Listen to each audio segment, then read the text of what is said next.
players, they had role players, they had everything under the sun, and they're at the top of the leaderboard. I mean, they beat all of the overall averages by a landslide in almost every single category. I mean, the lowest ranking individual they had finished top 15 yesterday. So, I mean, they're absolutely slaying out. And when we had a chance to kind of talk with Smith, we heard him at the very end, also talking a little bit with Aiden kind of off the scene.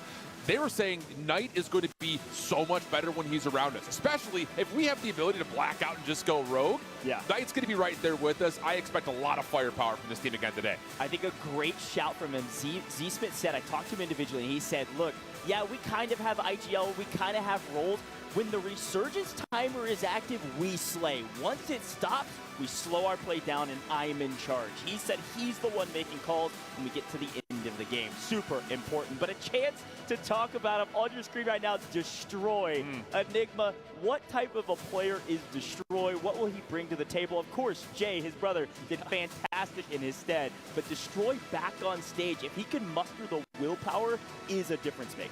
Yeah, absolutely. Unfortunately, he was on well yesterday, missed those solos. Brother steps in, picks up a win. We were going wild in the green room, and everyone else was losing their minds, of course. But he comes back in today, and he is a man of high energy. He will be aiming, if he can, of course, to bring his team up to par with everyone else, bring that high.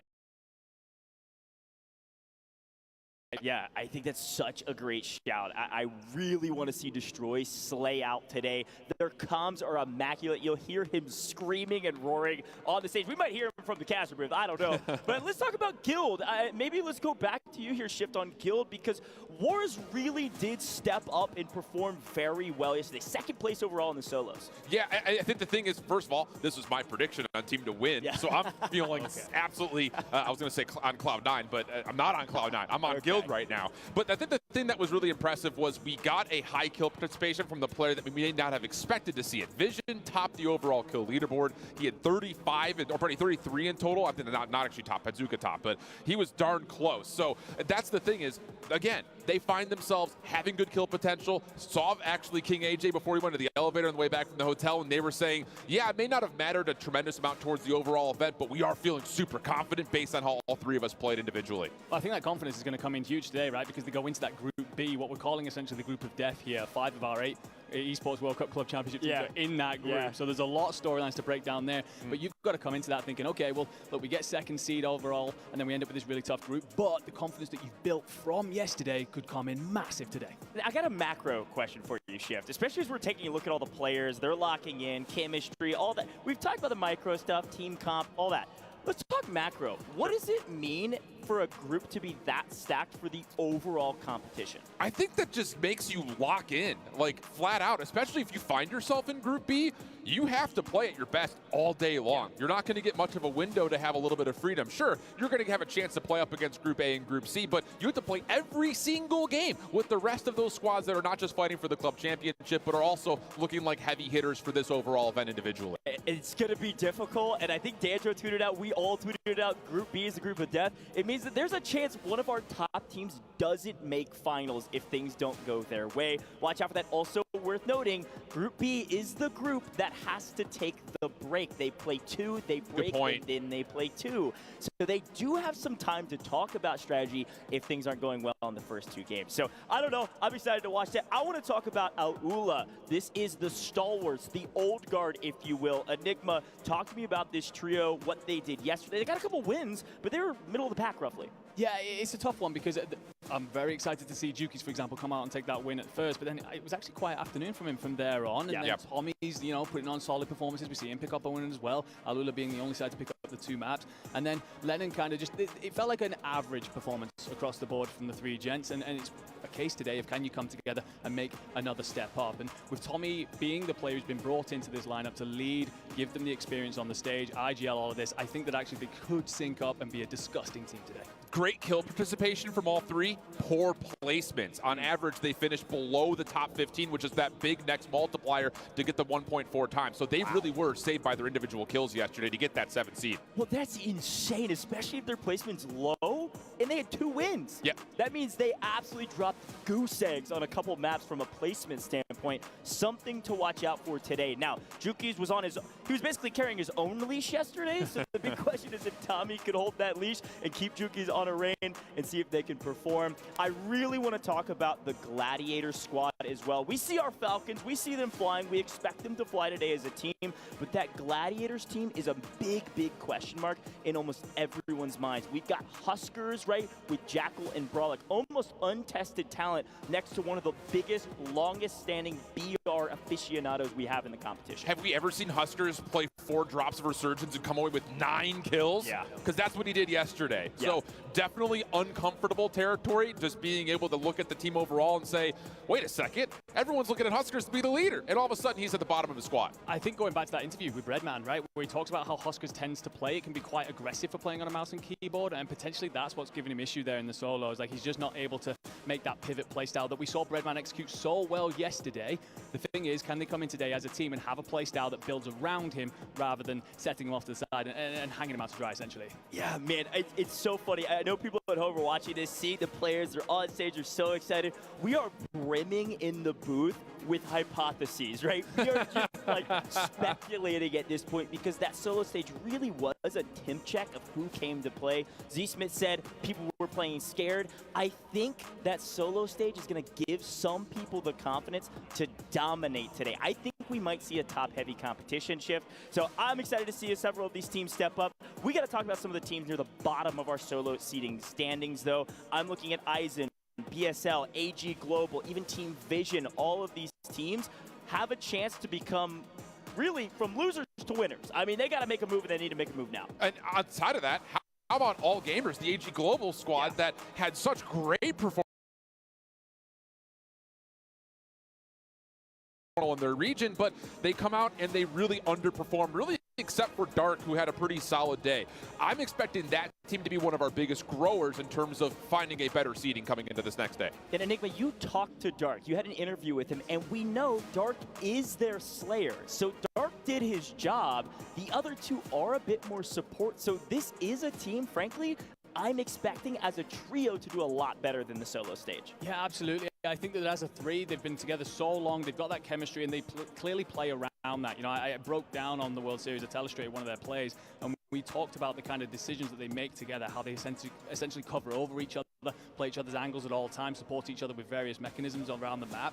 And in the solos, of course, you lose all of that. So I just think that that may well have been just been a case of 3 players being split separate. The one scary thing for them is they go into Group B. So if they still have any jitters about yesterday, they do not have long to solve them. Yeah, and I think that's the key note. Group B is Group B of death. And again, it is a round robin, so it'll be A versus B, A versus C, and then B versus C. If you don't know what it means, but you watched yesterday, it's the exact same thing. It's just trios. Now, Enigma, I want to come back to you about something because with trios comes a whole nother conversation. When we talk about Team Destroy, we need to talk about the most dangerous POIs that people like Team Destroy are going to contest and fight for, because in solos, it was a free-for-all. In trios, people are going to be fighting for drop spots. What is your #1 most powerful drop spot in the game right now? I mean, for me, personally, I'm a big fan of the control center play, but I know that is going to be busy here because of the rotation that you can make that then essentially cuts off anyone who decided to play Stronghold, anyone coming up through tents. You can really play around that and just lock off essentially a big portion of the map. I believe Dandro calls it the thin side rather than the fat side. But that is exactly where I'm personally looking to play and isolate on this map. It's a great call out. A lot more coming here in the booth. But we had a chance to sit down with Destroy and his brother Jay, who subbed in for him. Maybe we'll get a bit more insight from Puckett down on the floor. Hey guys, it's Puckett here on the stage, and I've got the Destroy brothers. Now, one of them is going to be in the starting lineup today, and it's the man who is missing. Destroy, first of all, walk us through. What have you been going through this week so far? Yeah, man, it's been a pretty rough week for me. More than half the days I've been in the hospital. I had a really rough time coming down here towards the end of my flight. I had some stomach issues. I was dealing with a lot of nausea and vomiting and just really not feeling myself at all whatsoever, not even able to play. And that's really rare for me because I can play in a lot of circumstances. But with how I was feeling, man, I really had to get my brother involved and just let the world know what he was able to do and let him showcase his talent while I recover. Best thing possible, because this man not only steps up, he wins one of the rounds. So talk to me a little bit about yesterday, Jay. Did you feel the pressure coming? Were you just expecting to be the 4th man? Oh, the nerves were definitely going in the first game. I was definitely the first one dead during the first game, and then the second game I had to lock in. I'm like, let me ice up, let me show Brody what I got and show everyone what I got, and I had to do what I had to do and bring the game home. You did bring the game home. So Destroy, after all of this, you guys are grouped into Group A. Twisted Minds is at the top of the heap. We saw Z-Smith. We saw Knight popping off. How do you feel about the rest of the competition in this group? I'm very confident, especially since I missed the day yesterday. It definitely gives me another sense of passion to play better today, just because I know a lot of these guys are one step ahead of me, or one day ahead of me on LAN, I should say. So I do have to make up for that, and I really do plan on dominating the teams today, no matter who's on first right now or whatever it is. But Team Destroy, just look for that, because I'm coming really serious today. It's coming in hot. We love to see it. Before I let you go, I saw you on Twitter calling him twin. Who's older? Are you guys actual twins? No, he's actually older by 5 years. Twins. Love this guy. He's already got the marketing down. Make sure you take his name down, because you're going to see him on the main stage next year. Dad, Papa D, Mama D, we love you. We're going to make you proud. Let's if go. you're watching this, let's go. Team Destroy all the way. Back to you guys. Unreal interview and an unreal personality. Both of them, frankly, had a chance to talk to both of them a ton leading up to this week, and really, really glad Destroy is able to play again today. Great interview there, folks. Now, we're getting prepared for our very first game. I think there's a team we should spend a little bit more time on, folks. The Falcons. They have been flying around a little bit, frankly, under the radar in solo shift. Talk to me about what you're seeing from them and then what you see to expect from them today. Slow start from both what we saw from Biffle as well as Ahsoka. Shifty came in and maybe reinvigorated them just a touch, but Ahsoka didn't really get things going for them yesterday. Yeah. So I think the big thing here is, can their game plan really come to life? Because I will say, if you kind of don't feel super confident about your individual performance yesterday and you start off slow in the group of death, all of a sudden things can really start to stack against you, and you just don't want to find yourself at the bottom of that tower trying to climb up the ladder of what is this Group B. Oh, it's so true. I mean, they're locked right now. We saw even on the intro, barely moving their faces as the crowd roared, by the way. Easily the biggest fan presence here in Saudi Arabia. This team is very, very strong together, separate, some of the best players on the map, but you're right. And Hisoka even said it himself. When we asked him, he said, don't look to me to be top slayer in solos. It's going to be one of those two guys. An overall decent performance, but really expecting them to do well today. And that burden's got to be heavy, Enigma. Dan and I briefly talked about this with you at the top of the show yesterday. When basically the only thing you have in your hands is, I have to win, everybody expects me to win. That burden is so much heavier than an underdog story, for instance. Well, it's not even just that, it's the expectancy of dominance too. They're expected to come out here and just walk the floor here and absolutely push everyone aside. And one of the questions I had for Biffle in the interview with him is whether or not performing at a tournament like this would make you a dynasty. There's a lot of pressure once you start adding that title into the mix, because there aren't many of those sides that get that label. So I think they are under a lot of pressure. They are feeling it. Yes, we can talk about how much Solo YOLOs plays into these guys and how much they took it seriously yesterday, but quite frankly, you're right. They end up in the group of death. They cannot afford to start slowly today. Yeah, well, speaking of dynasties, frankly, there's only been one over the course of 4 years of Warzone, and we saw at least part of them on stage. All three of the original trio is here, split up though, which means it's right for the taking to take the new dynasty role. I got to talk about the Fnatic squad again. Yep. It's Almond, Noobs, the former dynasty with Tommy. They split. Tommy is the top earner of all time. Noobs and Almond up there as well. Biffle second behind Tommy. So it's not only a dynasty conversation, it's also a top earner conversation, aka Warzone's finest. So Ship, talk to me a little bit about this Fnatic squad. They had a decent solos performance. Frankly, a bit stronger than maybe even I expected, because they had a really frustrating lead up to this tournament and other competitions. For me, actually, I'm glad you brought it up. Fnatic is my team that I think is going to rise the highest in terms of overall standings compared to where their seed is right now. And they're not seeded particularly low, but I do see them rising up very considerably. Almond had a great day. He was the 7th overall ranked player through solos. He also found 34 of their 56 total points. So he was finding kills, he was finding placements. And if there's ever a guy you want to show up for Fnatic and be that I got you, it's Almond. So I'm pumped for this Fnatic team today. He is so good at playing his life. There has been a lot of conversation around Skullface being best solos player and getting wins. Yes. Frankly, he didn't do too much during the solos portion. Did nothing. And I think it comes back to that conversation of kills versus placements. You need both. And frankly, didn't have a chance to show us a lot. So what do you think? All three together, are they going to be able to rise to the occasion like Shift thinks? Yeah, I absolutely believe so. I think there's too much here to say. No, there's a reason why two of them are in the only dynasty we've ever had in Warzone. Skullface comes in. Yes, okay, we talk about him up as this being, you know, top solo player. However, is Resurgent solos the same as the solos that he's used to? Absolutely not. I think a big part of Skullface's gameplay is his intelligence around the map, his positioning, and how he likes to play on out. It's difficult to do that when you've got a lack of landmass to play on. So I think they're going to be completely fine when they come together today. The thing that worried me, though, is we've talked about this storyline a bunch, and we saw Skullface get smoked in 1v1s off the drop. So that has to be different if Fnatic wants to find success. I have a prediction. If they can make it to the Resurgence timer shutting down, love this prediction. I think they will be one of the top teams, if not the top team. If they can get there, they're going to be great. If they can't get there, they're going to get decimated. And that's truthfully the name of the game for all of the competition, but this team in particular is going to have a really difficult time. If they only have 1 to 2 players going into that Resurgence timer closing, they're going to have a very difficult time stabilizing, finding their footing, and getting some points. Now, folks, we are right about to get into this very first map, and I am so excited about it because we can throw predictions all day long, but it comes down to what are you going to do on the day. Now, speaking of those predictions, I think it might be time to actually make some because solo seeding is done. We've seen gameplay, we've seen Resurgence, and gentlemen, it's time for not only us to make predictions, but people at home can make predictions. Go to stcplay.gg. Go make some predictions yourself, folks. Check out that link down in the description below, down in the comments, down in the chat, pinned all over the place. Wherever you're watching us on socials, we are live all over the world. So excited to be here. But let's talk predictions. Shift, I'm going to go with you first. Yep. Who is your team to look out for? Who's your team to maybe take Group 1 or Day 1, rather, of group stages? Who's that team going to be on top? Top score by the end of the day, and it's, again, reinforced by what they did yesterday. I'm sticking with what I said at the beginning of the whole event. I'm going Guild. I think they're in a great group. I think they're going to run that group pretty nicely. Even though it is heavy stacked for Group B, I think it's going to be a major proving point if they can find a way to get top score from that group.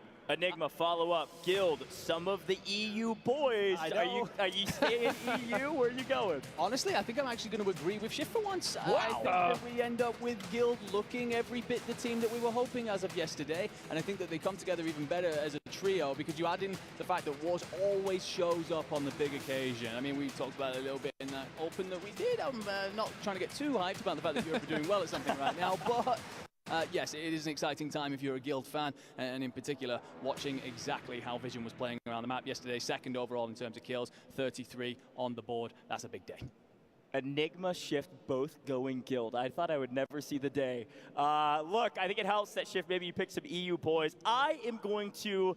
I'm going to go Falcons. I'm going to be honest. I know. What a shill. Okay, now hear me out. Hear me out, though. You might think it's a cold take to go Falcons, but on paper, in this competition, they are not at the top, okay? This is not like...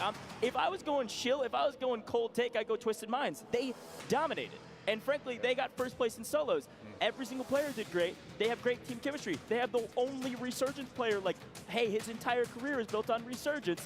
That is the team to watch out for. I think the Falcons are going to rise to the occasion with the burden on their shoulders. They're going to take the win, at least in Day 1. But who knows? We'll see what happens. It's Resurgence, it's Reaping, it's COD, it's Warzone. Anything can happen. You've got to perform every single day you compete. And I think the best part about Esports World Cup, Call of Duty Warzone, is that nothing is given, everything is earned. This is a rigorous 4-day competition, and we are just now on Day 2. So just because you may succeed today, maybe Guild does take the top spot today. You've got to do it again tomorrow to make sure you're in the finals. I like it, Shift. I like the Guild pick, but I am going Falcons. I also got to say, shout out to our media team. These hero shots are so sick. Look at Ahsoka, look at Shifty, look at Biffle repping Team Falcons. The kits, everything, everybody's looking immaculate here, Shift. I need you to talk to me about some more stats here because, frankly, I am looking at Omit as a dark horse squad. I need you to talk to me about some of these bubble teams. We had a big conversation in the group, the green room, about some of these bubble squads and what they bring to the table and what they need to do to succeed today. I like that you brought up dark horses, and I'm glad that you brought up Omit because they hit a lot of the metrics in terms of where our averages were yesterday. They were right there, so it's a great bubble pick.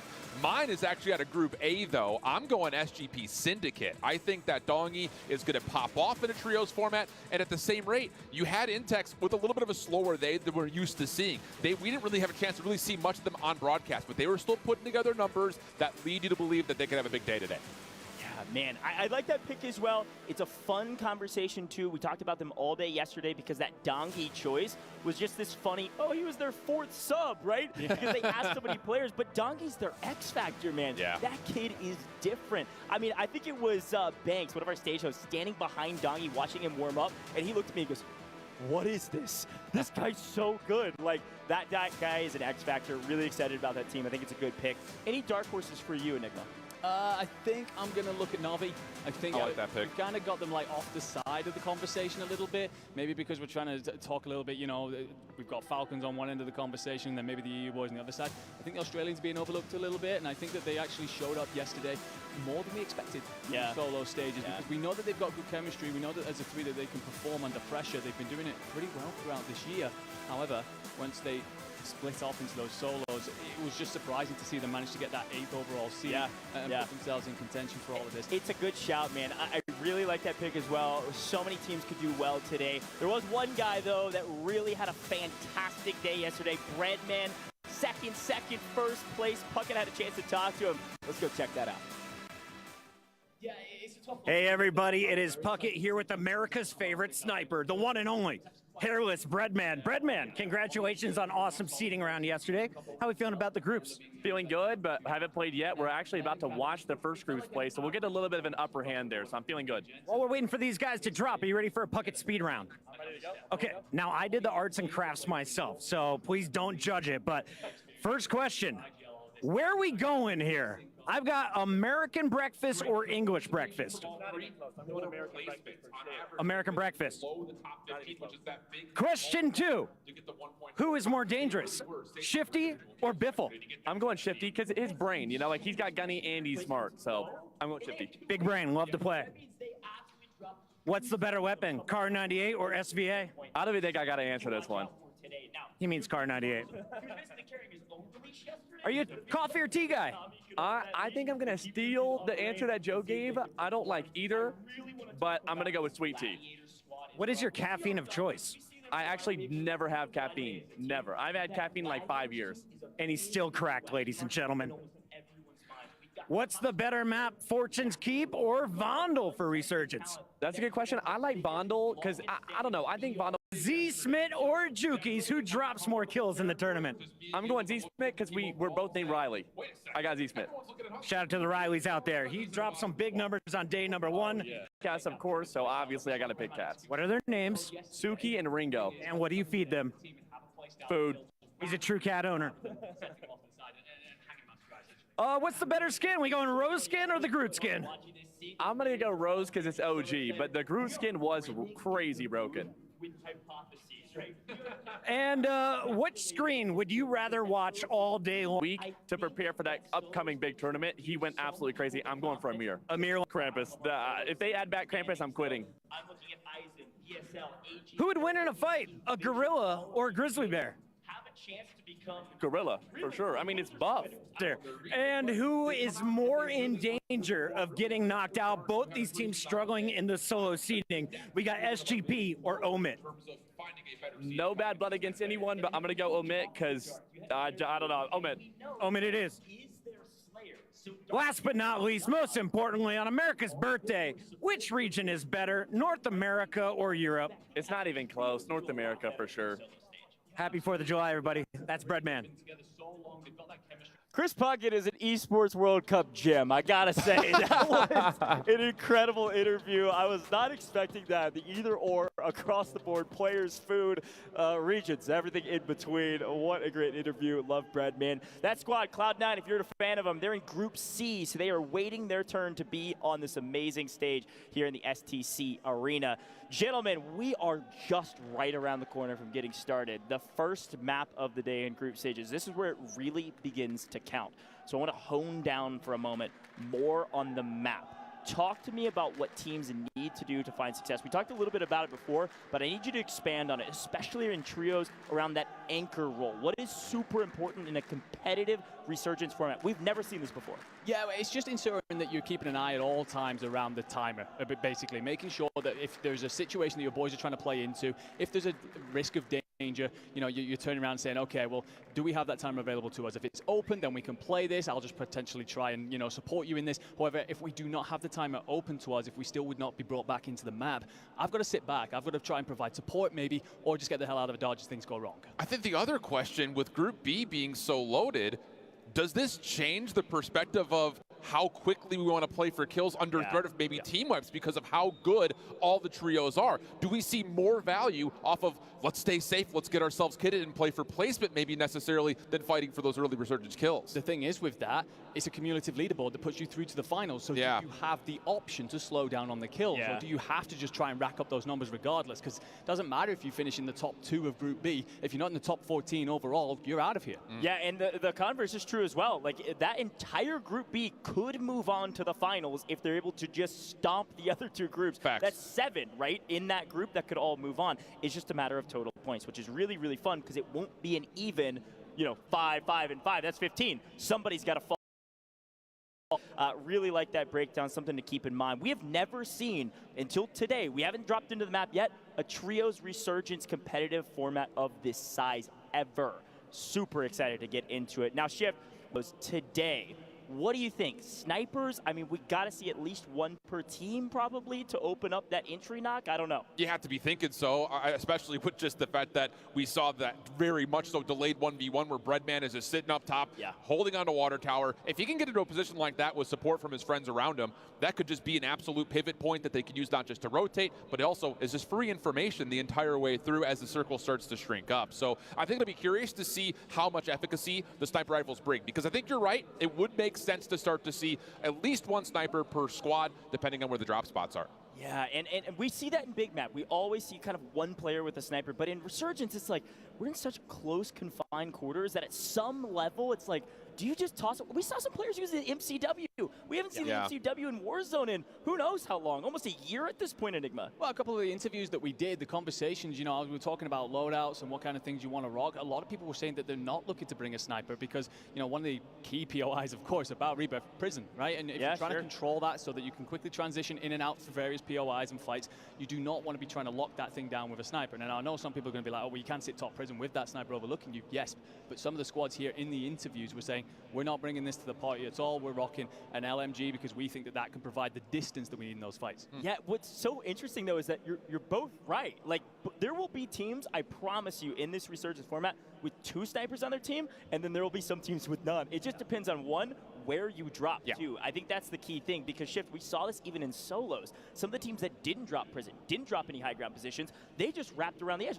Z-Smith, for instance, wrapped around the edge of the map and just slayed out and didn't have to worry about taking those long fight engagements. And I think the thing, too, is because we're dealing with Resurgence, as much as it can be 6 of one, half a dozen of another, of if we bring a sniper rifle, well, shoot, now you're just stuck with an SMG. But let's be honest, SMGs are really good on this map. So if you find yourself in close quarters, it's one of those situations where you've got 2 supporting teammates with you. You can say, I can no longer snipe. My ARs around me are going to take care of me. Let me get in the mix. Let me find myself in the trenches. So I think there's, again, that polarity that's, I think, likely going to be seen, especially by players like Breadman, like Huskers, things like that. I love it. I love it. Well, folks at home, thanks for tuning in. We're having a blast here in the booth. We're going to take a very short break. You're not going to want to miss this. Drop 1 right around the corner.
Fear okay. always a mysterious man. He lives within the shadows. Fine then, Brian. Yeah, you mentioned that FNG's a long-standing veteran, but his other teammates may not maintain the same consistency that he has for such a long career. Yeah, and I don't want us to talk about like Eastern European teams as a whole. Like, I don't want to generalize an entire region, but I think of players like Kiyotaka as well with Nine Pandas. Like, they're just so polarizing. Like, their performances, these teams, you can tell when they're feeling themselves. Like, you're watching the game, you're like, damn, these guys are firing on all cylinders. And other times you're like, not exactly sure what these guys are doing. I mean, even within the Tier 1 teams in that region, how many BB teams have we seen show up to Grand Finals, which it's not easy to make it to Grand Finals, and then once they come to Grand Finals, they get 3-0'd.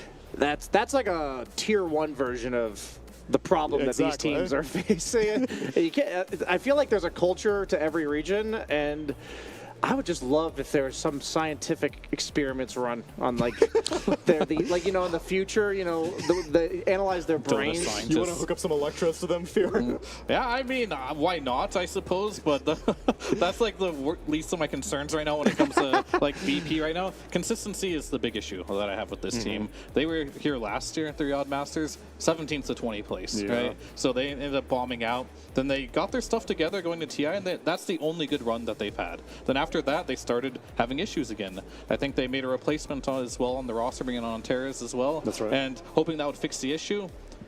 They did slightly better, but is it good enough? I feel like this team has a hurdle that they haven't been able to get over, and this is going to be the time for them to do it if there is any time to do it.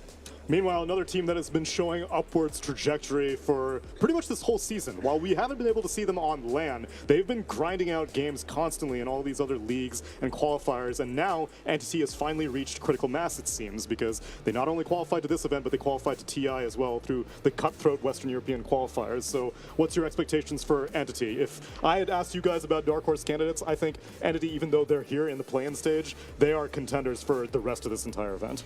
Yeah, every player that's like top 5 MMR always, like Malrina, I was always a little bit skeptical of him as a mid laner because he seemed like a pubber. But then, like, how does it translate to competitive Dota? And I think that's just Watson in a nutshell. Like, he's been around for the last couple of years, really just trying to make his way into the Tier 1 scene in terms of, like, the performances at the big LANs. And this is the most faith I've had in a Watson team. And I think the No One edition has been absolutely crucial for them. DM's actually looking comfortable. I feel like his last few per teams, like OG, for instance, he wasn't really looking that convincing either. So something about this team came together. Yeah, I mean, DM for me has been the player that, like, as you mentioned, he's like really high MMR too right now, and it didn't really look that way in a lot of the games that I was watching. He kind of was underperforming in my eyes on how, compared to how he's playing in pubs. And that can often happen if the team environment isn't good enough for you, right? Or if someone's telling you to play a certain way, but that's not the way that you perform the best in. It seems like they kind of ironed out a lot of those issues here. DM's looking in. No One looks like he's getting back to the form where he was like one of the beasts in the mid lane. So I think this team is definitely on an upward trajectory, and things are starting to click for them. They've attributed a lot of this recent success to Estini coming in as their coach also, because after TI ended, TI quals ended, they spoke to No One on the interview, and he was just like, Estini came in and he like was able to crystallize a lot of things for us that were fragmented, and he unified it. And then we just spoke to Fishman after they won their series earlier today. Purge saw from Fishman that he said the same thing. Estini has helped a lot in putting their thoughts together into a team unit. Yeah, I was going to say, you just need a unifying voice, and sometimes that comes from the sixth man. You know, we talked about Owie, like his role in Tundra when they won TI, his role in Team Falcons as a coach. Like, you can make or break a team by having somebody that everyone respects and can give feedback. That's like a neutral, like you didn't just feed with him in lane, you know what I mean? Like, if your carry dies in lane and then says, I wish you had pulled differently, that's a very different story than your coach saying, but if you had pulled differently, then maybe this wouldn't happen. So I think having that voice is absolutely essential, but I also want to say No One. Whenever I saw him on VP historically, like before he's made his kind of sort of comeback, he always seemed kind of like, I don't want to say angry, but just very serious all the time. And now, like, every time he's walking around, he's in interviews, like off camera, on camera, he's just kind of smiling. I agree. Just seems a lot more carefree. And I think as a mid laner, yeah, sometimes you want to have like the grudge match, like, you know, screw this guy, I'm gonna like own him in lane, but also you just want to be enjoying the game, and that seems to be not only what he's doing in game, but also outside of it, which speaks a lot to the team atmosphere and maybe a lot to the coach as well. Yeah, and I've definitely seen a lot when it comes to players that have had success in the past. They struggle to find it again, and they'll kind of like hold that resentment, like, I'm a champion, I should be a champion, and they'll be kind of be like bitter about it. But it seems we're getting to the point where a lot of these players that haven't had success and all that were successful, they're starting to relax a little bit. They're trying to like redefine themselves and find a way to get back into the game, because like you can be stubborn sometimes. Like, I won a tournament before, why am I not winning right now? And you can push it on your teammates, like, you know, I'm a champion, why aren't you listening to me? But sometimes that's just not how it works. You got to take a step back. Like, things were different back then. I've got to change and reform myself to be like a different type of teammate. And I feel like that's exactly what he has done for himself, and that also interprets into like how he's acting. I wonder how much of that is a product with associating yourself with younger players in general, because the veteran players who have these egos, like if we take Falcons for example, like the Snake Kings, ATF doesn't remember what Dignitas was way back in the day. So all this ego that you thought you may have had means nothing when you're interacting with like Watson, who's top of the leaderboards. He's like, dude, I don't remember your Virtus Pro squad. That's ancient history now. What do you got for me now these days? Yeah, also, I remember seeing a Reddit post about like the leaderboards from 6 years ago. And I saw that top MMR was like 8,500 or something. Those and Watson's like, yeah, you were 8K at one point. I'm 14K now. I mean, that's just inflation, to be fair. True. I don't know if Double Down tokens were a thing back then. Yeah.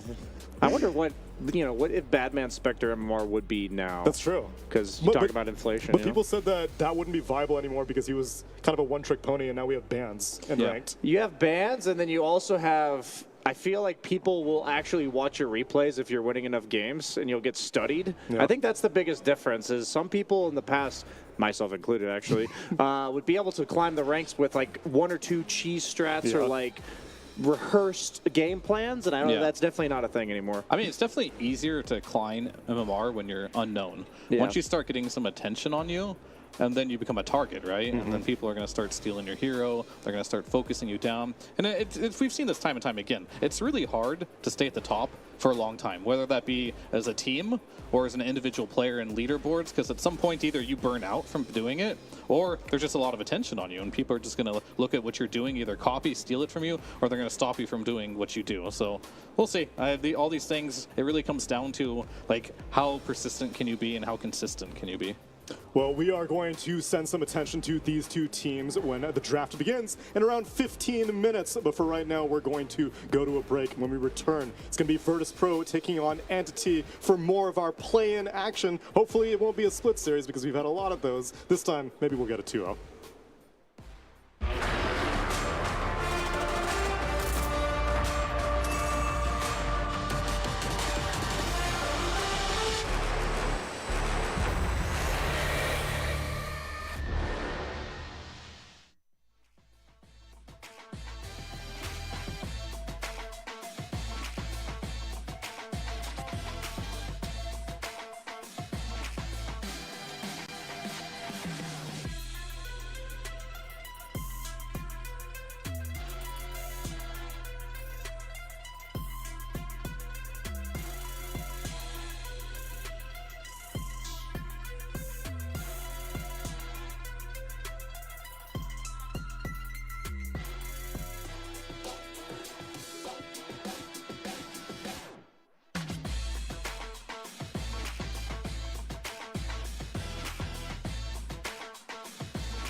Welcome back, everyone, to more Esports World Cup Riyadh Masters, where we are getting ready for our draft of game number 1 of Virtus.pro versus Entity. But these gentlemen haven't shared their thoughts about the patch with you quite yet. So the draft will be live in around 5 minutes. But in the meanwhile, Brian, I love some meta-analysis YouTube videos. What was your most recent tier list that you've made? I haven't actually been making too many tier lists recently. It's more like, because there's been so many patches, like little letter patches, that I don't like making tier lists at the beginning of a new patch, because like a week later, whatever you said was an S has been nerfed, unless it's CK, of course. You know, 0.1 strength gain. Yeah, just yeah, this is the previous video edited. But no, I mean, I think my summary of the meta, like when I gave a generic, like this is how I feel Dota's getting played right now, I feel like it's a feasting patch for offlaners. I think a lot of the broken heroes, like Darkseer, for instance, are in the offlane role, and as a carry, it feels like your role is to like survive the lane, and we're seeing that play out. Like even the last series, we watched a Lifestealer lose to Brew Clock, so I feel like right now a lot of the carries are the ones that just want to get out of the lane, consistent item timings, sustain. A lot of strength heroes, the CKs. We're even seeing Sven pop up. Ursa, me and Fear, big Ursa fans. Anything you're seeing, Fear? Yeah, I mean, I think the carry pool is quite limited for the reasons you mentioned. Like, there's a lot of very strong offlaners right now, and there's a lot of strong supports too, and that can really limit like what you can do from the carry position. CK, he's really popular just because he can survive the laning stage. He has like sustain too. Ursa's also pretty strong too, just because of all these tanky heroes. Darkseer is popular. You can't make a good illusion of that hero either, so that kind of helps as well. So that definitely helps. And Sven, we'll see more and more, and as it comes up, it is good, but it definitely has like some really bad carry matchup. For example, we saw Lifestealer being popular, Ursa's popular. These aren't really good matchups for him, but that hero's also good versus Darkseer, so that's kind of why we're seeing it again. So it's just kind of like response to what we're seeing in the meta right now, and it's like ever evolving, so I don't think anything's set in stone. I think we saw Yatoro playing a little bit of Terrorblade in the previous tournament as well. It was looking pretty good, so a lot of new heroes to explore. This patch definitely has not been figured out by any means, and especially in Captain's mode, we're going to see more and more of these like heroes, and how good are they in the early stages? We're not seeing as much TA anymore, which is great. Like that hero was very popular for very long, so I'm not exactly sure where it's going to go, but this CK's been losing. We've been seeing a lot of Brewmasters against it right now. It's been getting through the pool, and there's answers to a lot of these carry heroes. But how much value do some of these last pick carries have right now? Because I feel like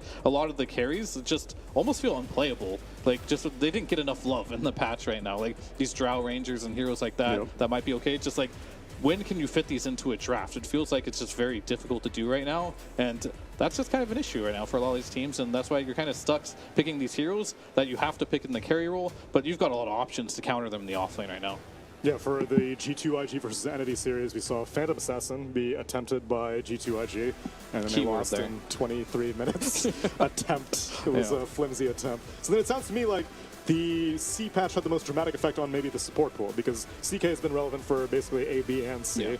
But like Dark Willow, for example, she probably got hit pretty hard in the C patch with her extra brambles, getting duration nerfed. I think I saw Jinkyu's tier list. I assume that Dark Willow was an S tier before the C patch. He put her at D tier now. Yeah, the Bedlam can't be cast on allies. Also, that was a massive one. That's a big one. And then he said that Snapfire was top tier still, Hoodwink, and he put Weaver as like a flex. I know Weaver also got touched in the C patch with the nerf on the slow duration. On everything, really. I think the Geminate does. Geminate also, Geminate, they nerfed his Sakuchi mana cost. So yeah, they and get Weaver's always been like a little bit of an all-around hero, and what he does, like especially as support. So that makes sense when they nerf him, that they're just going to give him a little bit of salt there, But what's surprising to me about everything you just said about Zenkyu's 4-position pool is that he's always been a farming, scaling 4-position player, but if you look at Dota 2 Pro Tracker, the best 4s, like win rate and pick rate, are melees. They're like bounty hunters, spear breakers, clockworks. So I'm kind of wondering how much that has to do with playstyle as opposed to what actually is good right now. As we saw Entity even today in their second game that they won, they picked up spear breaker. They often use that against the Shadow Fiend mid because you want the BKB Requiem cancel, but I feel like players like DM, for instance, he loves his last pick off lanes, his cheese annoying heroes like Venomancer and Necro and Enigma. Yeah. And so those pair with the melee 4. So I think that's going to be more what we see in terms of the place. Every player from the 4, I feel like 4 is the most individual role. Like every player has their own vibe. And Kataomi, who I think are more like enabling their team rather than playing their... The C-patch has not changed much for him. He's still as oppressive as ever before. He did get nerfed a lot, I think. They nerfed his raises early. Yeah, like so they nerfed a lot of his like early game prowess. They nerfed his level 10 talent as well, which is stacking damage. Oh, yeah. So he definitely got a lot of nerfs, and I think that's... Think of a single hero that actually beat it in lane, other than TA. And TA was just perma-banned. So every time you got SF, you just won your lane for free. But we'll have to see how it plays out, but I think that he was nerfed enough to the point where we're not going to see him first picked anymore. Like, I think the first ban-worthy heroes are the ones that never lose lane. And I think what made CKS counters, and now the not so much. But Darkseer, on the other hand, like, this hero, as a carry in the past, I used to be licking my chops. I'd be like, oh, they have a dark. He buys all the best items of the patch too, right? Like Crimson Guard was buffed a lot. Pipe, it seems to be like the go-to buying the auras. In the first phase by Entity as we get ready for our game number 1. Tiny, Batrider, and Ember Spirit, meanwhile, of VPs. Are like the summons area control guys, the Broodmothers, the Enigmas, and then also the Darkseer. But what's so annoying as a carry is no matter unless you absolutely dumpster them, you're getting booted out of lane. Like if you're both level 5, you're both level 6, you're out of lane. The Brood, all the things they did to her was a nerf, like making it so her Silken Bow wasn't an ability anymore. Nerf, but now it's like she just builds right-click items and trades with you, and she has the built-in mischance on her attacks now. So instead of it being a cooldown-based thing, she just has to be allowed to hit you, which with the necrotic web facet that a lot of people are taking, Very it's annoying. just super annoying. Yeah. Yeah, I mean the necrotic web is. Those are just less effective, Minus right? 30%. Yeah, every time it hits you, it's like can't trade. And we talk about the Darkseer not being able to let through. Well, they let it through, but they knew on VP, right? They picked Phoenix. This is one of the better heroes against the Darkseer, because you know when the Vac Wall comes out, you just press Egg, Sunray on top of it. You'll kill all the illusions. And I think Phoenix generally is favored in teamfight compared to the Darkseer. One of the few heroes that just has better teamfight than him. But there's a lot of melee heroes that pair very well with this Darkseer that can take down the Egg. We mentioned the Ursa. That's a hero that is very popular, very good with the Darkseer. You can pick up as well Juggernaut. Not my favorite hero this patch, but with the Darkseer versus the Phoenix, if they don't pick enough control in their offlane, could be an option too. So both teams right now kind of know or eyeballing what they want to do. It's kind of like, we know you want Darkseer. We're going to preemptively counter it. And like, well, you're doing that, but we think Darkseer's still a good hero. We're going to pick it into it anyway. We'll see which team has the better read here. Well, it might also be good because Phoenix is an amazing support for taking over the lane, and Darkseer as an offlaner, he isn't good at zoning you out unless he can dive you, because he's putting in the iron shells on the creeps, and then he usually just walks past the tower. But Phoenix, one of the best heroes to like pull the creeps off the tower, let the carry go get XP somewhere else. You don't really mind if you die once or twice as Phoenix. So partially, it's almost certainly because of the team fight, but I think it adds another factor of Phoenix being good against Darkseer at all stages of the game. Well, for right now, they're not worried about the egg, but they're just worried about the lane. They take out the Clockwork, which would have been an ideal pairing for the Darkseer. Yeah, I mean, Clockwork's laning stage is so annoying. Like, if he manages to loop around on you one time, you get stuck at the cogs, he walks out of it, plays some, like, pinball with you. The curling. Yeah, the curling. That's good. I like that. I hadn't heard that. Yeah, curling. Yeah, they banned out the Weaver too, which is also a really good hero against the Phoenix, especially with the Darkseer. You could just hunt him down with the Ion Shell. Spear Breaker is another hero that comes to mind that lanes pretty well. Nyx Assassin could be pretty decent. You probably want, like, you want to take advantage of the fact that you can pick a double melee in the offlane, I feel, with the Darkseer. Even if you don't know what the enemy carry is yet, you're still not worried. Well, that's the whole point of Darkseer, right? Like, even if you do pick a carry that's potentially good versus Darkseer, Darkseer is just so strong in the laning stage that if you can get away with, like, these Nyx or Spear Breakers in the mid-game, they're going to do a lot for the team. So, like, taking advantage, that's really good. Of course, you can just go the route of picking a Rubik or something like that, but I feel like that's not fully utilizing what Darkseer can give you. I think Darkseer is more about what carries they're not going to pick. Like, they're not going to pick any of the illusion guys. Right. They're not going to pick, usually they're not going to pick a ranged guy because those heroes just get dove. So it's like, yeah, you can pick the 4, but you kind of know what's coming. And any hero that, like, pigeonholes the enemy's draft has always been more powerful in competitive play. And they chose to ban out the Marcy, so that will leave some options in either Spirit Breaker or Nyx. They don't have to pick it now if they don't want to. Entity also ran Elder Titan in their game 1 against G2 IG, if you think that that would be compatible as a melee 4. Not so, it's not my favorite with Darkseer. Typically you want to like, build up the Spirit, play in the safe lane usually as Elder Titan, zone out the off lane or bully the 4. If you're going like more aggro diving, you're usually not that strong early on, so you can't really utilize the strength of ET in the early phases. So I do like the Spirit Breaker pickup. Pretty classic pairing. I played like 4 pubs since I've been here. Played against 3 Darkseer Spirit Breakers. It's very strong, very annoying. It's also important to note that with the Facet, Darkseer gets a percentage of the move speed of heroes around him, so when Spirit Breaker's charging through, that's true. That's a lot of move speed. It's only 7%, but the thing about Darkseer with that Facet that, we talked about, we haven't actually talked about it, the double dipping on Universal Hero for stats, that's what makes his laning stage so reliable now. He gets hit every time he buys strength, so we might be very well seeing him walk in a lane with 4 strength gauntlets, but you also used to have to choose, do I surge my teammates or do I surge myself to get in position for that back wall before I have the Blink Dagger? And now when you're in a team fight, you're walking around like 460, 470 move speed, even with the nerf to his Facet. And they go for the CK, which... Around the corner, I think the problem almost fixed. A little bit of audio issues for one team. We want to make sure they're all situated, ready to go, especially Twisted Minds at the top of our solos leaderboard, ready to rock and roll. But yeah, I'm Goj, Enigma, Shift. We're feeling good. We're ready to rock. I got a question for you, gentlemen, real quick. Icing the kicker. We use this in, you wouldn't know about this. This is a football term, okay? Actual football. Like like the rectangular, or what is that? I don't know what shape that is, but actual football, right? Shift, icing the kicker. I want you to talk to me about mental energy right now when you're warming up and warming up and warming up. This is a part of esports. This is a part of sports across the board. This is a really big moment. They're probably counting tiles in the firing range right now. Yeah. I'll be honest with you. They've been in there for a minute. So it definitely is one of those situations that you can only stay so warm when no one's shooting back against you. Sitting there and just locking in your aim, only a small part of what we're obviously going to see when it comes to the actual drops. Yeah, do they have a term for icing the kicker in football from where you're from? No, I think the ice, though, does make sense in the sense of, like, we saw, like, for example, Dongi up there during the interviews. He was trying to stay locked in, and a couple of the other players are just trying to stay kind of focused and figuring out different strategies. It's definitely, we have, like, a couple of things in actual football that you talk about in case of, scenarios where you need to potentially just keep your mental locked in. And I think that right now, teams that have prepared for that are going to be looking pretty good going into the start. It's a great shout. We're going to head back to the desk. Taylor Reflections Noble, how things going over there, my friend? Hey, going as well as they can, man. Great to always hear your perspectives over there in the casting booth. Obviously, ice and the kicker, the football, soccer, doesn't matter. Trying to stay warm. Actual football. Actual football. That was actually, I love that one. That was because it is true. We have football in America. So to talk about it, though, again, we do apologize for the audio issues.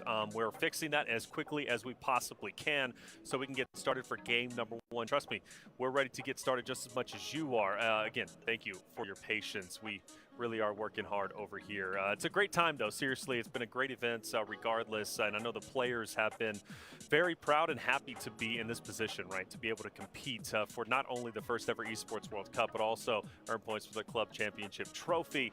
It's a big honor, and it's an honor for us as talents to be here because we never expected to be in such a position, right? But let's start talking a little bit deeper about some of those teams, and one of the teams that has the most pressure on their shoulders, and that's Team Falcons, right? Again, a team that is representing their home crowd. They're coming in as the top dogs, undisputed, by the way, champions at this point in time, minus Hisoka, even though he just joined the roster, right? But at least for Biffle and Shifty, they're global champions. So did they do enough yesterday to prove that they're still going to be those champions? Are they coming in today, you think, stronger than they were before? Of course. Of course they're going to come in today stronger than ever.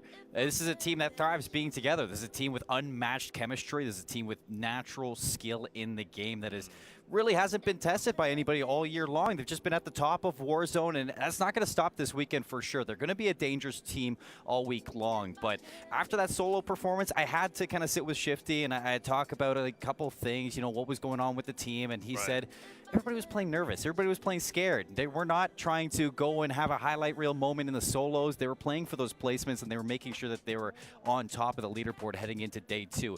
They weren't really worried about that over at Falcons. They were just trying to have a good time, shake off the nerves of being on stage and heading into day 2 with a little bit of a, I wouldn't say chip on their shoulder, but with a steady mind that they can do what they need to do when they come together as a trio. And I had to ask him about that pressure because there were all the issues or all the interviews for the Falcons on the media day. So many people looking at them like, you're the team to beat. Yeah, you're the really. team that is at the top of everybody's list. Did that have an effect on them? He said maybe a little bit of effect, but being under the Falcons have given them a new drive, a new purpose here in the tournament. They want to win for their community. They want to win for their team, and having that work behind them and not just it being themselves, they have something new to win for. So now that they're back as a trio, I think this is a look at Falcons, a look at, you know, Shifty, Biffle, Hisoka that we've never really gotten to see before. Yeah, and if now, please correct me if I'm wrong. Did they sign on for? Yeah, so there was some. Yeah, I believe for a year. One of the Okay. teams that will have that longest. Thanks, Dandro, for that shout. A couple of the other teams, you know, signed. I believe till after global finals for 3 months. Okay. But one of the things that we were kind of talking about, Seymour, with this event, Yeah. for these players, it actually feels like super official, right? You have these big names, Cloud9 back into the mix, Vitality, Fnatic. For Call of Duty, we've had the fan base, we've had, I believe, the community support, but now actually getting that from the orgs, as you'd mentioned, it does create a certain type of a pressure. Like, you're not prestige. just Yep. playing That is for yourself, you're not just playing for the community, you are playing for an organization. There's just so much more that goes into it. Yeah, I mean, come on, signed on for a year, so now they're representing this org for that long, and I know they're taking good care of them, right? As you should, being the champions, potentially being the future, you know, global champions at this point. You know, Warzone World Cup champions, right? That pressure is there, but I think they're going to handle it just fine. I know I was speaking, you spoke to Shifty yesterday, Hisoka as well. You know, just they're locked in. Biffle's always locked in too. I don't think Oh my Biffle's gosh. never not locked in. It doesn't Try matter. to ask him a question. He's just, it's all game. It's all game. He just, Dude. you know, just stares right into your soul. You know, he's a serious guy, but that carries over into his gameplay. But remember, too, as Goj has mentioned, there's certain players that can overtake Tommy this tournament. Biffle right, yeah. is That one is of a those great players. So if, just thinking about that for Falcons, you take this win and you become the top earner in Warzone. Biffle's so good, but that's just an accolade that, you know, a lot of these players are fighting for. Yeah, because Tommy at the moment is leading, right, when it comes to the money. So Tommy has the most, and we're talking about Warzone history, by the way, in terms of earnings. So that would be a pretty cool title to have, right, to be at the top of the food chain. Yeah, absolutely, right? I mean, that's what you want to have. You want to be considered one of, well, not just one of the top Warzone players in Warzone history, but the top Warzone player. And I think that's just kind of a talking point on the whole with Team Falcons, right? Are they in the process of building a dynasty? And I think that's just part of it, right? You know, becoming a dynasty, becoming the top earners in Warzone for players like Biffle and Shifty, of course, coming off of World Series of Warzone 2023 Global Finals, to take home the Esports World Cup, to potentially, obviously, you know, we're going a little bit further out here, but potentially take home 2024 Global Finals. I mean, that would be a dynasty for me. That's step number one. I think that's the one where it's just like, hey, we had TBE before, now we've got Team Falcons. And for two, you are becoming those top earners. And you have to think about the potential when it comes to the mindset of this team. If you win global finals, you prove that you can win on your own. You win the EWC, you prove you can win for a community. That's just untapped potential that just kind of settles the nerves for any future tournament that's thrown their way. That can put you, you know, in the running to win even more, maybe even the 3P at the global finals coming up. It's funny because I spoke with Shifty after their global final win, and I was like, hey, man, talk to me, how you feeling and everything. And he says, dude, you know, I'm getting a little bit older. I think he's still like early 20s. I'm like, oh my. And he's like, you know, I just want one more good one. I just want one more championship, one more trophy. If I get that, I'll be happy. And then I'll retire and ride off into the sunset. I've heard that story a million times in esports. Nobody really retires. They retire, and then they end up coming back. But truly happy, you know, about the Falcons and how well they've been performing. They're here. It's incredible. Another team, though, that is, you know, trying to go big today is Guild, right? Guild wants to take the trophy for themselves, but can they do it? And based off their performance yesterday? Look, I'll tell you what, mate, yesterday, hyped up Guild at the start of the day. I'm so glad that I did, because Guild came out swinging yesterday. Of course, you talk about Vision, that massive game that he had towards the end. It was like something like 15 kills. I think that was probably one of, if not the highest kill tally we had the entire day. He was absolutely tearing up the map. And it doesn't matter that he doesn't come out on top of the game. the fact of the matter is he gets those kills for his team, but it wasn't just him. I talked about it again. AJ, that young gun for this roster, being the guy that you guys are gonna keep an eye on throughout the entire day. Now, it's worth saying, he wasn't consistently getting the highest kills throughout the entire day. He was getting enough kills to satisfy, I think, that kind of idea that they want to be high up on the rankings, but he was placing high, and I think that's the key thing. He was gaining that multiplier towards the end of every single game. So 2 consistent players for Guild all day yesterday. I mean, it just goes to show, right, this Guild roster, do not underestimate them. 2nd and 6th, by the way, you guys. 2nd and 6th, they had 2 members, at least in the top 7. And now they find themselves in Group B, a group where they have potential to now contest the Falcons, keep the Falcons down as much as they can. And if they can do that, that opens up so much potential for other teams. You know what's funny about that, though, right, is we had this conversation as well, because obviously we've already talked about the groups quite extensively. How funny is it that Guild, you know, we saw those incredible games coming out from Vision and AJ yesterday. I know what where is this your is going. awards for this? What is your award for having an incredible day 1? Hey, you get the Group of Death. You know what? But the good thing is, Group of Death or not, you know, whether A, B, or C was the strongest, the top 14 teams move to finals after day number 2. Today, all 21 teams start. Tomorrow, all 21 teams will still be here at the start of the broadcast. By the end of the broadcast, 8 teams, unfortunately, will have their World Cup dreams at least shattered or ended. And I guess in terms of the keys, too, we saw that a little bit earlier with the trophy. Brutal. That's they literally have to shatter their keys. I was blown away by that. But yeah, 14 teams on the final day. So whether Group A, B, or C, you don't have to finish at the top of your groups per se. You just have to be the top 14 out of all of the 3 groups because they're all combined. So that's the most important thing to do. But you do, I mean, come on. Group of Death, you do want to represent in your group. Be first place to give you that confidence. So if you're Group B, as we're seeing, right, I mean, you definitely want to be at the top. Speaking of which, though, we have A and B going first.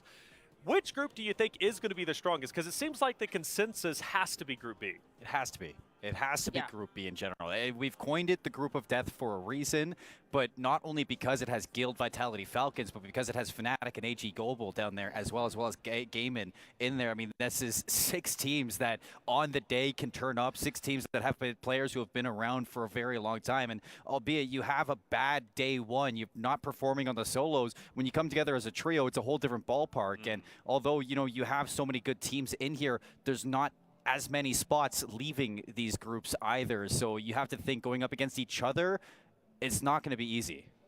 I just can't believe the fact that we've got Falcons and Fnatic in the same group. That just blows my mind, the fact that we've got those teams in the same. We've got Guild in there as well, arguably the strongest European squad. B is absolutely stacked to hell. I will say, though, I want to give a shout out to Group A because I think we are slightly underestimating this group. I think, again, you look at the likes of Twisted Minds, who, of course, came out on top yesterday. You have Na'Vi, who we know, again, you've got that Australian squad. They look pretty good. I mean, just like this group, I think is going to provide some serious competitiveness. I actually think so. Run for the money for many of those Group B teams, right? Well, dude, you've got Alula first and foremost. Yes. I'm excited to see. I mean, come on, Jukies. It's no surprise. Like, I'm a huge fan when it comes to Jukies. Jukies, you know, FIFA's obviously not here. A big fan of him, though. I know he's supporting the stream, but Alula is one of those teams that I feel just has the biggest potential when it comes to today. And after all, one of the most successful, as we talked about at the top of the show, right, days from Juki's and Tommy's perspective. But let's not forget Destroy is also here. Destroy wasn't playing yesterday. Now he's back in. He's playing with his roster, a team that could very well surprise all of us. Yeah, and I mean, we were kind of just talking about it a couple days ago, right? Like I said, how cool would it be if Destroy came back and just surprised us all? And like, I think that's just would be a beautiful storyline just because of the fact that Jay came in, took that second map win, and just like hearing the confidence and, you know, Raul from that team, that was the player that I was like, you know what, he just impressed me, you know, just the last couple of months and just even just the amount of time that he's been putting in the game to up his own game.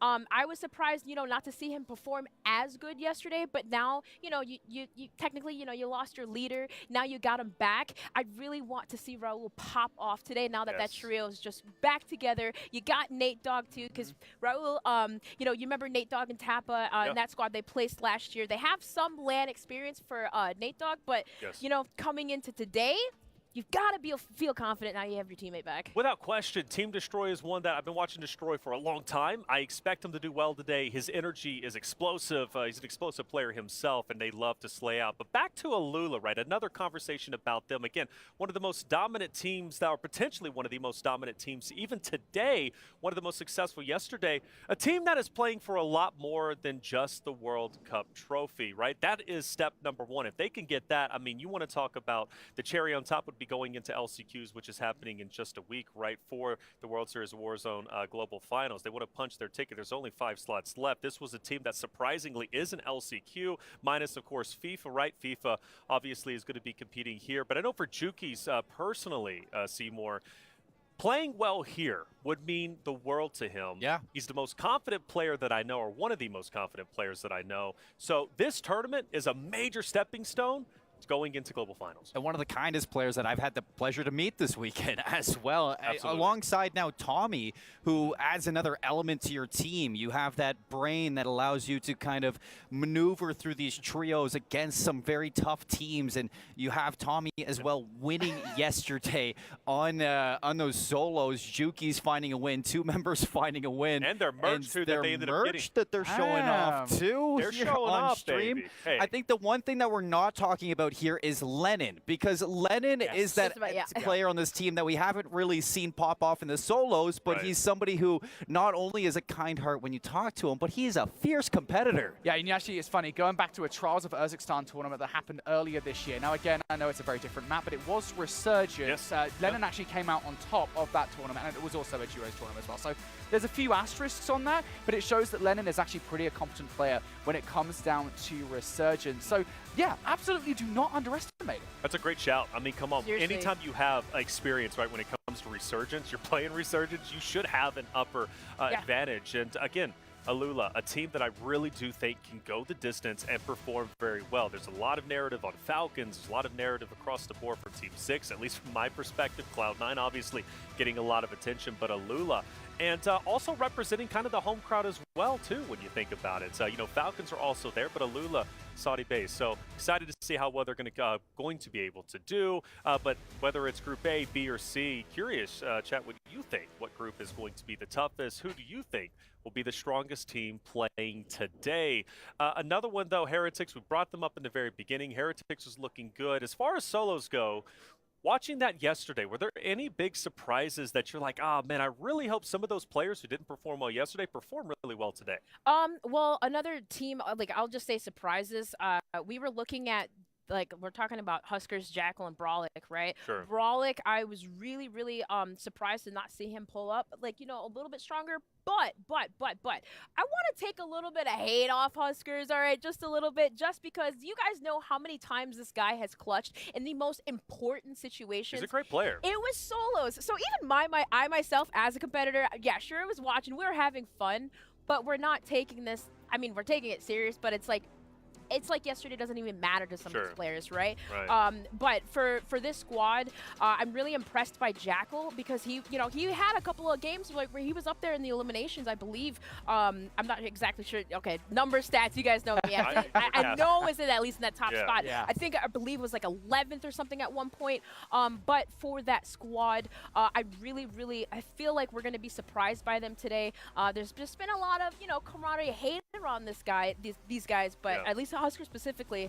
But you heard Bread, man. He's easily the best mouse and keyboard player in the game. Without almost like he has a controller. No doubt. I think we need to stop dogging on him, because again, no matter what happens, he always finds himself here. On land. And just to note, by the way, Huskers is a great player.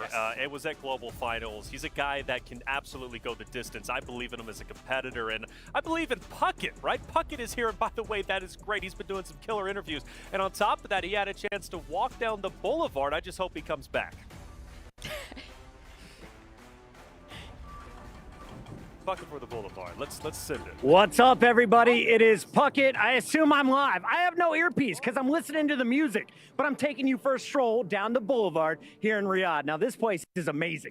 We're right outside the STC Arena, and as you can see, we've got restaurants. We've got a lemonade stand popping off over here, a beautiful fountain, and of course, We've got stages, screens, the yogurt is coming. We're gonna have some ice cream ready for the players after the matches.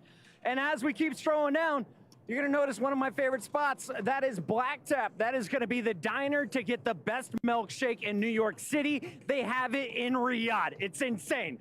And that's just the beginning. Keep rolling with me, my guy. As you can see, we got the gaming district ahead, and this is the route the players take if they want to head to the players lounge.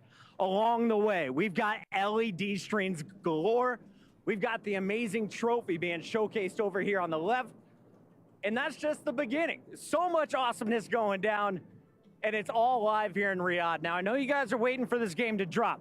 I got a little birdie in my ear that said it's about 5 minutes away. Whether that's true or not, I can't confirm, but I can tell you this event is amazing, and this is just day 2 of an 8-week project. If you guys are enjoying the stream, if you're enjoying the casters, if you're enjoying the players' performances, show some love in the chat, because next time you see me, I'll be in the player lounge hanging out with Group C.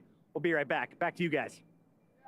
All right, hanging out with Group C in the player lounge. Okay, Puckett likes to get out there and do his thing. And again, that Boulevard is nice. Like I said, I just really hope he comes back. Yesterday he was talking about partying, and he's mobile. Hey, he's mobile.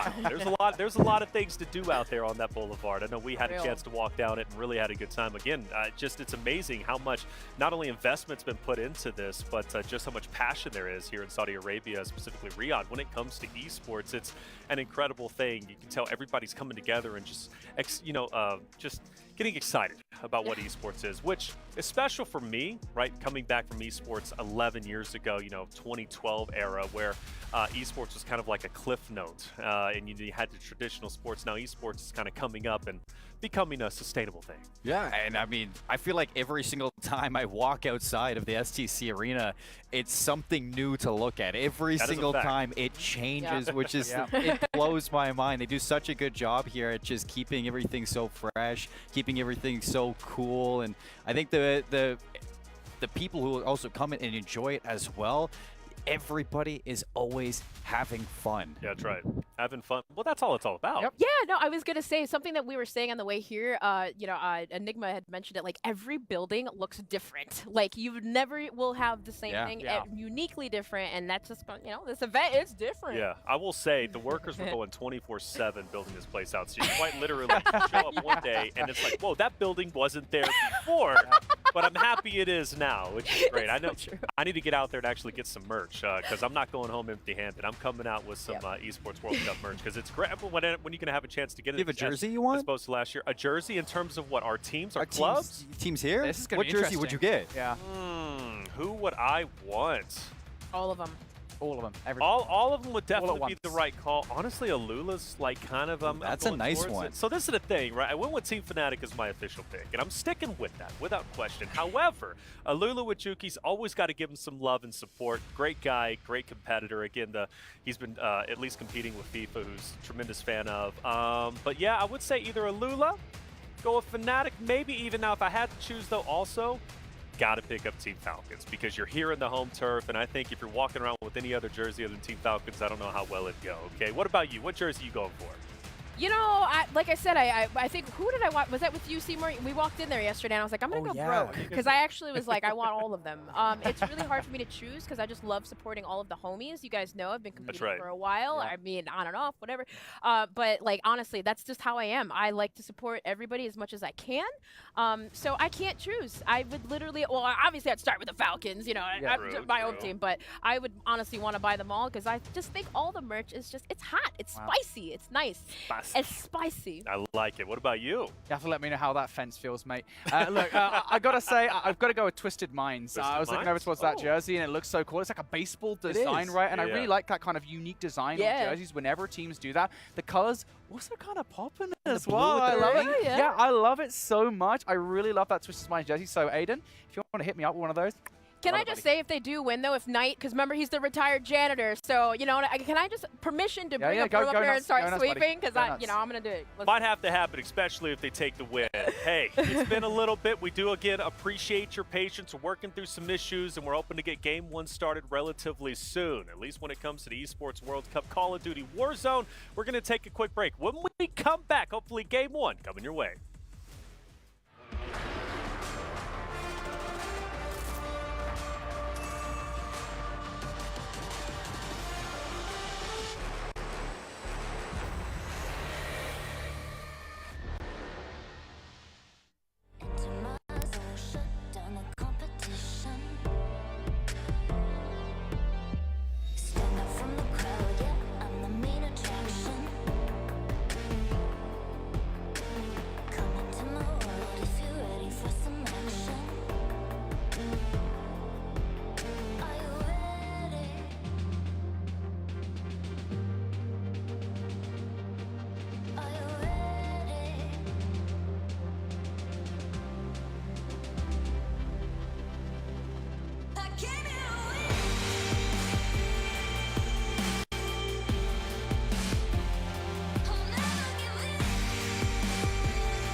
chase you. If you scream, I'll whisper. La-di-da-di-da-da-da. This is all you ever wanted. Take it all, you deserve it. This is how you're gonna end it. La-di-da-di-da-da-da. Take it all, you deserve it. Take it all, you deserve it. Giving back the freedom you want to destroy. And my power's way too strong for you, so try. 'Cause you can't dominate and no one you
had a chance to show us around the Boulevard only moments ago. Now, folks, I know you've been patient, but don't worry. The game is about to get started. You can see the players locking back in. Now, we may have iced the kicker, as it were, but at this point, it all comes down to your mentality going into today, because at the end of the day, this stage now is all that matters. This day right now is all that matters. Enigma, I want to go to you with this because you talked about Guild. You and Shift both agreed that today Guild was going to be on top. Your overall pick for the tournament, though, was Vitality. Yes. Talk to me about those two teams and what you expect from both of them. Okay, so first of all, when it comes to Guild, I think we've picked up this side a lot. King AJ, Vision, and their trio in Wars. Sorry for getting their teammate there, but that squad comes together. I think that's a really well-balanced trio. King AJ, straight shooter. We saw yesterday put on some highlight reel moments.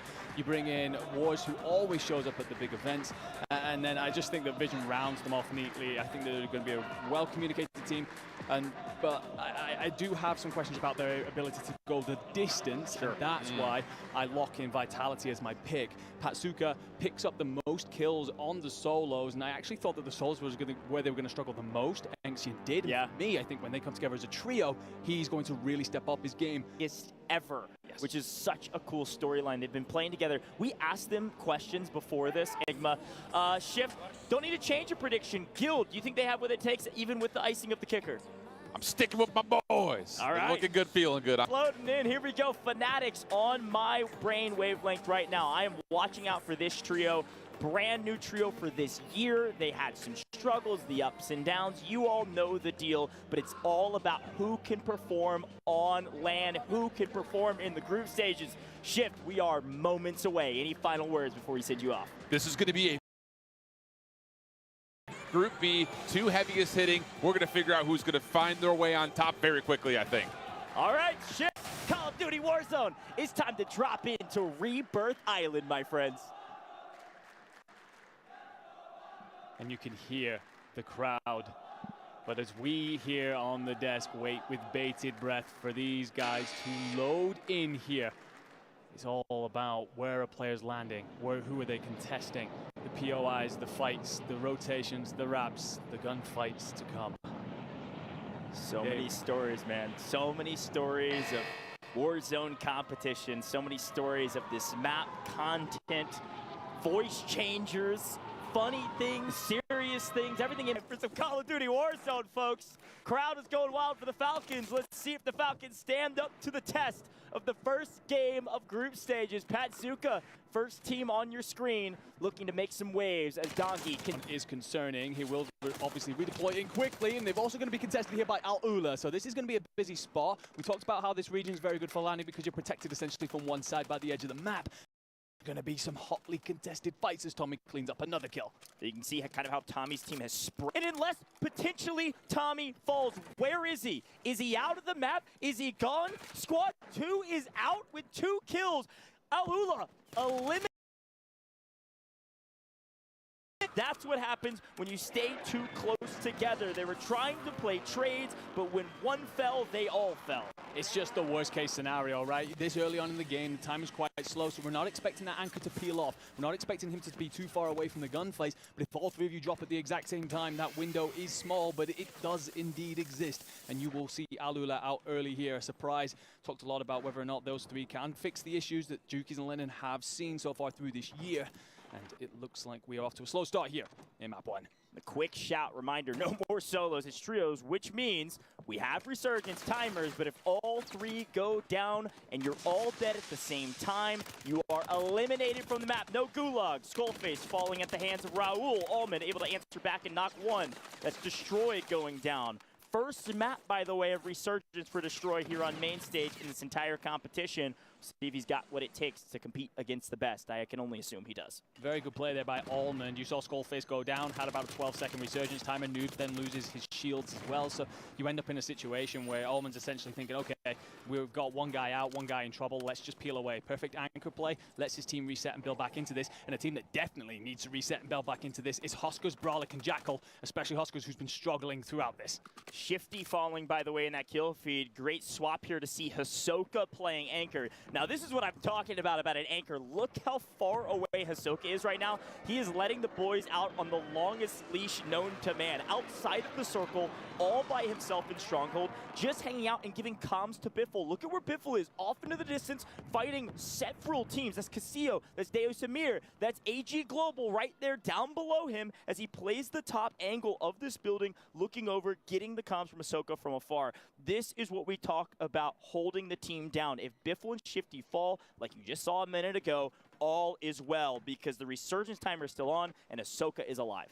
Yeah, and taking a quick look here at the rest of the map that has a couple of players peeled off, a couple of players also trying to execute the same strategy, but it's difficult because obviously you're by yourself. You're essentially running into maybe duos, potentially trios with some of these squads in particular. You're seeing AG Global right up close to them, as well as Twisted Minds. Yeah, Aiden in trouble, eliminated. The team backing off. You see Team 3 in the minimap backing off away from this AG Global squad. That's Twisted Minds, top of solos, looking to find some success today after a small break. They're back on the map, ready to fry. One player down, that timer ticking. There are so many ways to reduce that timer, Enigma. Just running long distances can reduce it. Opening chests can reduce it. Getting eliminations reduces it vastly. Any way you can get your teammate back on the map quickly is a huge boon. Indeed, by the way, we've got more competition coming in. The Falcons trio are deciding to push up on this. So we're going to have the Falcons, Twisted Minds, and AG Global all fighting over Factory. Dongi's team, a team to watch out for. The Singapore squad, this is a really strong team. The big question in our minds is, could they put it all together with this X factor that is Dongi? Believe they've played with Mutex a long time, and adding Dongi into the mix, it looks like they're using him as the Slayer. 5 kills already as the Resurgence timer still active, ready to go for a good circle or so. Just lying in wait and find both players springing up above him. Does manage to get a crack, but it's not going to be enough. Dongi pushes himself to 6. You mentioned it a moment ago. He was the player that comes into this trio. And look at the kind of damage he's already delivering on. Up to 7. The best we've seen on our screen so far. Look how far away Intex is. All the way across on the other side of the map. They're completely split from west to east on Rebirth Island. And Dongi is cleaning house. He looked locked in the interview with Chris Puckett at his monitor. Hardly looking away, wanting to play, but a great personality, and the slaying power equals his personality as he finds his 9th in the first map of group stages. I don't think Dongi can be iced, even if we tried. And the thing is as well, 9 with 34 still remaining is absolutely outrageous stuff. It is a pace that we're not seeing elsewhere. This is another player that's a potential X factor when it comes to these squads, right? How is Knight going to perform? We're expecting them to largely try and help this side understand Resurgence better. Not necessarily slay out the same way we're expecting of Dongi, but Knight struggled yesterday, but a man who did not was Smith, and he finds yet another. Yeah, this BSL team is this huge underdog squad representing themselves. They've got their team as the 3 different iterations, almost an acronym that they've put together for their team squad. Getting wiped by Smith, still have a lot to prove here on main stage. We talked about Ultimate High Ground. This is super important, especially as the Resurgence timer begins to tick down. We've got Raul, we've got Nate Dogg, Destroy. Nate Dogg playing High Ground. He's the anchor as Destroy and Raul are pushing up on what looks like that Wars team. That's the guild squad we've got all of our eyes on, waiting, watching below. Nate Dogg giving comms and seemingly safe, at least for now. Grass decides to push here. Will find Believe. Will get the down. Oh, misses the shot, actually. Does not want to make a mess of that. Will eventually clean it up, but the thing is that extra time that's spent means that his opposing teammate can push on up. Intex and Believe just above him here. Lucanar is going to have to be very careful. Is on to 4 kills, but doesn't necessarily have the backup from Drake, who's off in towards the center of the map. Mortar comes on down. Dongi up above, and this is the man who's slaying thus far. Yeah, we saw the Gladiators around the corner as well. You can see that Team 4. That's going to be your Gladiator squad. Huskers on the water tower. You can see Noobs actually taking out Brolic in the kill feed. So the Husker squad relying on Huskers to stay alive as Jackal answers back and takes down Noobs off screen. You can see how split that Team 4 is in that X-ray cam looking through our buildings. Huskers way up in the water tower. Very similar strat to that Destroy team, by the way, as we see the zone tick closer and closer to the center of of the map. Now, quick look here. We're in circle 3. A minute and 8 remaining is when it begins to close. Once that circle fully closes, Enigma, we know what happens. This entire map goes silent for a moment as that resurgence timer will end. Well, that's exactly it, right? This is all the teams right now are simply playing to try and rack up some kills, and Destroy's not having a bad one for his first map, right? Up to 7. We'll play the prison rooftop with coverage from Nate Dogg, and then he's actually going to get support from his teammate as well, and find Bagel on the water tower, and just continues to roll. We were wondering how he would perform after missing yesterday. He's not having any problems, Coach. This is what we're talking about. Ultimate high ground, not necessarily for kills, but information gathering. Let your Slayers out on a long leash. Let them go rain in as many kills as they can get until this timer is done, and you are the information man. You are the one feeding your team all the resources they need to find success. We talked about this during solos, even more important during the group stages. Watch that bottom right-hand corner of your screen when we're in player POVs, because you will see whether or not these players have loadout. That will dictate how aggressive they're playing. You need loadout weapons. Look at this. Destroy. Bottom right corner. You see all those attachments. He's got loadout. He's got his resources. He's ready to rock and roll. He's got the meta, and that Superi seemingly in everyone's hands. Yeah, and we talk as well about meta. Superi, sure, but that SVA on tap fire, it's been putting in work throughout this year. We're going to move on over to Castillo. Has absolutely nothing. Can AG Global step up from the performances of yesterday? Well, so far, Castillo has not had much luck. Does indeed actually get to see Shifty and Knight start to pick up kills in the feed, and that's all going to be Gladiators struggling in those ones. Yeah, Shifty and Knight finding some success, but unfortunately getting third party. This is what happens. Again, signal flares in the skies every time you shoot your guns. And who's there? Bagel. Not on 0, as Puckett maybe predicted on 1, as we see a couple more teams falling in the kill feed. Actually, our second, now third. Aiden, C-Smith, off screen, fully eliminated. Twisted Minds, top of the leaderboard, out of here. See you later. See you in map 2 here shortly. How many kills did they get? Only time will tell. Castillo out of here, Dark out of here. All of a sudden, times are changing. Resurgence timer not even closed yet, just right around the corner from that Enigma. This is chaos as the teams continue to converge on each other, and now our respawn closed.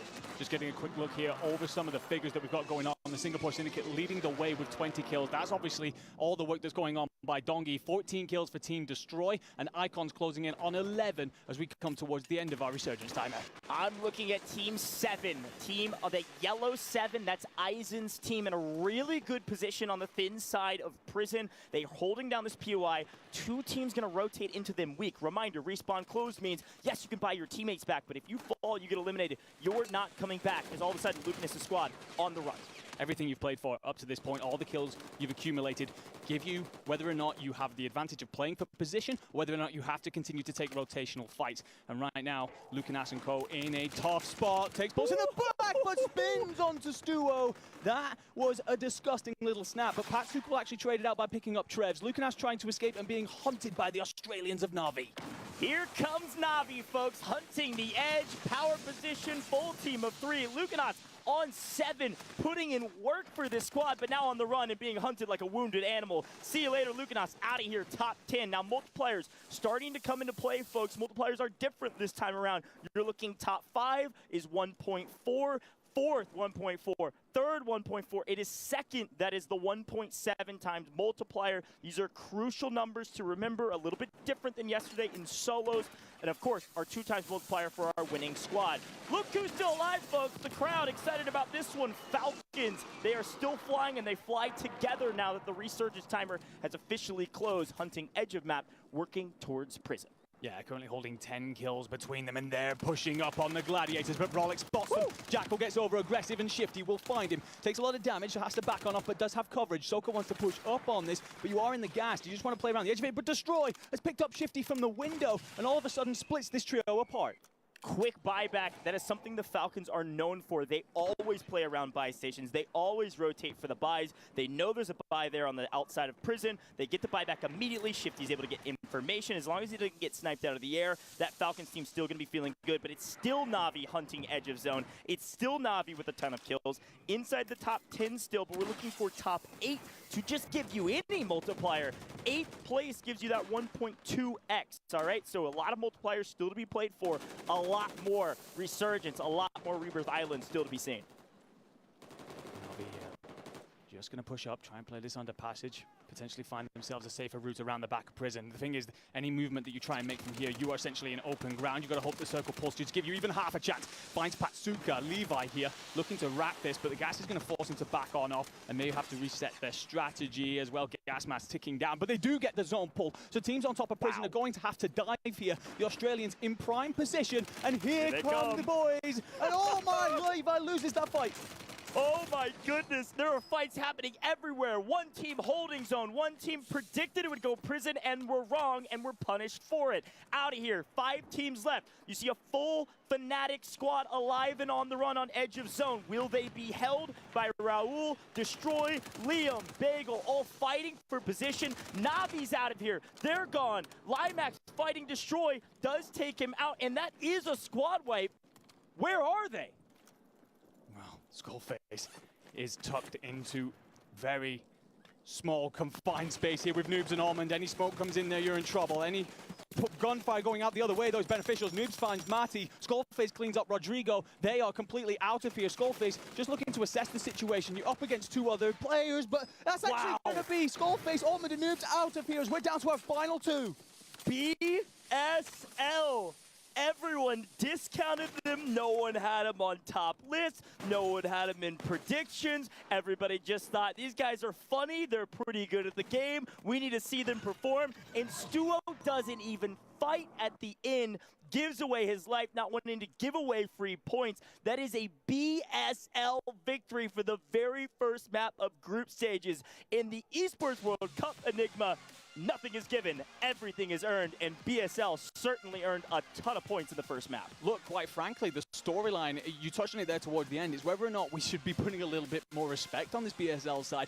They came 8th for the World Series last year with Benzi. No one even expected them to qualify, let alone be Europe's 2nd best performing team on the day. So then to see them come into the Esports World Cup, I think a lot of people kind of turned around and went, well, they're here, you know, whatever, we don't really care about them. Not been a part of the conversation. Did not perform well yesterday in the solos, but for all the discussion around them being funny and how they describe their roles in ridiculous ways, it works when they come together as a trio. And they come together as a trio because of the trust they have. They make fun of each other. They have a good time doing it. Every conversation we've had with them was this. We asked them their drop spots. We asked them their strats, and they said, we just listen to whatever Bagel tells us to do. What's our favorite drop spot? Where Bagel says so to go. I mean, that's what it is. It's trust, it's communication, chemistry, and it all paid off at the end of the day. I've got a lot of question marks around scores, though. Reminder, multipliers are crazy top-heavy in this competition. 2x multiplier, of course, going to BSL. Where did Na'Vi end up falling? They got a post-mortem kill on Destroy. They had knocked Destroy, and nobody could res him. So there was a moment there I thought Na'Vi was still alive when they got the zone pull. The problem is, they sat there with the zone pull, and it was like an onslaught of 5 teams pushing them, rotating to them, and they just got swarmed and couldn't survive. As soon as that zone pull comes their way, I'm with you. I think, okay, this is Na'Vi's to lose. You potentially have the company of Vitality off towards that northern side, but I thought that they were in the prime spot for sure. But the smokes come out and just essentially creates a blanket in front of them, and all of a sudden, it's like the Battle of Jon Snow there, where everyone's just flying forward, and you don't know what they've got to hit first. Lose the gunfight there if you're Levi, and unfortunately then, the amount of bodies that are landing in the region just can't really contest it if you are Na'Vi. But I'm with you on some of these squads, because yes, we can talk about Boogs, Liam, and StuKX and how they end up winning that and getting that 2x multiplier, but some of these squads were picking up serious kills out there on the map. So just where did they end up landing on our leaderboard? We will wait to find out. Yeah, and this is what's so fun about this multiplier. Usually we reward kind of that top 5, right? If you get to top 5, you're going to get that 1.7x. In this competition, 2nd place and only 2nd place gets the 1.7x. So this is a crucial thing to remember, because it's a 1.4x for 3rd through 5th, which means a team like Team Destroy, who frankly had an incredible game. I mean, let's talk about him really quick. Destroy, first map of Resurgence on main stage, did not play yesterday and nearly dropped double digits in the very first map by himself. So if that team had any sort of spread of kills, that is a very, very strong game in the very first map of the first day of group stages. Well, we were saying it, weren't we? You know, his brother comes in yesterday to cover, picks up the map win. It's a great story. We're all very happy for them. But what will that do to Destroy? First of all, does he have, you know, how does he feel about coming back into things? You've got to walk into that big stage where everyone else has had time to set themselves up and get a feel for the game. And also, how do you feel about playing a bit of Resurgence here in this level of competition? Well, it turns out he does not mind it at all. We tuned into him a couple of times throughout that. But I thought the setup that they had was gorgeous. You know, you had Destroy sat on top of that prison. Nate Dogg was trying to watch on over for some rooftops. And then just essentially essentially a third just roaming around the map, giving themselves. I mean, it's Raul, so of course he's off on that leash, but. You know, as a three, look very well together, and that's impressive considering that is your very first map together in this competition. Yeah, what did he call him? Destroy called him his little Goonies, I think, or something like that. They are very, very strong, and Raul Destroy flying around the map. And you're right, it was Nate Dogg way up on high, taking ultimate high, giving comms. Communication is everything. If we tune into their stream at any time and any stage of any competition, the comms are flying. They are so good at the small talk, and it's such an important thing for that team. But the team on top, BSL, Boogs, Liam, Stukex, two guys from Bradford and a guy from Germany on top in the very first map. We'll see if they're on top in our score tallies at the end of it, but regardless, they're likely going to be top 5. I am so excited to hear what our guest has to say about our very first map in group stages. Wow, what a great game, number one, and a disappointing one for some, but for others, just an incredible showcase of the true potential the trios can bring. There was nonstop action and a lot of incredible things that actually were very surprising to me, different playing styles that we're going to break down. But first, let's talk about our winners, BSL. An incredible performance from them. We go to you, Infinity. They did a lot right.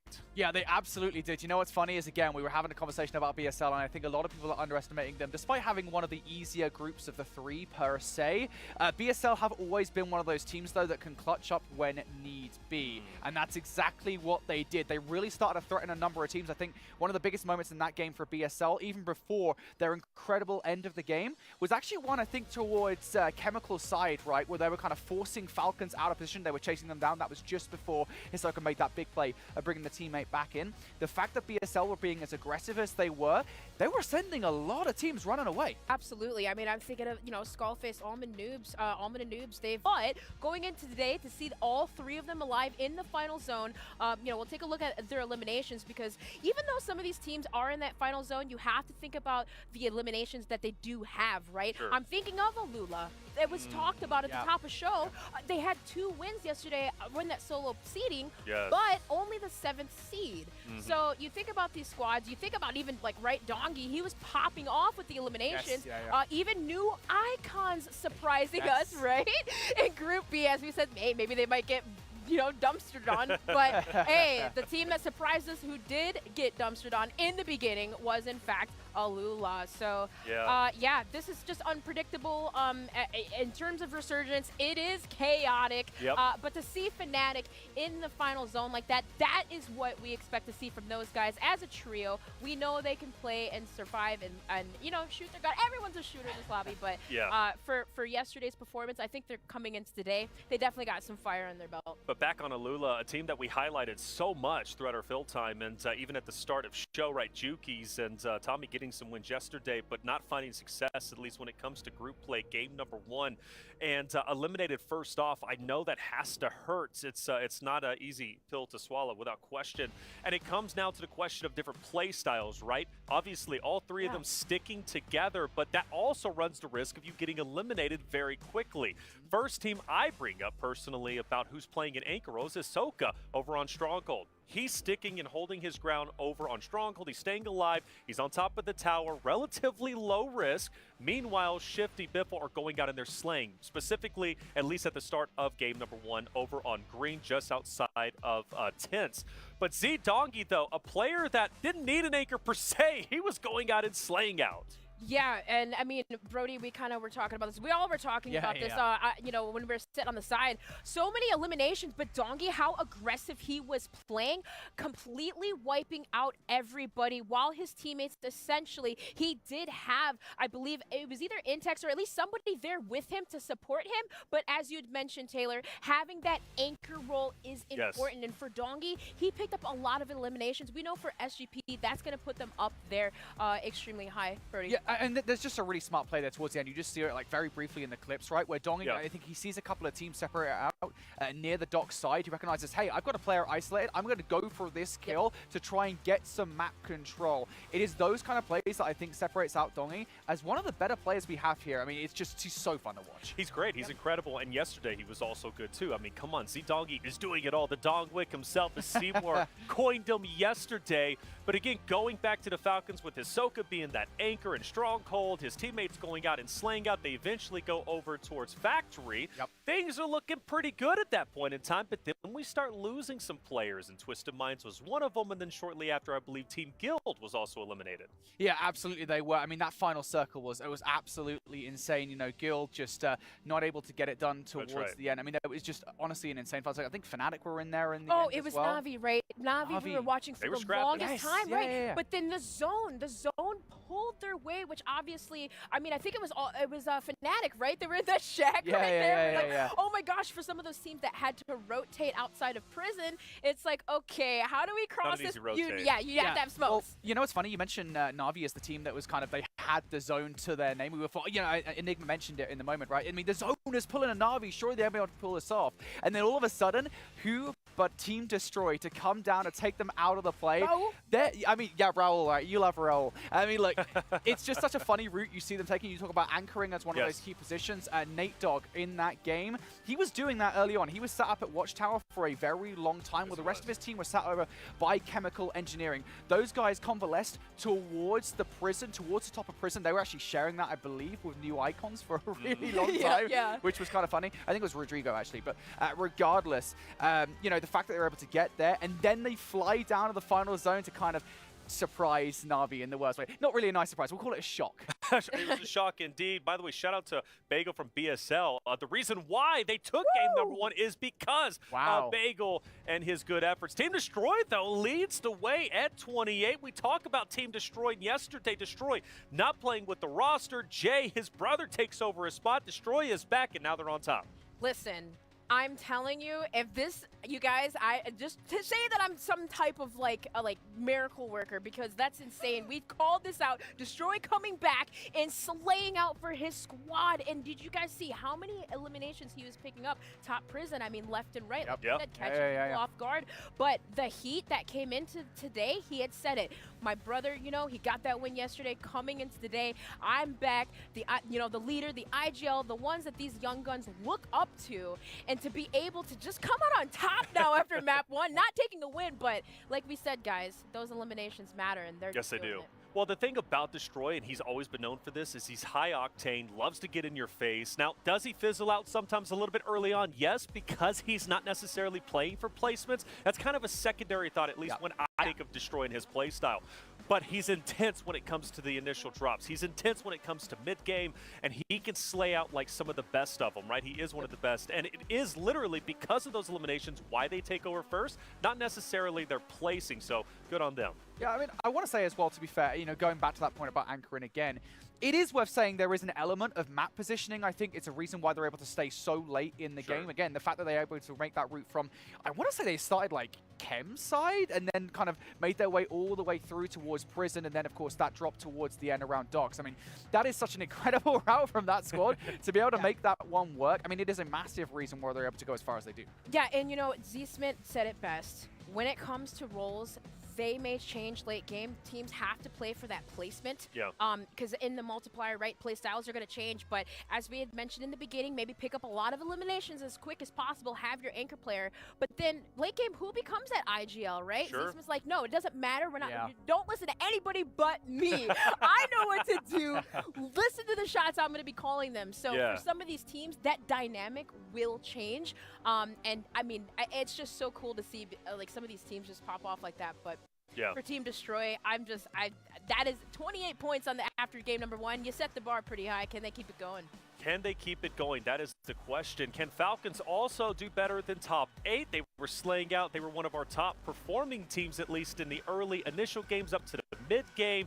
There was a great shout from Go. She said they like to play around buy stations, and that's important, right? And it seems like they were almost timing their rotations to kind of time with those buy stations. For example, his soak over at Stronghold. They were playing around tents on top green, eventually moving over towards Factory. Another buy station over there. You notice their rotation, right? Going up towards headquarters. Another buy station there. We see a buyback, I believe, on Shifty. Hisoka hits that up, and then eventually they get taken down not long after that. But they're playing close to buy stations so they can get those revives. Now, the question is, though, are they going for the revives even when Resurgence is active? Because if they are burning through money. So I don't know if they're necessarily doing that, but I would see why you would maybe want to do that. I think it's one of those things, right? I mean, cash is kind of, it's difficult to utilize, I think, in Resurgence. It's like, do you actually want to be using your money on buys? And what else are you really going to be using it for? I mean, it's such short notice decision making. That's right, yeah. I wouldn't be surprised. I was going to say really quick, the 3 C's, right? That players always say cash, chemistry, and communication. That's so right. Cash is king, baby. Add a fourth one, king. That starts with a K. Hey, we're going to take a quick break. When we come back, game number 2 is going to be coming your way. Don't go anywhere.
Welcome back to the caster booth here with the Esports World Cup Call of Duty Warzone. Map number 2 right around the corner, Coach Enigma. And I gotta say, can we shout out Team Destroy for being top of the leaderboard? Destroy comes in from being radically sick. I'm talking hospitalized yesterday. You all know the story. You all love the story. Jay, his brother, comes in and wins a map. Now, Team Destroy didn't win the first map, but they're on top of the leaderboard after the first map. So watch out for Team Destroy. He's here to slay.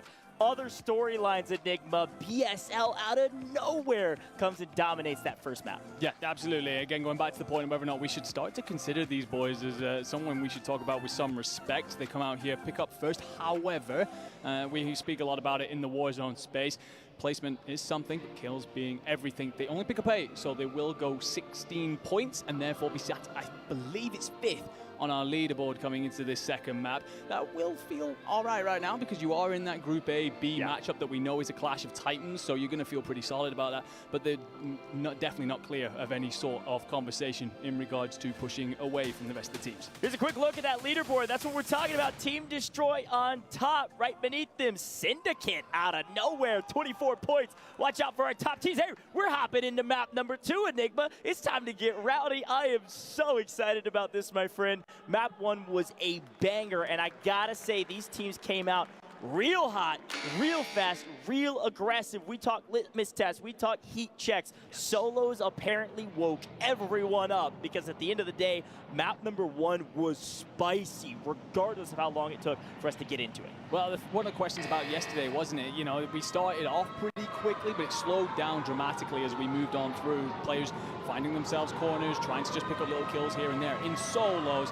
However, today we've started off hot in map 1, and I highly doubt we're going to see things slow down in map 2, and it definitely doesn't for Knight as Bagel picks him up.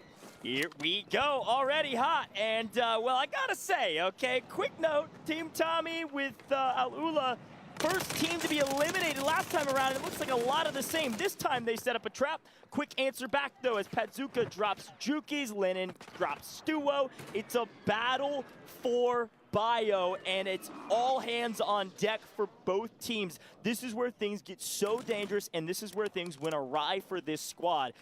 This fight basically happened the exact same way last time, except that Pazuka squad, once they got the knock, full swung and got a full team wipe.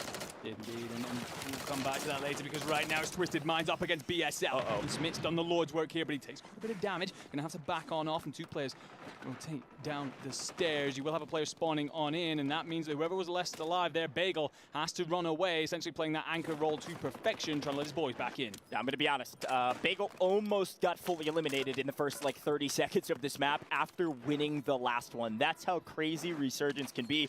That's how important that anchor position is. You cannot all 3 die early. That is almost the only rule of this entire game.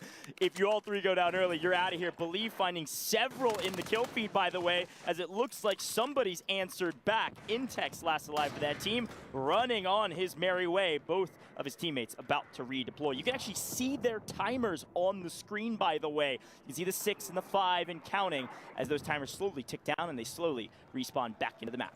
Yeah, well, the one thing is with Intex there, he found himself a lovely cubby over around Chem. We move in towards Lucanas and Co. And actually, big fight going on elsewhere as Biffle takes on Levi. And again, we've got this situation where Soka's playing anchor off towards Stronghold. And we back in with our Al-Ula squad, who continue to fight over bioweapons. They have company. But right now, with Tommy out of things, it's up to Juki's and Lennon to just play patient, let their boy back in. Yeah, big storyline there, Al-Ula. Now, I gotta say, Tommy fell first in the World Series of Warzone Global Finals. They ended up getting 3rd in the competition, okay? So we got plenty more wars that to be played for the team near the bottom, if not at the bottom of the leaderboard.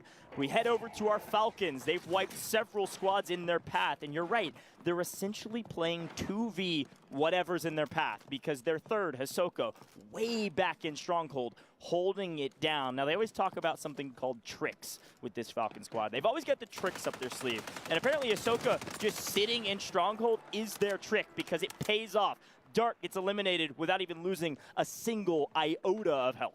Yeah, and this is one of the things that's scary about this side. This entire strategy that you've got if you're Biffle and Shifty, you just start hunting things down. You feel confident to take on even 2v3 scenarios in a lobby of some of the best players in the world. Just allows Soka to play that anchor role so perfectly. And they continue to move on through the map. Wars here playing bottom showers with the rest of his guild squad. A guild squad that didn't get off to the best start. Map 1 finished 13th, picking up just the 7 kills, so we'll be looking to do a bit more here. Skullface on top of Prison. It's always a battle for Prison in some form or fashion. It's just a matter of when. Right now, only several teams, couple teams rather, floating around the edges of Prison, and that one team in the shower, Skullface, one hiding in the corner, breaks the camera. Oh, Skullface almost put one of the nastiest clips of all time on the timeline. I almost just lost it. Dave Samir, make sure that, no, Coach, don't freak out. I got it in the bag. He can't break my camera, not here on land. Look, Skullface might well go down there, but this is a considerably better map from them. They struggled in map 1. They might have got 3rd, but they only picked up 8 kills overall. They're already on to 10 in this one. Skullface snapping in that one shows exactly why. On board with Biffle. He actually won't get that kill. It's going to be Noobs and Skullface picking up more. Wow. Pushing through Grandma's and looking for Smith, who's trying to escape for his life. You've got to shoot the rest of the team's in trouble, and Shifty's shooting fish in a barrel. Yeah, got to find the fish when you can get them. I mean, they're free. They're floating around out there just waiting for somebody to shoot them.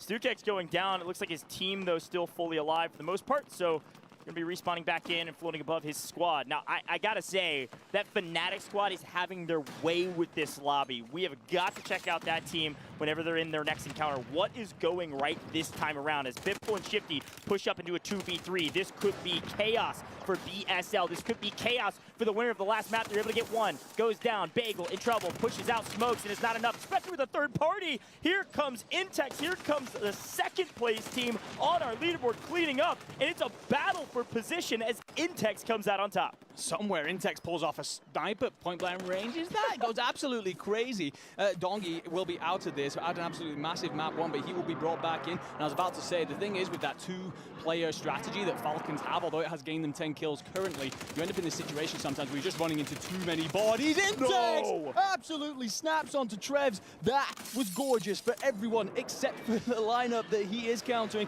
and will actually decide to play on in through the water. Dongi's going to clean that on up, and Dongi and Intex just continuing a bit of a reign of terror here through Harbor.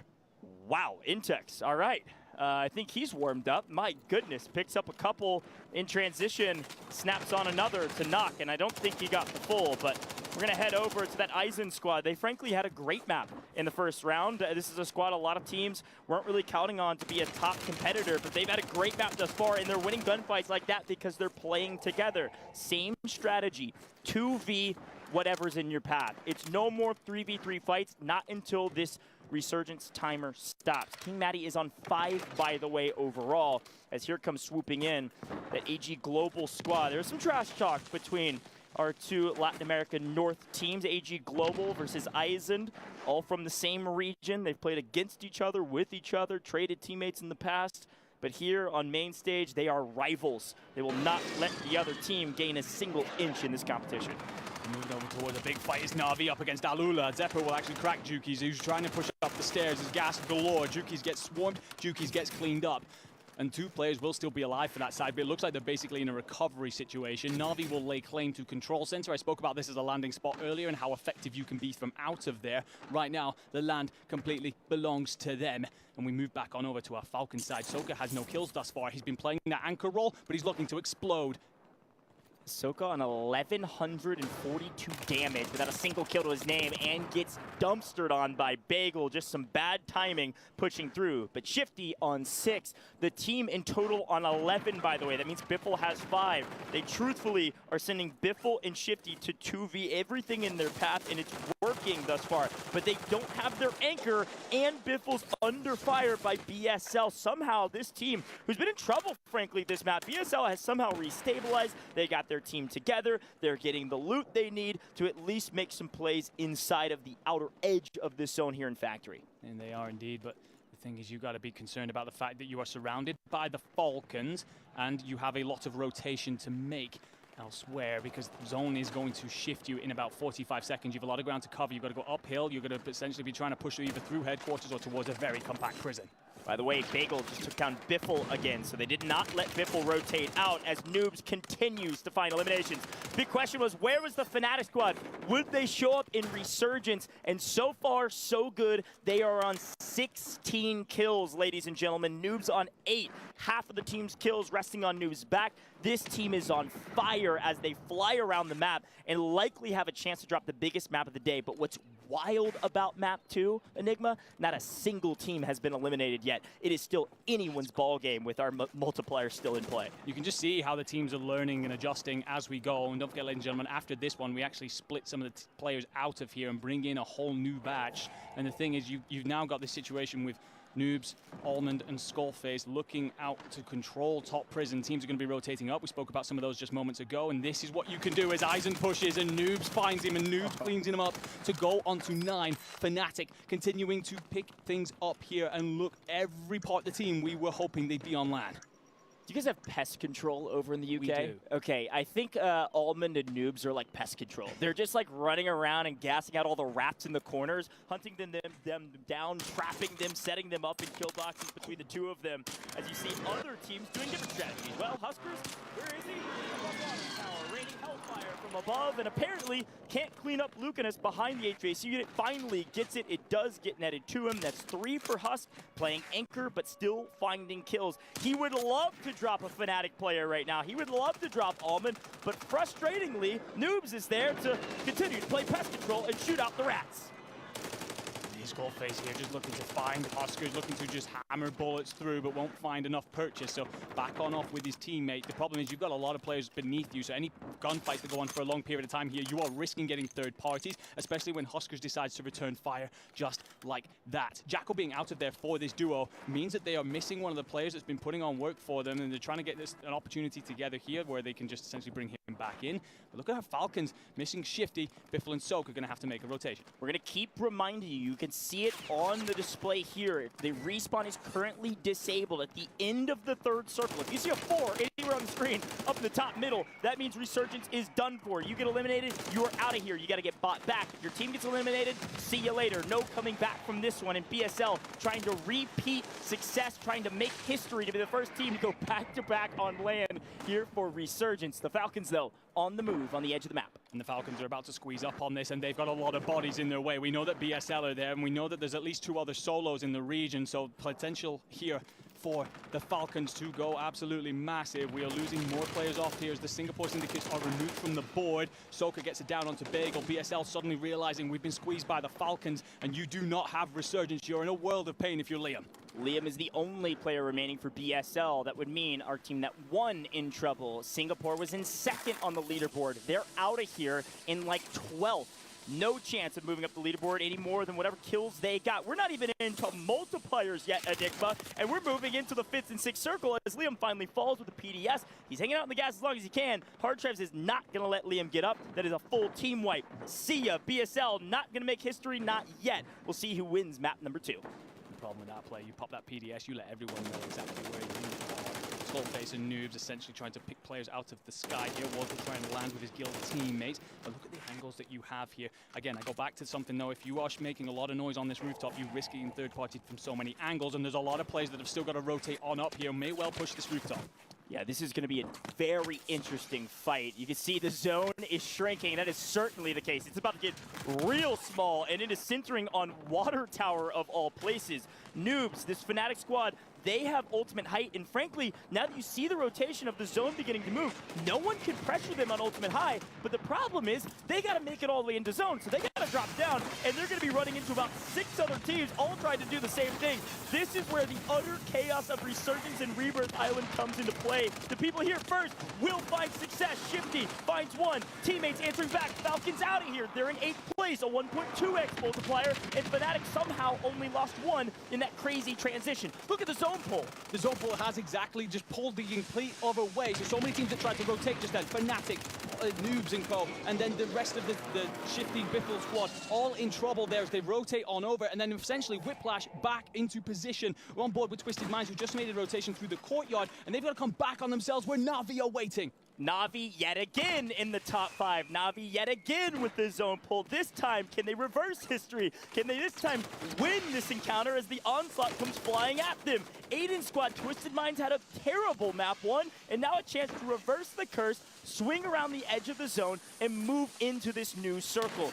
This is where you have to play zone, and they're going to make the rotation with Gas Mask, and they're going to lose Smith in the rotation because they needed to get here, and they needed to get here early. Reminder, we're into the 1.4x multiplier. We need a 1.7 at least for 2nd place, and Aiden's going to make a play. Finds 3 in his way, so backs off. Z-Smith somehow got the self-revive alive, so they have 3, but they're weak. Aiden in trouble. They push the fight. Na'Vi will not relent. Na'Vi will not fall, but finally, the third party, Hard Trevs, Drake, they come in and ruin Na'Vi's day. Na'Vi cannot get out of this top 5 position. And it's not just this 2v2 conversation. There's actually going to be players lurking on the edge of this. So while Trevs tries to squeeze on up, Smith and Knight are just trying to play around this, but the gas is going to continue to encroach them. Skullface actually picks off Drake. Fnatic are involved in this conversation towards the end, but Twisted Minds, 2 players left and looking to try and push on through this gas. And Skullface and Almond are going to clean up Lucanas and Hard Trevs, and this we're down to 2v2. It is Fnatic all day, every day in map 2, and it's not close. down below. Twisted Mind holding on by the hair of their chinny chin. It is a 2v2, but Fnatic have everything in their favor. They have all the kills. They got a 1.7x multiplier. The question is, will you make it a 2x? They push the fight first and they win it. 1, 2, can they get both? No! Knight goes huge! The X Factor! Would he show up today? He does. Twisted Mind proves me wrong. They prove Fnatic wrong, and they earn a ton of points with a 2x multiplier. We are just 2 maps in, baby, and the storylines are insane. We've already talked everything about map 1, BSL, Destroy, etc., but right there, Gorgo Knight goes massive. Could he deliver on land? Would he be the player that Twisted Minds wanted him to be? And he snaps for the victory. Every single player, every analyst, every person at home said, was it the right move to get Knight at the end of the day? Was it the right move to pull a Resurgence-only player into competitive form yet again after a couple years off? The answer apparently is yes, at least in Map 2. A massive win in the final moments of Map 2 net the 2x multiplier. And I think, frankly, maybe more important, they stopped a Fnatic squad that easily was the top slaying team from getting a 2x multiplier. You won points and you took away a ton from an opponent. Yeah, exactly, and it's an opponent that's likely going to be dueling with you for those spots because of how difficult these groups are looking right now. You definitely can consider that Fnatic being in that Group B, they need every single point that they can get from good positions like that. They had a tough map 1, picking up just the 8 kills, exploded into this one, however. But yes, Twisted Minds on your screen right now, the people who have won map 2 here, and it's considerably better than the placing in map 1, which was 12, not really in the conversation. You know, you start to then come into things. Was solos yesterday maybe just something that they felt a little bit hot in, and today maybe won't be their day, but they have fixed things up there in map 2. Man, I love the math of kill multipliers, I gotta say. We tuned into Fnatic when there were 11 squads alive, and they had 17 kills, and then we didn't check in with their total kills for the entire map, and they get a 1.7x. So a massive amount of points thwarted, a massive amount of points gained for Twisted Minds. Taylor Reflections double. What the heck is going on in the analyst booth? Because we're losing our minds here in the caster. Minds, and I think we need to clean up a little bit because Gorgo Knight just cleaned up the competition. First time in a long time on land and called himself the what? I'm pretty sure we heard from Zeus, right? It was the Resurgence janitor. Resurgence The retired janitor. And I said, hey, if Knight wins something, if he clutches, please can I bring a broom? Incredible. I cannot believe. And he did clutch, right? Because that was almost a clutch moment coming out from Skullface, who nearly wins the 1v2. I mean, it was down to a 1v2, but it was originally a 2v2. That's Twisted right. Minds forced to move all the way to one side of the circle to the other.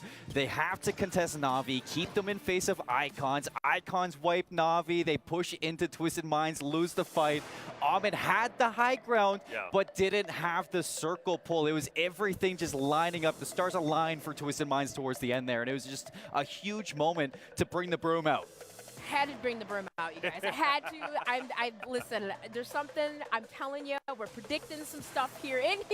Even with the Destroy stuff coming back, right? Let's go. But that was insane, you guys. Closed endgame and new Icons, right? They were waiting on the other side, I believe, Biochemical rotating in and just really, really played spoiler alert. Here's that moment, right? The 2v2. You can tell the height difference, right? At this point, I'm thinking Skullface and them, they've got it in the bag, but not so fast. They drop down, one gets finished. Skullface nearly picks up the second, but then ultimately he will fall as Gorgo Knight finishes him off and then gets to cleanups. An incredible moment and a massive win coming out from Twisted Minds. Yeah, you know what's wild about that, actually? I feel like Armin went just a little bit too early. He drops down just a little bit earlier than Skullface does. It's just a tiny bit out of sync.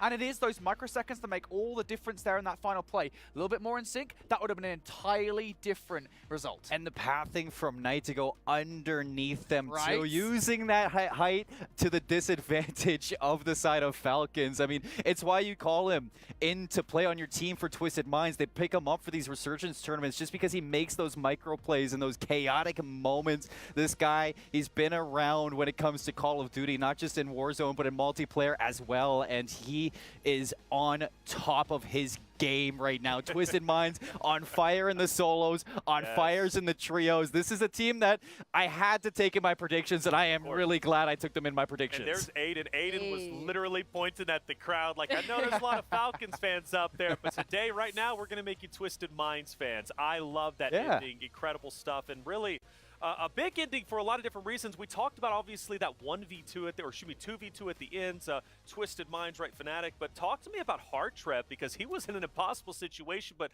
made it look pretty good. Yeah, and like we said, kind of like where that zone was pulling, right? For the most part, we did see, which, by the way, shout out to Fnatic, because even from the last game, right, being alive in that late game, but how many eliminations that they were to pull up at prison, right? Just each level taking over. But while that chaos was going down on the other side, yes, the rotation over on the other side of the prison, Hardtrep's new icons, they had to rotate far, but playing spoiler alert, right? Na'Vi on the other side too, just that chaos. Guys, it was chaos everywhere. But what was hard for some of these teams were those rotations. Yeah, you know what's funny, actually, and just a very quick shout-out here. This is the second time, and I'm sure it won't be the last today. New icons are hanging right now. I mean, the fact of the matter is we were discussing them to be a really difficult group, Group B, the group of death, so they're going to have to deal with all those teams every single game that they play.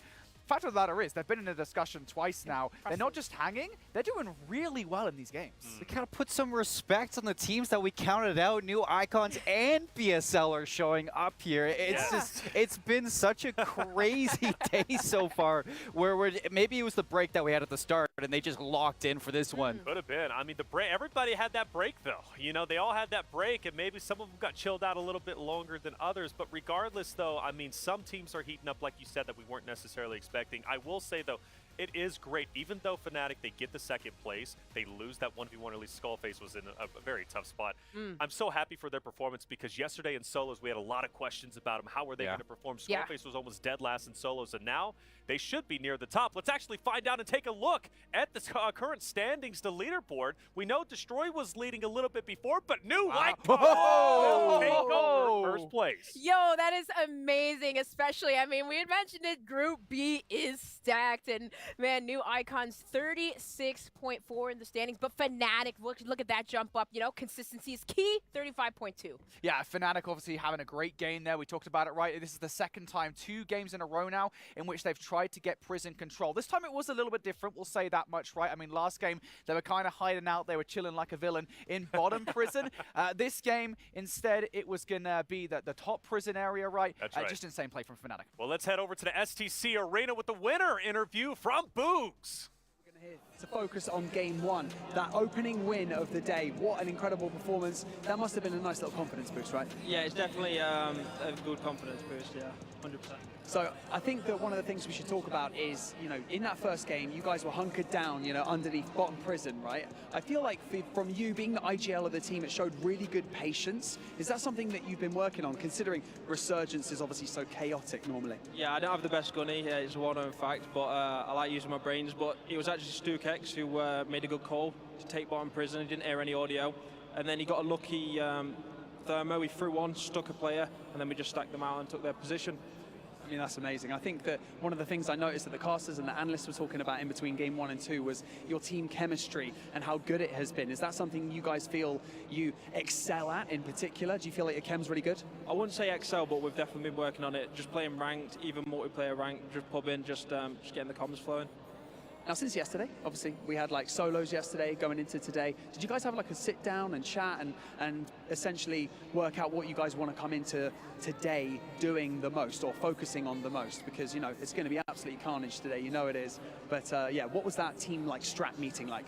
Yeah, we didn't do the best in solos, but none of us are worried because it doesn't mean anything in the trios event. But yeah, we just sat down, figured out some landing spots, and then it worked well, I guess. It did indeed. Bugs, thank you so much for joining me in this interview. I really appreciate it. We can't wait to see what you guys bring to the table for the rest of today and tomorrow. Let's hope you get into the finals. Congratulations, man. We'll see you later. All right, and for now, we are going to head back over to the studio so they can carry on breaking everything down before we dive into our next set of matches.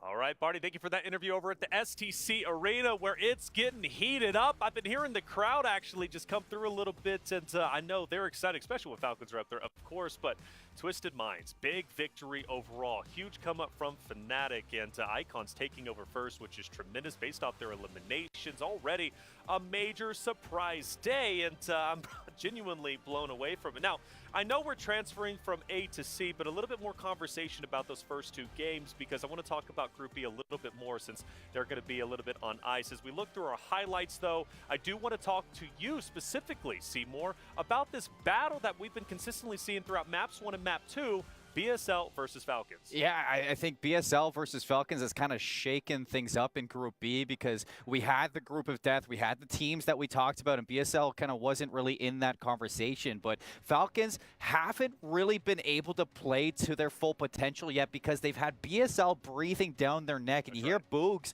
on the interview talking about he's got the best gunny here. He's proving it in a lot of these fights. He's going toe-to-toe with literally the Kings, and if you go for the Kings, you better not miss. So far, they're not missing this fight between Falcons as well as BSL. I'm curious to see if over the course of the day, one of these teams, maybe even Falcons, decides to go for a new drop spot, because it just hasn't been paying off for them. Yeah, you know what's funny is right now we have a look at that kind of massive mess up that we were talking about, right? All the teams that were sat inside prison, I think there was about 4 or 5 of them. And on all layers. Yeah, all layers. I mean, prison, it's a multifaceted building, right? There's a lot going on inside the prison. And you're seeing basically that transition from prison all the way down to the final zone. Just a quick shout out to Na'Vi, by the way, because this is the 2nd game in a row now that Na'Vi have had the zone pull to them. And that's the reason why they are so high up in our final standings. Surely it's got to come to them soon. Absolutely, but how smart was it for Twisted Minds to rotate outside of zone in through the grass side, right, and go around behind Na'Vi, and Aiden dodging all of those thermites was absolutely insane, and then Knight throwing one up there too, getting a couple of knocks. I believe, yeah, Zeppa did knock Aiden, but for Knight to clutch through all of that chaos, you got to give credit to the rotation, right? We talk about play styles changing late game. Z-Smith making that call, listen to me, let's rotate outside of zone, get into a better position, and that is what's key in the end game. You have to play positioning perfectly. You have to. It's so pivotal, especially on Rebirth. Positioning is everything. I got excited when I saw Alman up here, because I'm like, ooh, things are looking pretty special. When you're up there, it's great, but when the zone then starts to pass you and you got to go down on top prison, now you get put into the blender. It's never an easy thing. Yeah, and that's the thing as well with prison, right? I think there's kind of a double-sided blade, as it were, right? I mean, yeah, there's that advantage, obviously, of having the high ground and be able to look in multiple directions, be able to move in multiple directions, but once you get forced off of prison, you are vulnerable. You're flying down, you're in a position that you're not favorable, and that is exactly what happens to Almond in that final play. He's forced down towards an unfavorable position, and that's why that timing was not there with Skullface. Didn't really have a choice. Look at Aiden. Hey, I don't know if he's talking. It wouldn't surprise me if he is, but Aiden, he knows his lands, right? He has played in so many lands that I've been a part of, and obviously ones that I've watched in the past. So he's got that experience. He's bringing the energy, and it's incredibly valuable. BSL, though, a team that has just been exceeding all expectations. So happy that they're doing so well. Now, though, I do want to focus the conversation to Falcons one more time, because obviously the big dogs, the heavy hitters, and the fans' favorites.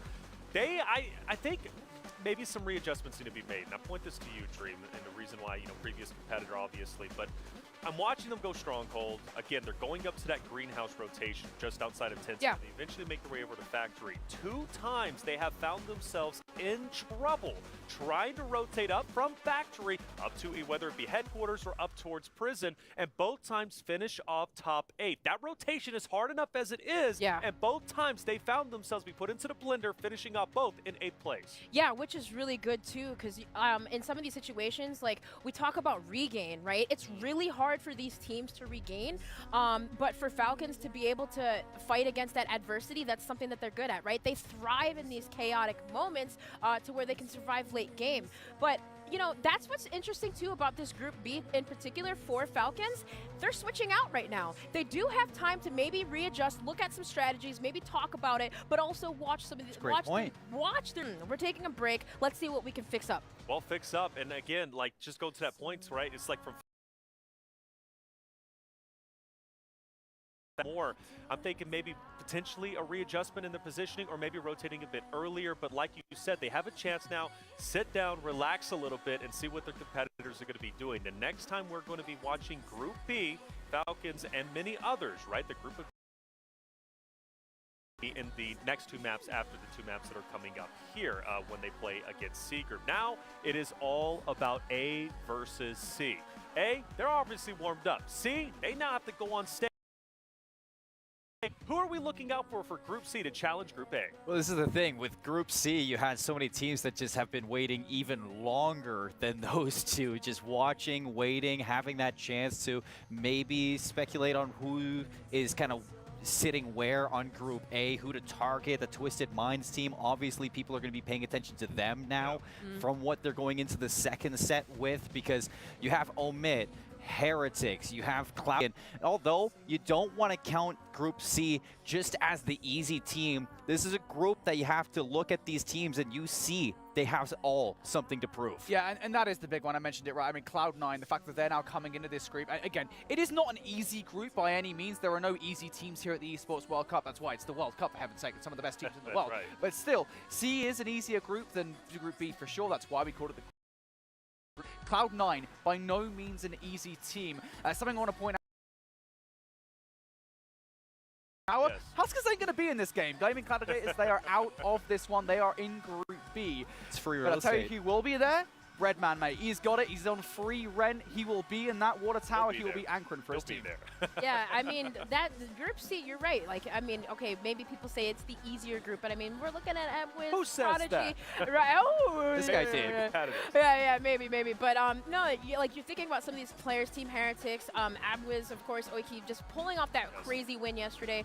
We're still gonna see some craziness coming from this group, and yeah, Cloud9, that's a good shout. Yeah, so for me, obviously Team Zix have been pumping them up. They're now about to be in front of their home crowd. When we talk about Team Zix, Hamoud, both Saudi locals, right, representing Saudi Arabia themselves, and then you also have Krims, who's representing Pakistan, the only Pakistani competitor going into global finals and also competing today. So a lot of pride and prestige there.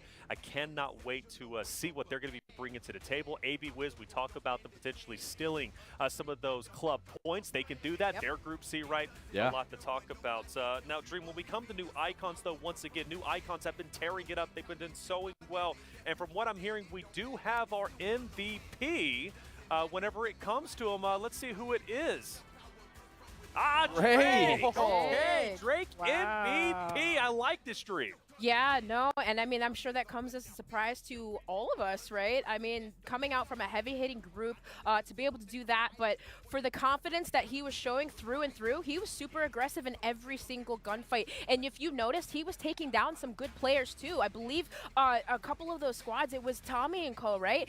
Going against them, Juki's, I mean, Patsuka. You're seeing some good players that they're going against that they're not afraid to challenge. And I don't want to take anything away from Lucina. It's that monster map #1 as well. 7 kills for new icons. Like, this team, I don't know what they kind of talked about between the solos and the trios or what they've really been working on together heading into the EWC, but whatever it is, it's working. And if I'm an org and I'm looking at all the teams and I didn't pick up new icons right now, I'm like, why did I pick up this team? Going a bit silly, right? I mean, Drake, MVP, match MVP. That's big for him, and that's going to give him the confidence, right? Pushing forward, new icons, taking on the big dog, the biggest of dogs in the tournament, and they are now the big dog themselves. Now, how far can they continue to go? That's the question that only they can answer, but shout out to Drake for that. And by the way, they are in Oregon. They are represented, so new icons looking good. And hey, new icons now, the question, do they keep them? I think so. Do they give them a raise? I'm saying give them a raise, all right? New icons leading the charge, but now C has entered into the fight. How well will they do? We'll find out all that and more when we come back from the break.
لحظات البداية عاشت معنا. كنا نحسبها وقت للتسلية بس. نحسبها بس ذكريات. عبود أعطي أختك اليد يا ولد. ابتكرنا فيها ابتكارات، وإذا بغينا قلبناها خرافات. كنا نحسبها بس لمة وصحبة وسهرات. انتبه نو ترى نو. لكن كنا نشوف عالم ما حد يشوفه. ليت يشغل وقته بشيء يفيده. الله عليك على الصوت. عالم كبر وعاش فينا. عالم الحماس فيه يوصلك كل مرة لحلم أصعب، بس ما يصعب عليك. بارد معك وين ما تروح.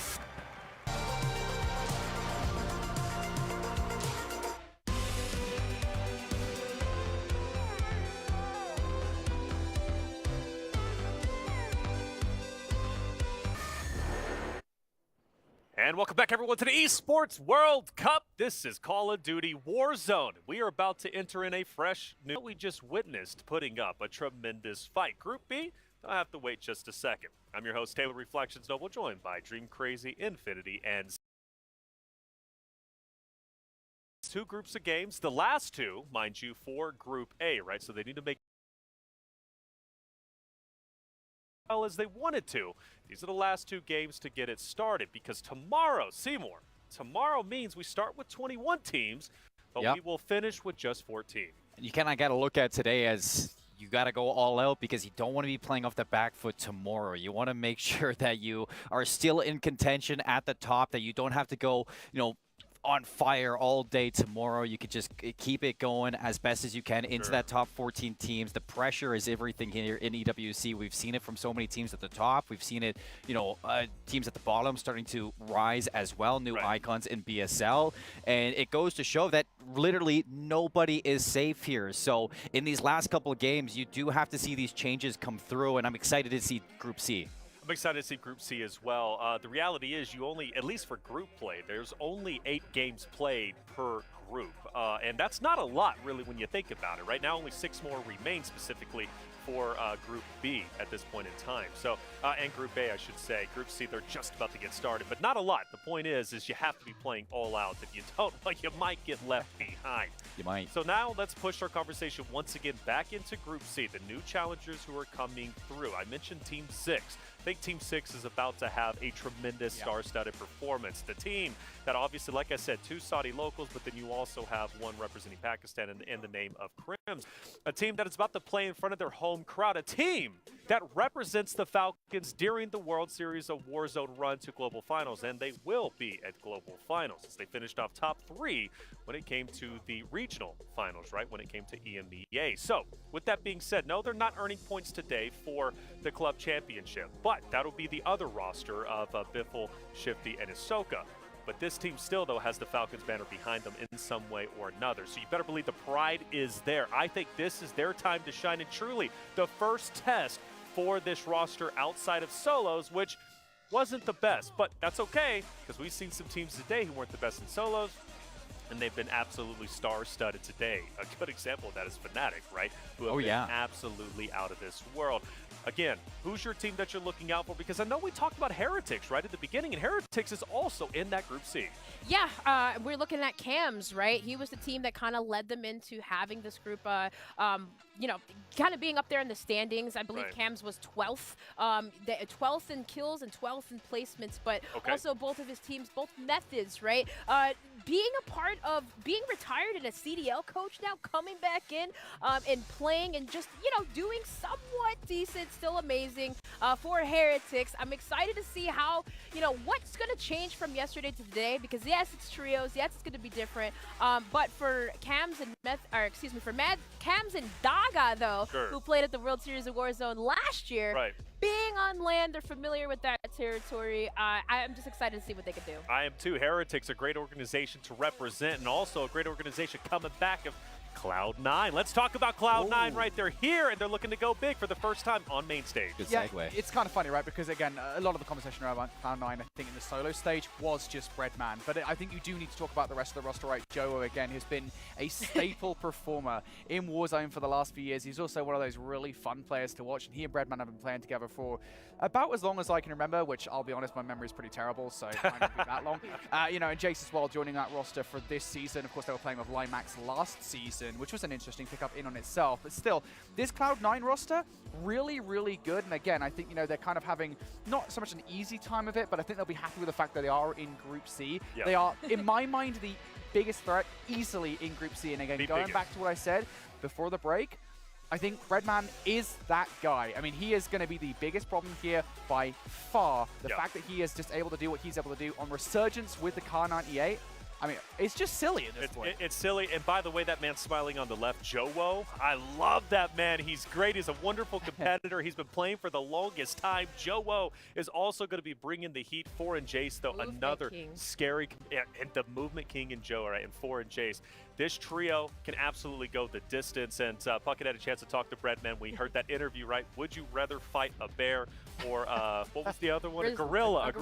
A gorilla. And he said, well, I've got brass knuckles. That would take on the gorilla, I believe it was. So, hey, he's ready to take on the world just like he's ready to take on the competition. Now, let's go to Group A, though. Some teams that maybe did well and some teams that struggled. The big one for me, Eula, right? Eula taking some early losses. They didn't get their feet underneath them. In Game 1, they took an early L. All 3 were eliminated. They were the first team eliminated in Game 1. Game 2, they started off rocky as well, Seymour. Yeah, it's kind of scary because you had such a good day yesterday, getting 2 wins in the solos, but it's going to set you back a little bit considering you were literally the first team knocked out today in your first game. You get 0 points in that one. You have a little bit of catch up to do in these next 2 games. And not only that, you have teams in your group, Twisted Minds, SGP, Na'Vi, and Destroy, who alongside BSL, let's be honest, who have all been performing exceptionally well. This isn't going to be easy for Alula to just dig their way out of this position. They have a lot of work to do right now. A lot of work to do. Yeah, and you know, a lot of that was because of who they were fighting, right? It was a lot of bio, bio action, and they were fighting Stiwu, Patsuka, and Exian. So it's like,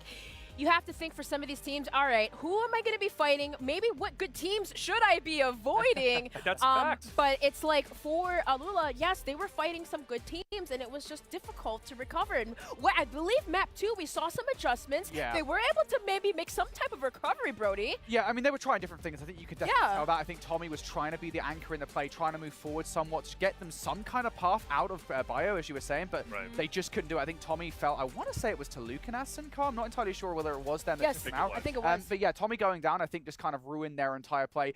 And even at the start of the map with the gunfights they were taking, it just felt like they were lacking the same venom that you would normally expect from those guys. They were not winning the gunfights. Juki is unable to get it done, as was Lennon up top. I mean, they just couldn't win those opening gunfights. Something has to change for Alula right now. And I will say they are one of the teams that are sticking together, which typically is a great thing. But in Resurgence, at least what I've noticed off the first 2 games, the best teams are having one player be the anchor, whether that be over in Stronghold with Ahsoka. I think you mentioned Nate Dogg. He was top tower overlooking Prison, right? Top light tower. Alula is a team that I think just needs to make an adjustment. I don't know who would anchor, to be fair, but I mean, hey, it's got to be one of them. Oh, man, it's just so funny seeing these pictures every single time. I mean, everyone else takes it seriously, right? Tommy, you know, he's been in the business for many years. He takes that seriously. Juki's is also right there. Lennon is just such a personality, and honestly, I think he probably is my single favorite European Warzone player. A, because he's just so funny. He's just, honestly, he's such a wonderful guy. Yeah. And B, because he's nice. There's not a single iota of ego to this guy. Yeah, no, most definitely. I was just going to say, so sweet, so kind. But Len, right, like, he's always been a slayer, always been, like, that clutch factor of the squad. I don't think he would I mean, maybe they alternate anchors, you know, but Tommy, you know, obviously he's just one of the best IGLs in the game. But, you know, I was just going to say for Len, I just loved the fact that he shouted out his girl. You got to love some of the COD Warzone girls. Yes, I mean, I saw Peachy, you know, cheering on Ben, Fnatic, you know, you got Almond that buff, and as well as, you know, Sally supporting Shifty too. You gotta love the COD Warzone girls. I just wanted to give a shout out to some of them. Shout out to the girlfriends out there, all right? Getting those brownie points is Lennon, and getting brownie points for me is Juki's. I'm a big fan. Let's hear what Juki's had to say.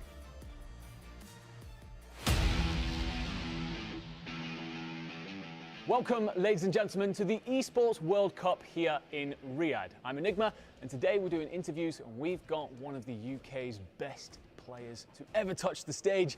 It is Jukies. Jukies, welcome Going on. aboard. How you feeling, man? I feel good, you know, feel good. Had a good rest yesterday, I'm good to go. Do you think, at the minute, you're one of the best players in the game? At Warzone, on a whole, yeah. You know, Okay. Resurgence, I've been learning it though, you know, the last couple of weeks. It is Warzone. Bit of a twist, you know, you get loads of lives, but... So then who do you think is the best player in the world? I think Tommy on a whole, you know, Okay. my teammate. Okay. Put some gas in there for him. All right. You're loading into the map. Is there any team you don't want to land on you? No, not really. We're all in the same boat. At the beginning of the game, we've all got a pistol. Anything can happen. We can all kill, we can all shoot. So there's not really any team I don't mind landing on us, off the rip. Is there a specific team or player that you really want to go after on this map? There's one team on this game at the moment that you don't really want to run into. You know, they've got everything as a team, like the structure, like the teamwork, the reps, you know, the experience. They've got everything. I probably don't even need to say who they are. I mean, we're going to have to in an interview. You know, SSD. Yeah. You know, the Falcons. Yeah. But they are very unpredictable, like so unpredictable. I feel like everyone else is predictable apart from them. Is there anyone who's not here that you wish was, so you could maybe put them in their place? Yeah, Scumman. He's good at like running around and just shooting his gun. Everything else that comes with him just doesn't really work, obviously, as teams in his past know. So yeah, I wouldn't mind running into him on the map and putting him down. Is it a gaming thing, a personal thing? Because I'll be honest, I was expecting a different answer there. Bit of both. Nah, I don't know, you know, he's very good. But I just love to put him down, yeah. And I've let him know, I'd put a full clip into him as well. What do you want to say to friends, family, supporters, whoever has made it your journey to get here? Oh God. I mean, I let them know every time, you know, I get that special feeling of how blessed I actually am. I'm very grateful for my community that I've got back at home, all the people that have supported me, my family, my mum, my dad, my brother most of all. I do this for my kid, as people know, Elijah, my baby. And yeah, I'm grateful to be here. I'm thankful for everything and everyone. Wonderful stuff. Thank you. That was Jukies representing Al Ula here at the Esports World Cup. I'm looking forward to seeing how you do, my friend. Thank you. Thank you for having me. I don't know if you guys caught that, but Jukies was hanging out on that couch, man. He was relaxed, and Chill. he said, nobody else matters. We all start with the pistol. It's all the same ball game, so we don't care who we have to play. No, I'm sure each one of you know that at some point this game, it's all in the mind, and you know who your competitor is. It's all up to how you perceive them. And you see, for Jukies, he's saying for his whole team, everybody starts with a pistol. Everybody has to fall into the map, and at some point or not, you're going to have to fight them. So why not do it at the beginning? He doesn't care who he's going to fight. He doesn't care who drops on them, and that is a good mindset to come into that. Not only that, I like to hear that he's gassing up Tommy as well. Just making sure that your whole team is on top of the world. And I think for Al Ula, that is exactly what we saw yesterday, and we need to start to see today. Tommy, an absolute veteran, one of the top earners, actually the top earner whenever it comes to Warzone competitive, and he's been around the ball game, both not only multiplayer but also Warzone. So Tommy, you gotta gas him up whenever you can. Alula, I wish him the best of luck. We're about to watch their final two games of the day, but the first two for Group C. What an exciting prospect, right? Group C, I hope they're ready to go, because if they're not, they're about to get wiped out, because Group A, they've been looking absolutely stacked. Real quick caveat, let's talk about Team Destroy as we head into the first game, or game number one for A and C. Destroy, how well do you think they're going to do? Fabulous. Fabulous? Yeah. Stellar. Stellar?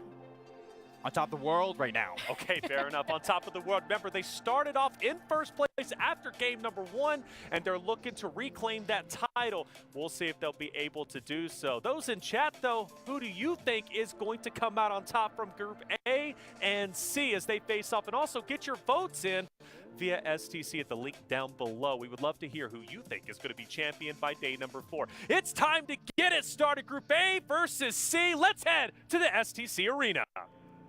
Welcome back to the STC Arena, where we have just witnessed BSL and Twisted Minds take the opening 2 maps of the day. Now, Group B have left the stage so that Group C can come on and set everything up. And if you remember, at the top of the show, we introduced Groups A and B individually. So we're going to do the same thing right now for Group C.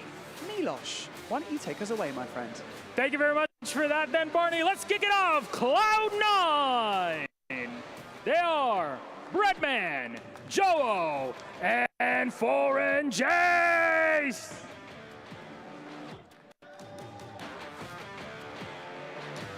Next up, we've got Team AB Wiz, consisting of Prodigy, Wiz, and Oki.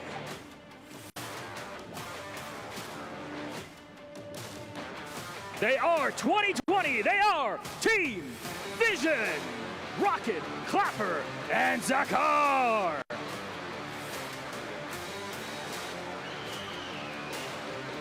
Standing on the stage, we've got Team Heretics, Cams, Methodzik, and Darga.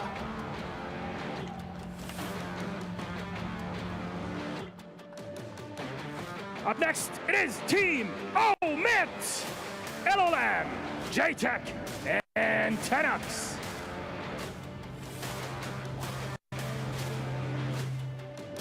Next up, we've got Team Zixt. We have Crims, Hamoud, and Zixt.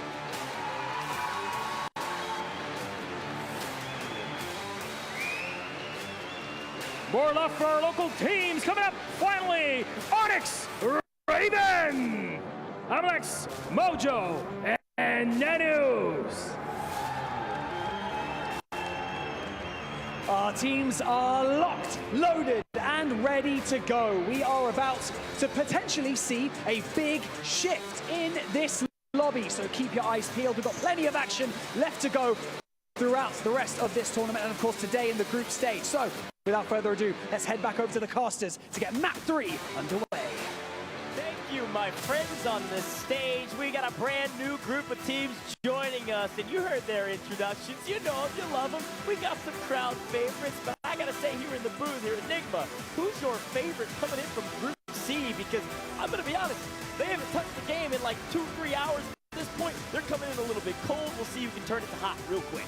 Yeah, we talked about icing the kicker at the top of the show, and it really truly is for a lot of these sides. They've had no competitive play over the last few hours, so it's how do you come into this against a set of squads that are waiting and ready to go. And honestly, for me, I think I'm going to go with the crowd. I think one of my favorites coming into this is going to be that Team Zix lineup. It's 2 boys from Saudi Arabia, locals here in Riyadh, and then 1 player coming in from Pakistan. And this side have been looking better every single time. We see them throughout 2024, even picking up a surprise 3rd in regional finals. And surprises is the story of the day. Yeah, speaking of surprises, that story, yeah, new icons near the top of the leaderboard. I think them and Fnatic are jockeying back and forth at the top. That new icons team, by the way, representing Brazil, all right? So watch out for this brand new org. They are dominating today. Drake, our MVP, had 11 kills by himself in that last map. They're near the top of this leaderboard. They're here to play, and they were the bottom of their pool for Pool B. So they're taking a break, feeling good about themselves. Who's at the bottom of Pool C? Group C? It's Onyx Ravens, okay? So we might see another surprise with the Onyx Ravens team. Now, this is such a fun story. I had a chance to talk to Mojo, captain of this Onyx Ravens team. They actually competed last year for a ton of stages of multi-competition with World Series Warzone and other competitions, and they actually got beat out for a spot at Global Finals by this Zix squad. A crazy storyline. They're looking for revenge against some of their friends from right around the corner, maybe a couple minutes away here in Riyadh. So a very fun storyline for both of these 2 local teams, and I really do believe that surprise is the name of the game today. There are some, frankly, not that many surprises for a couple of teams. I think Fnatic being near the top of the leaderboard, we expected them to do well, of course. But speaking of surprise, Guild not playing anymore and near the bottom of the leaderboard. That's your pick, my friend. What's going on? I mean, it was my pick for day 1. I'm going to remind you, there's not my pick for the overall tournament, and I have to do that because it is an underperformance. Yeah. They have really dropped the ball there in their opening games. Have to find a way of picking it back up later on, and in particular, King AJ is a man I've spoken up a lot on this desk over the last 2 days, but just 1 point from 2 games, absolutely unfathomable at the top of the show. Yeah, man, Group B, I think if you're a team that struggled, this break could be your saving grace, right? They're the only group that doesn't play back-to-back games. We have Group C coming in. They're going to be playing their 2 games here with Group A. Then they're going to be playing Group B. So Group B, the only team that has to take a break. They get 2 games, break, and 2 games. That's how how this group play round robin works, right? So I think that could be a saving grace for some of these squads near the bottom, and it could be a coolant for some of the teams at the top. So we could see a restabilization of Group B when we come back. But hey, Group B, Pool of Death, we didn't expect new icons near on top of that group. So excited to see what happens there. But Group A, talk to me about them. Who are some of the teams you're looking at from Group A to continue their success going into this matchup? I mean, I think in particular we've got to look at Na'Vi. They pick up 40.4 points in their first 2 games. In particular, Levi and Limax bringing home 31 points between them. Absolutely frying as a duo.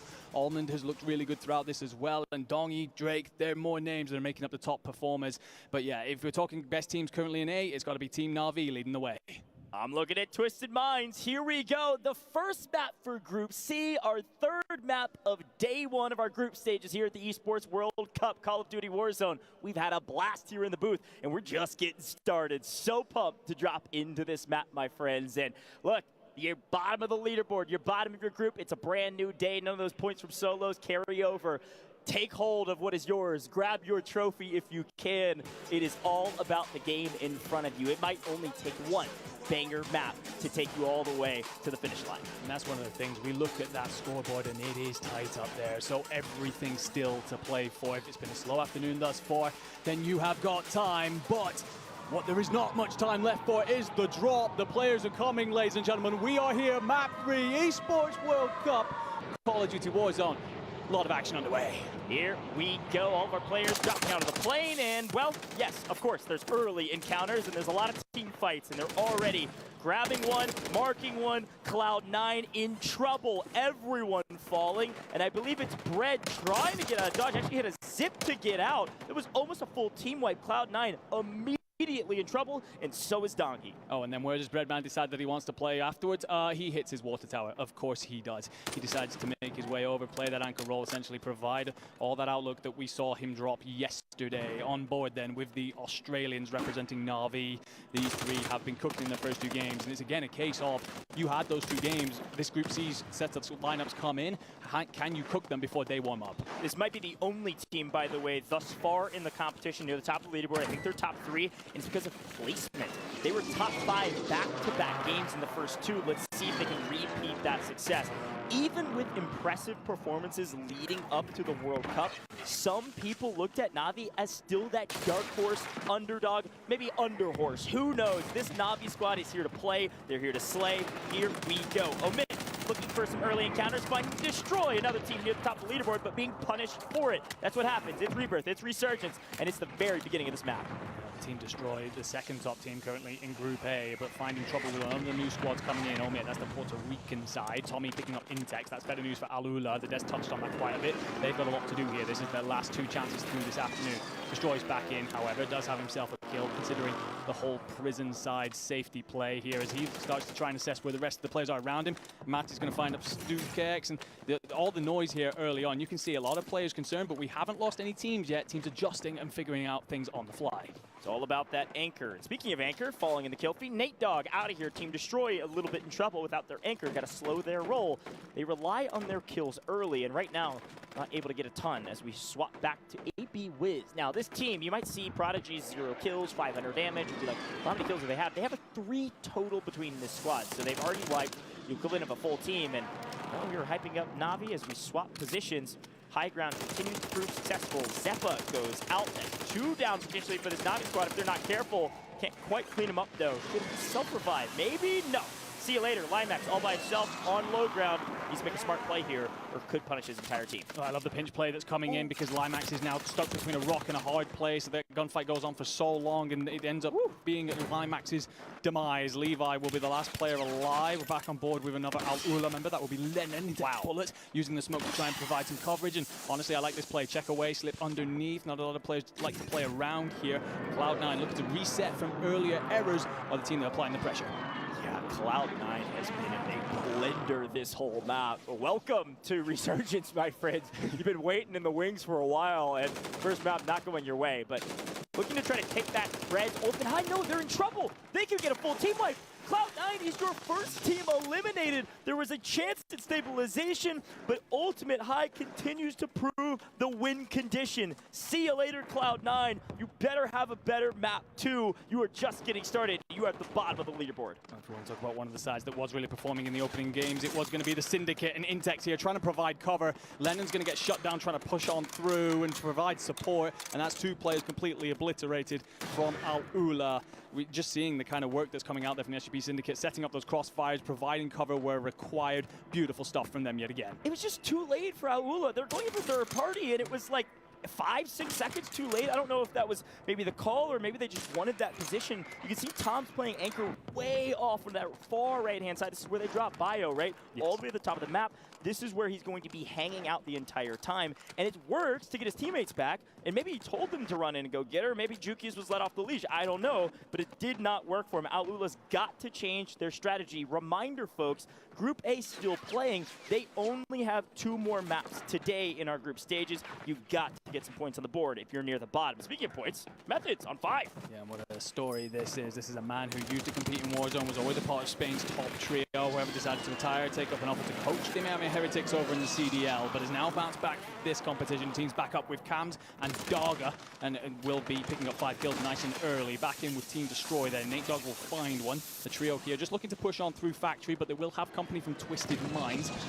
Aiden will be top floor at night, trying to provide some sort of support from the mid-ground. But the one thing is here, you're 2v3, you got to be very cautious about where your anchor is. Yeah, only 2 kills in total for this trio. So they're going to play it slow here. They know the kills will come. We talked to this team. They said, look, we're going to go for kills. We're going to play for those early aggressive moments when we can. But it's all about the high percentage gunfights. And frankly, Shifty and Biffle love the 2v3s. This team gonna slow their roll. They've got their anchor. Let's get our teammate back, and then we make our push. That's the name of the game. As we switch to our Puerto Rican squad, Team Omit, an NA-based org, picked up this Puerto Rican trio. And frankly, these are the underdogs we're looking for. These were the bubbles Shift was talking about. They're right on that middle average during solos. Let's see what they can do here. No, you're completely right. But again, surprise is the story of the day. New Icon said Group B is the group of death for who? Certainly not us, and certainly not what we expected. And Omit trying to repeat that as we see Tenix here take ultimate high ground. He's going to be able to give out a lot of information. You got to assume that he will try and play anchor from here and let his teammates run loose. But right now, with the circle beginning to close here on 2, a lot of squads are going to be pushed in up from various areas such as living quarters, from the bottom side of factory, and even potentially Tommy from bioweapons as these boys start to get squeezed that little bit tighter. Yeah, this is not the same Twisted Mind squad that we saw in the last couple maps. This is not the squad flying at every opponent they can get their hands on. There's still plenty of time on this Resurgence timer, but they do not want to give up this position. They don't feel like they're in an advantageous spot to push a fight, but they hear footsteps. They hear somebody down below. It's Destroy trying to make a play by himself. Here comes backup as Destroy tries to play his life, plays fairly well. Aiden able to grab the knock. Somehow doesn't get shot as he gets stuck coming back through the window. I thought for sure he'd get traded out there, but Nate Dogg just didn't have an angle way off onto this other side. Oh, Aiden, frankly, it feels lucky to me that Aiden doesn't get cut down there. And this whole factory region is starting to build up, by the way. We have Team Zixt in the region, as well as Team Destroy, and then we've also got arriving players from BSL who like to play around the region. We've seen what they can do throughout this tournament. Doggy going to use the Interrogate here on StuKex, try and find his 2 teammates. Don't have the information he requires potentially because the player's just landed above and will actually back on off. And I think that's the right play. Your teammate's just been interrogated, you get the hell out of Dodge. And unfortunately, I believe Hamoud was just fully eliminated. Their entire team, I think, out of here as well. So we were hyping them up. We were excited for them. But frustratingly, one of our home teams eliminated. See you later. We'll see you in the next map. Maybe you can turn the luck the other way. Who knows? But Bagel, a team that's won on 0. Living up to his namesake. Absolutely. Won't like to watch that one, but you can see the question from Puckett earlier on. But one of the things I will say, the 2 teams out at this point, Cloud9 and Zix, they're both squads coming into this. So clearly just a little bit ice, slow starts. We expect more from both of them. On board with someone who we weren't sure what to expect, and it is going to be Method Sick, who picks up his 7th, absolutely cooking early on. And we spoke about what these early kills can do for a team. They just can let you play positions late on and put you in the ultimate position to take out a map. Yeah, the Heretics org here, this Spanish team, one to watch out for. Dream was talking about them early. Here's Method's look here, swinging back for, what is this, a two-piece? Come on, this is a replay, by the way. Looking back over and over again, racking up kill after kill after kill. Make it 5, make it 6. He's on 7 now, by the way. Method 6, a terror on the map here this time around for map number 3. Absolutely loved to watch that Reign of Terror back, I won't lie. But someone who will be in a very difficult spot right now is going to be BSL, because although they are off towards the factory here, a position that they like, they're going to be pushed in by this next zone, and they've got a lot of players sat up around headquarters that could look out over them, and Team Destroyer not far away. Yeah, not as much of a kill lead as before, but reminder, Nate Dogg is their anchor, okay? So seeing him on 2, sometimes those anchors are able to pick up several kills, especially from distance. It's kind of the name of the game in Resurgence. But watch out for that timer. It begins to move. The circle, 33 seconds. You'll see the new timer pop, and that's the timer for Resurgence to end, all right? That timer closing the circle will be 60 seconds on the clock when this circle begins to move. Watch out, because if you die right at 61 seconds, see ya. Head back to the lobby. Team Eisen here just taking control of mid-prison, maybe letting all the rotations happen. Let the dust settle, check out the lay of the land. Honestly, if Rodrigo had re-peeked that window, he would have found BSL directly underneath. And actually, BSL are going to push out on one of the only remaining players of Team Al-Ula, who continue to be in trouble. One of the players actually hits the water tower, but it feels like desperation. They are in a blender, continuing to struggle in this. Yeah, take a look at that mini-map, the top left-hand corner of your screen. 14, that's BSL. They're trying to find out. Ooh, and they find Linen. Drop. I don't think it's a full team wipe. Not yet. Somebody just barely flies in the nick of time. So incredibly close. Everyone hunting for full team wipes. We are down to 9 teams, by the way. Vision out of here. Crimson Squad out of here. C9 out of here. Twisted Minds out of here, by the way. Fully eliminated on this map. This is getting dicey. Take a quick look, by the way, at next.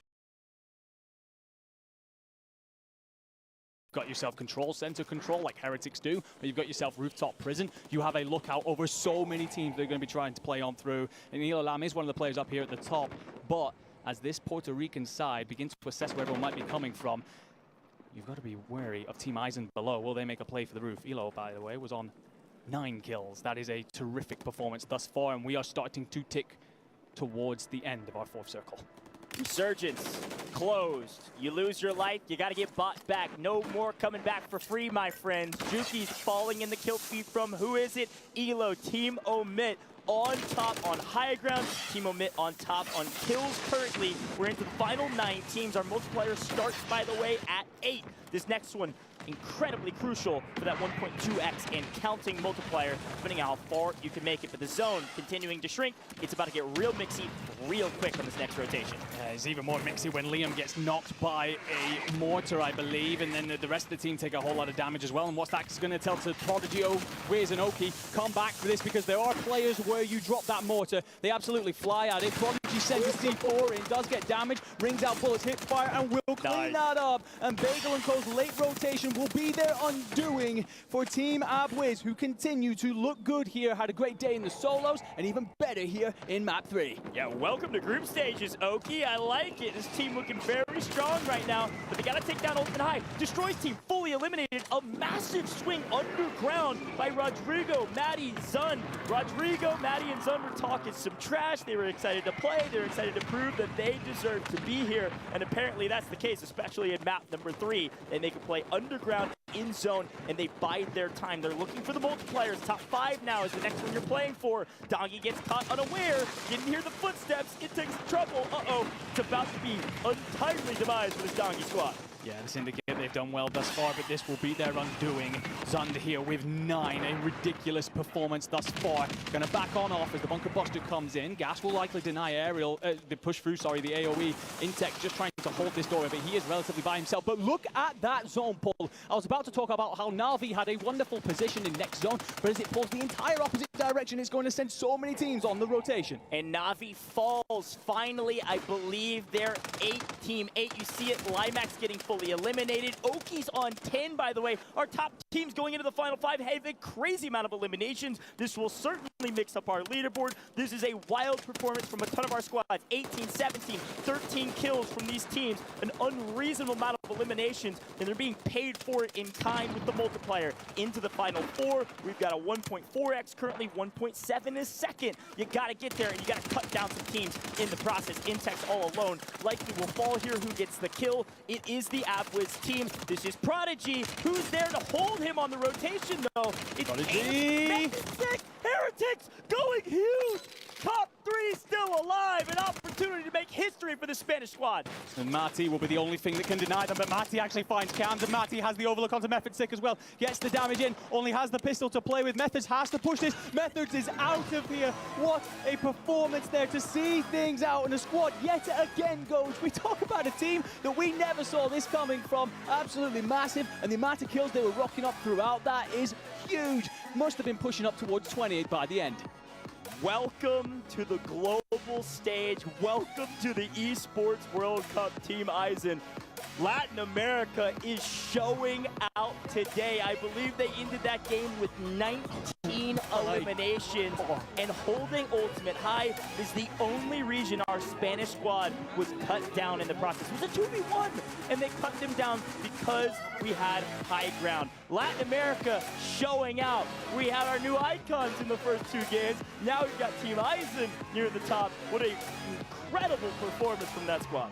I mean, the underdog stories just continue. I mean, we spoke about this Group C, right? They looked a little bit of the softer group, should we say, but I don't think we expected Team Eisen to find themselves so handedly here in this matchup. You speak about, you know, how LATAM are putting on a show. I think we expected a lot of that LATAM conversation to come from AG Global. They haven't performed, but new stars rise to the fore in this one. Team Eisen with 19 kills and top spot here in map.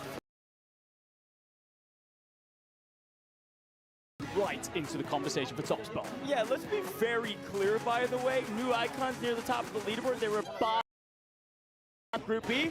In Group A, guess who's bottom of Group A? No way. Team Eisen. No way. All the way down to the bottom of the Group A from solos. They came to play. They were 9th going into this game after their first 2 maps. A reasonably average performance, and paid off with a 2x multiplier. A massive map. 38 points in Rebirth Island. Second place is a 1.7x multiplier, and I think they had upwards of like 20 kills. It was ridiculous slay out from some of our top teams. Apparently, in game number 3, Enigma, I had a lot of fun on that one, and I love to see surprises. Honestly, it's been an absolute blast. Just being able to talk about these very storylines. We spoke about Group B was the group of death, right? New icons, they're probably not in that conversation. They said, we are absolutely here to make a statement, pop off. We're then talking about Team Eisen coming into things. And by the way, Team Abwiz, I believe, pick up 22 kills in that map as well. Go absolutely nuclear. Unreal. I'm excited to hear from our analyst, Taylor Reflections Noble. How's it going over there? Because it's hot in here. Absolutely incredible, especially after that game, which was just mind-blowing for some of the plays, and you know we're about to break them down. First, let's talk Prodigy, Abwiz, and them going absolutely massive. Talk to me how big that game was for them. Well, for one, we switched to their POV and we saw, obviously, they were just lighting up the streets. And I believe it was Oki right there that went down at the end in the final zone. Yeah. But it was about the committing to the circle, right? We saw Oki kind of trying to split teams. You see him rotating around on the opposite side of the gas and the northern side of the zone. And then, man, Prodigy, he was just slaying out. You guys know he's playing on a 20/20 sensitivity. Look how he was going nuts, slaying out everybody. Does get taken down by Methods, but still, for how many kills that they were able to pick up, guys, Seymour, that was insane. As a coach, by the way, Methods, I mean, unreal play from Methods' sake right there.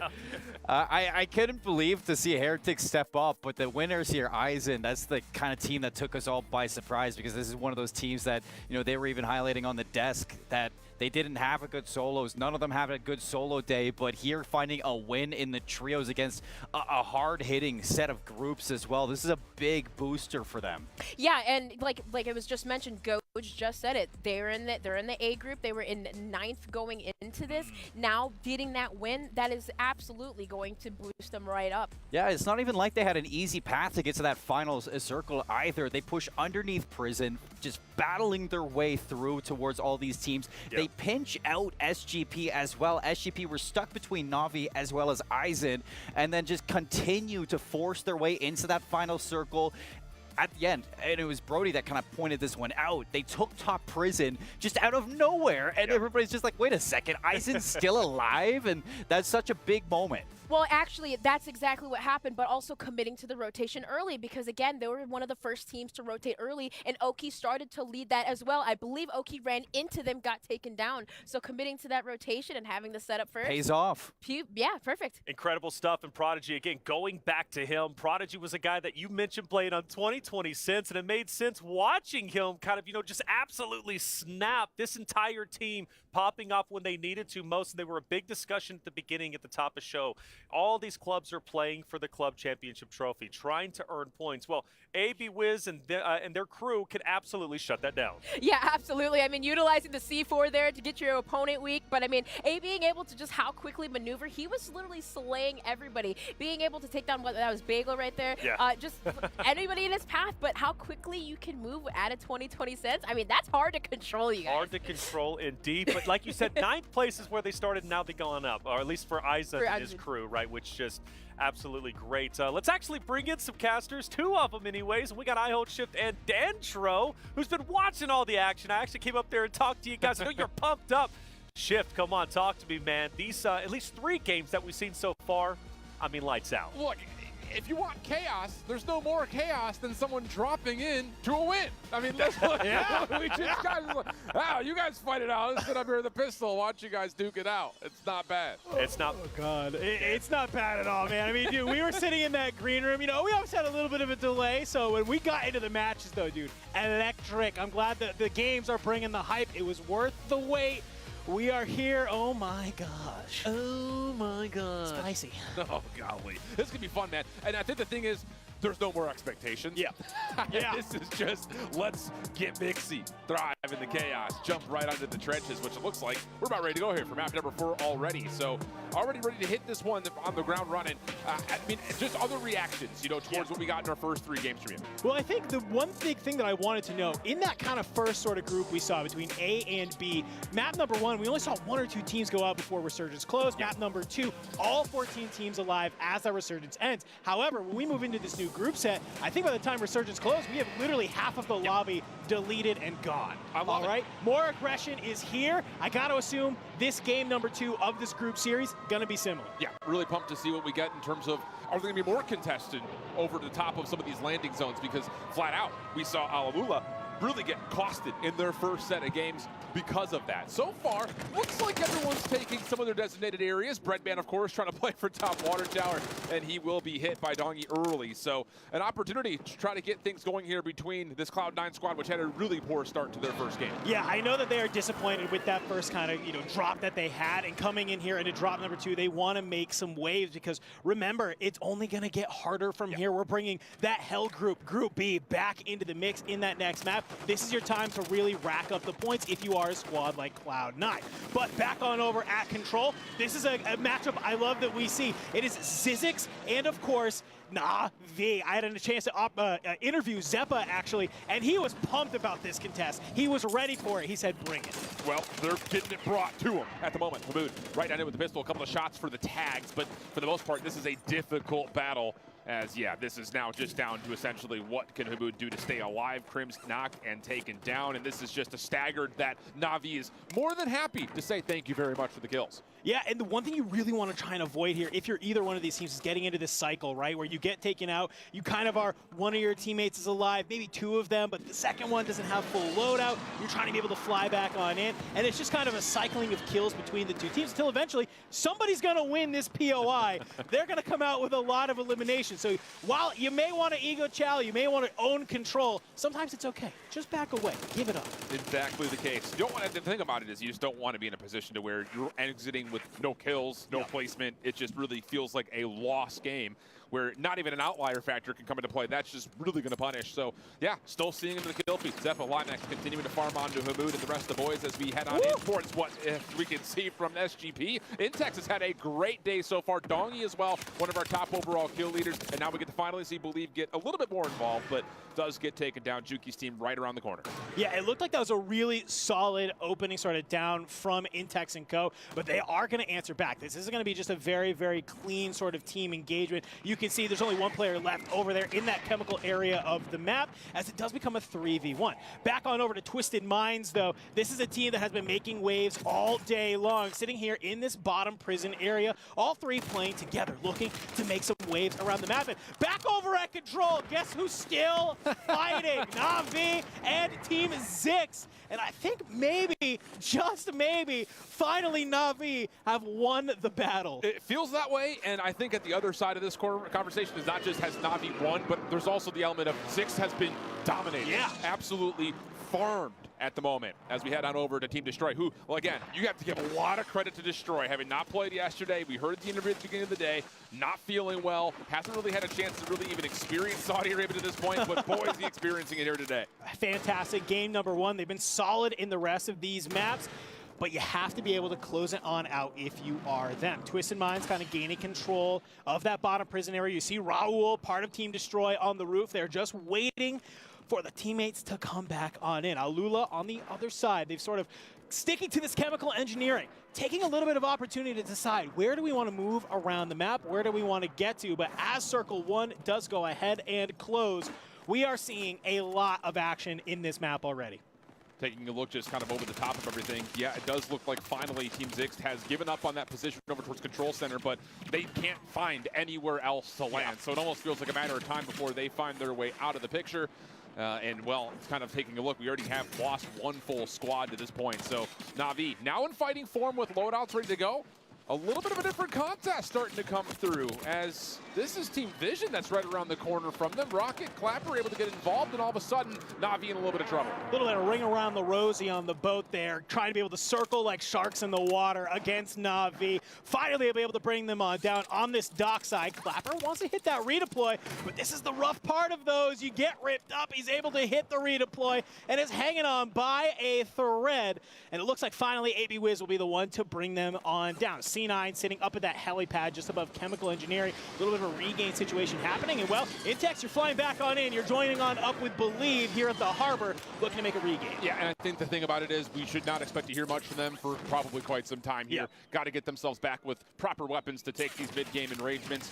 And Tommy also kind of in a similar situation, trying to float in, get to his loadout. He does safely get there. I say that with hesitation because he's down no plates, very little health, but still able to get himself the proper loadout that he wants as we get on board with Twisted Minds. Not the greatest result from their last overall match, but they look like they're absolutely dominating Prison. It's Team Destroyed that's nearby, but again, it's just one member left. Yeah, and I love they're kind of just sticking around this prison area. They don't really feel the need to sort of fly around the map, really move. This is a really strong point that if you can gain control of, that you can lock it on down. A lot of teams might try to come on in here to maybe kind of hold on up, but it's going to be hard when you got a team like Twisted Minds. So I love what Z-Smith's doing there. You see him kind of looking up towards that tower saying, I know there's somebody up there. We need to take them off. And for Twisted Minds, it's been really good in terms of placements. They have had a really difficult time, though, finding the same kill success that the individuals were able to provide yesterday. So that's the big question mark here for these guys, as I'm sure they're sitting here saying, where is everybody? I mean, we've cleared out the entirety of Prison. They've barely seen another squad in any sort of form.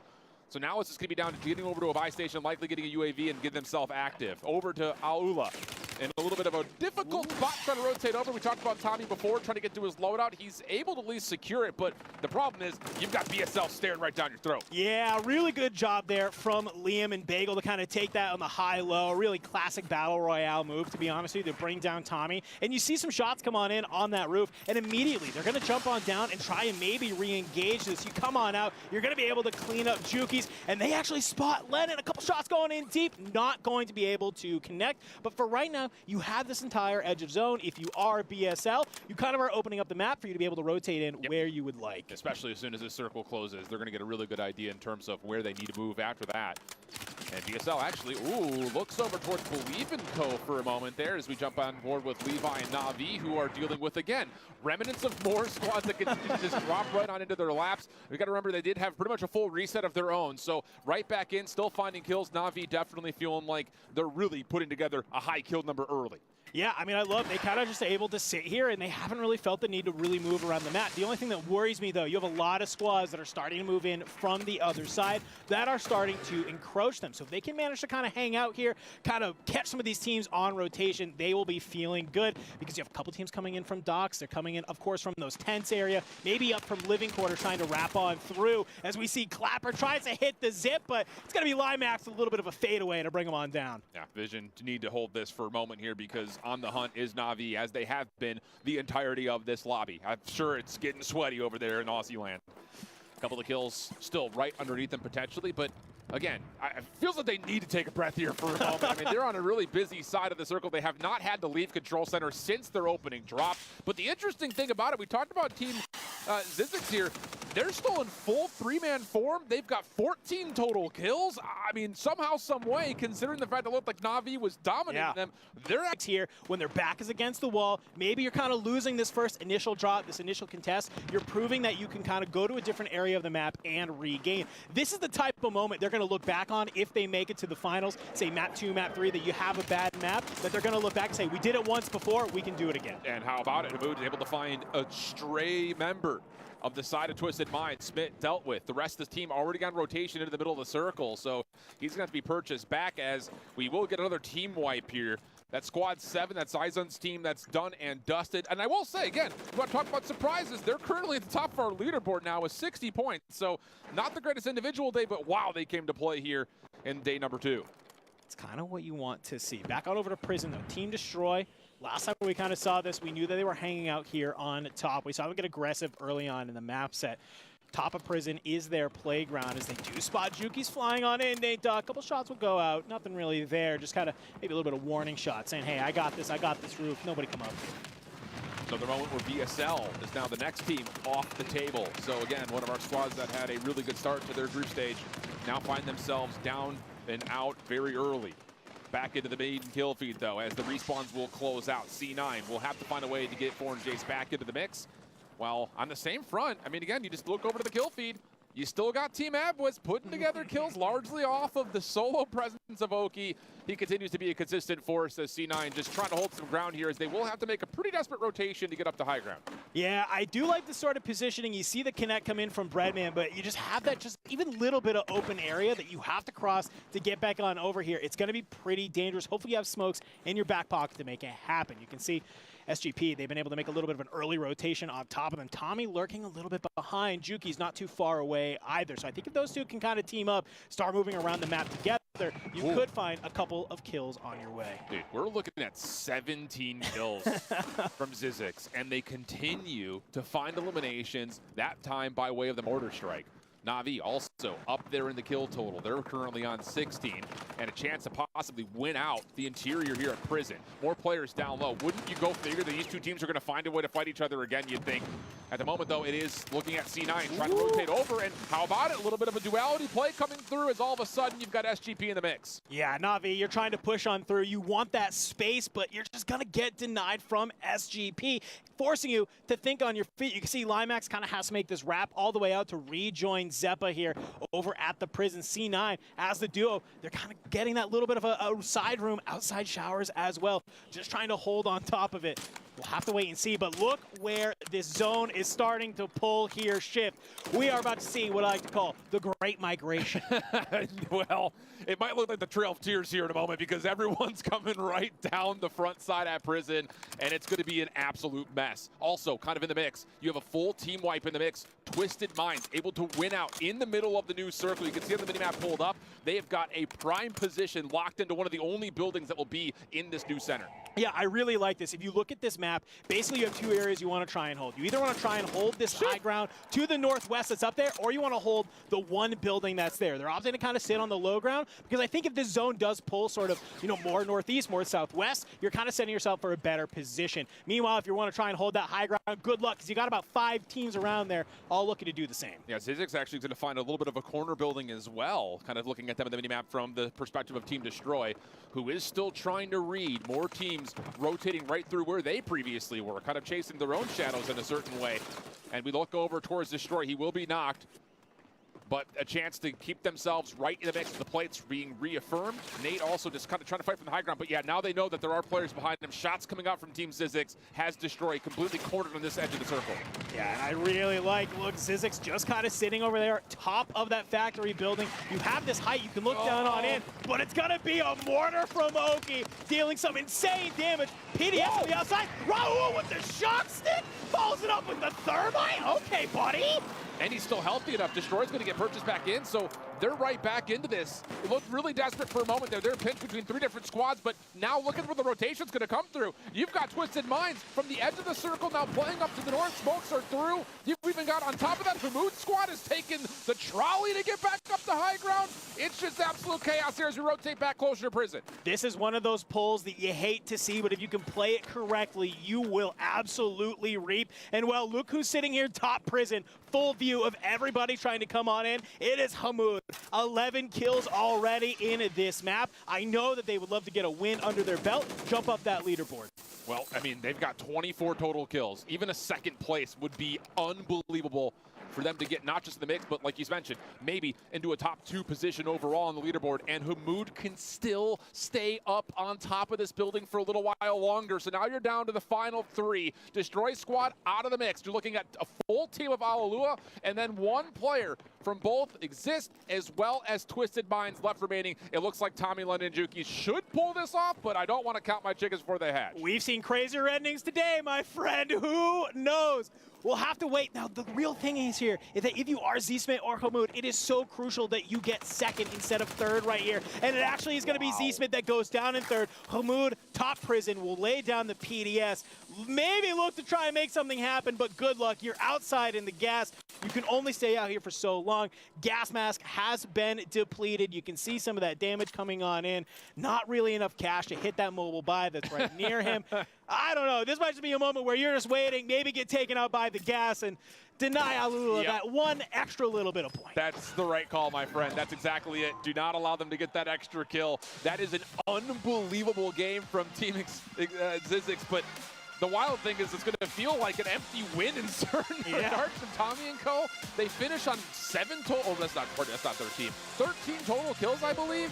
So, again, not bad, but the teams that finished below them, 2nd, 3rd, 4th, all had more overall kills than they did. That's kind of really the beauty of Resurgence. You can see how excited Hamoud and Zizix and Crims are right now. They are pumped. They are amped. When we looked at Tommy Juki's 11, they were like, all right, pumped. Yeah, let's go. Let's get into the next one. But that squad is excited, and you can see Tommy maybe chatting with the boys a little bit, feeling good.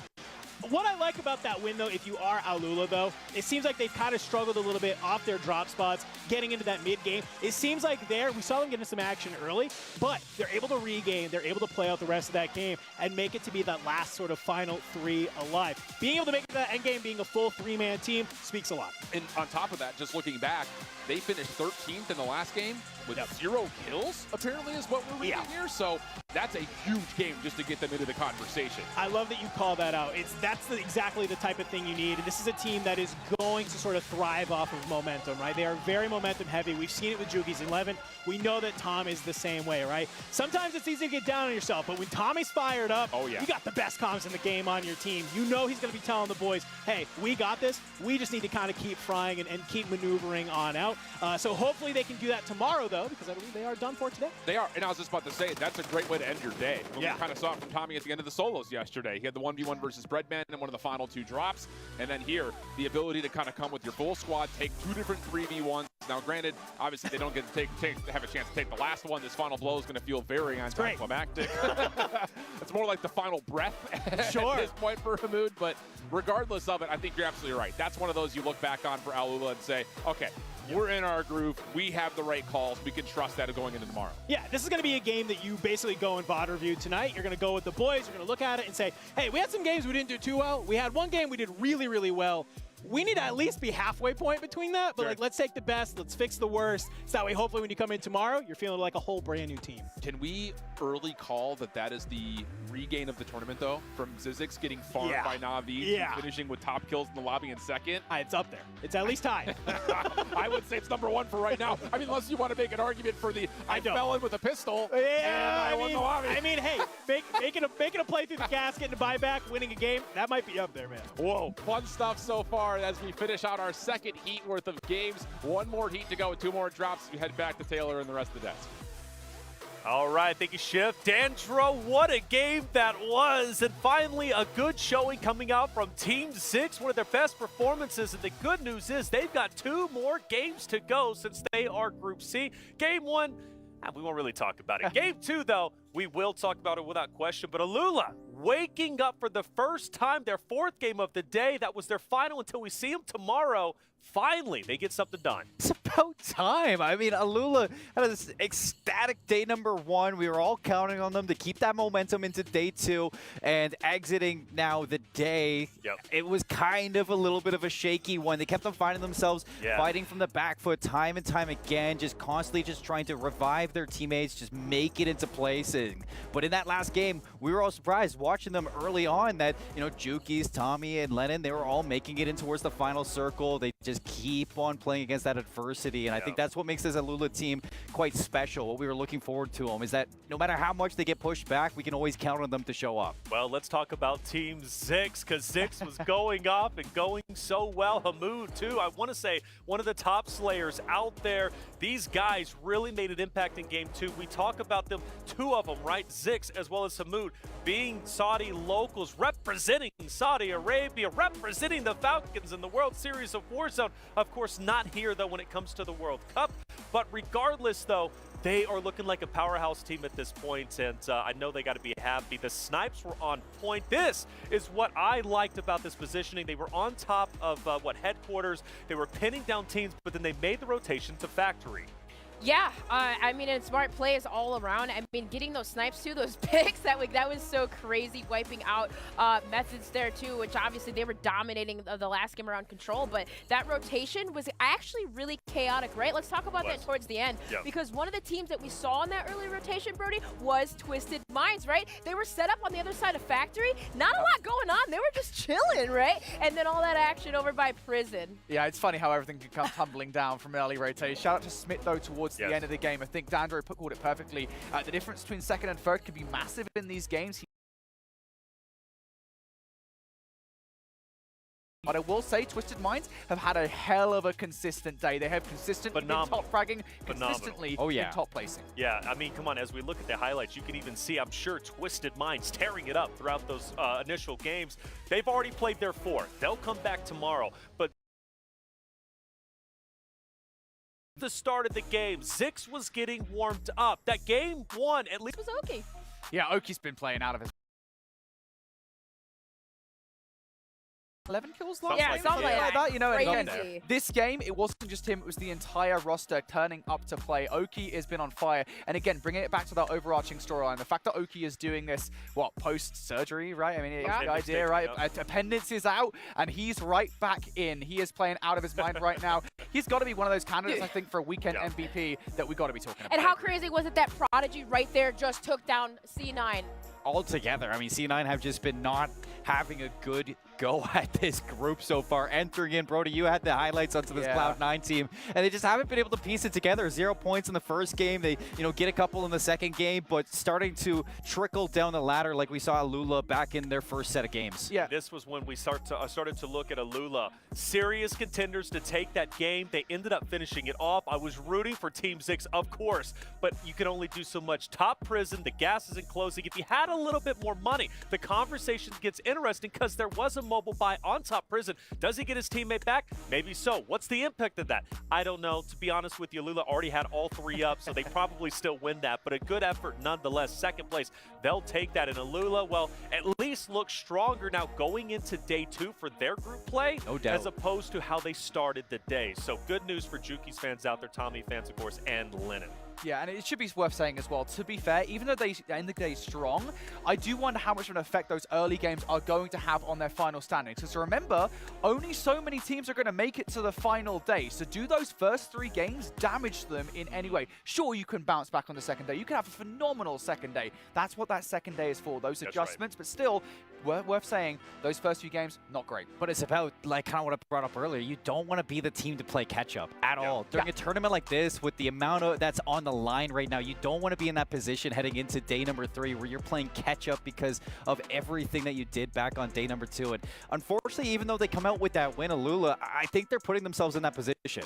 Well, I'm about to pass it back to you because this one's going to feel special. It's time to crown our Sony MVP. Let's find out who it was. And as we take a look, it's Dongi from SGP, Seymour. I'm telling you, Dongwick, this guy is a demon. They're going into that 4th game at the top as a total team. SGP, they had 41 kills heading into this game. Dongi himself with 18, just leading the charge throughout this entire day 2 of trios. And I love that. I feel like there's nobody really that Dongi's worried about playing. He says that he's just ready to kind of tear it up. As soon as he gets that gun in his hand, he's ready to fight anybody that comes in his sights. And he's proving that right now, that no matter what happens, you know, inside of the World Series of Warzone, no matter what happens in any other tournament, this is his tournament that he wants to win alongside Intex and Believe. He may not have been the first choice for them, but right now he's looking like the best choice. Absolutely the best choice. And like we said, the Sony MVP, good on him for being able to do that. It's got to feel good, right? We crown one at least once a day, and well, he's going to be the second one we've crowned so far. Incredible stuff from Group A. Big wins, though, from Group A. What's the biggest win you would think? From what? Group A. Because now Minds. Twisted Minds, I think Twisted so. Minds. Yeah, I gotta agree. Gotta agree. Yeah, Twisted Minds absolutely tore. You gotta talk Twisted about Minds were BSL. absolutely incredible, man. And you shouted them out. So look, I'll tell you what, Seymour, you're up here, man, and you know, one of the first times you're covering Warzone in a long time, and I tell you what, big brained over there, brother. I mean, like, I voted Twisted Minds. They're my team that I'm looking at to win this whole thing. I had my mind on the prize, and so did they.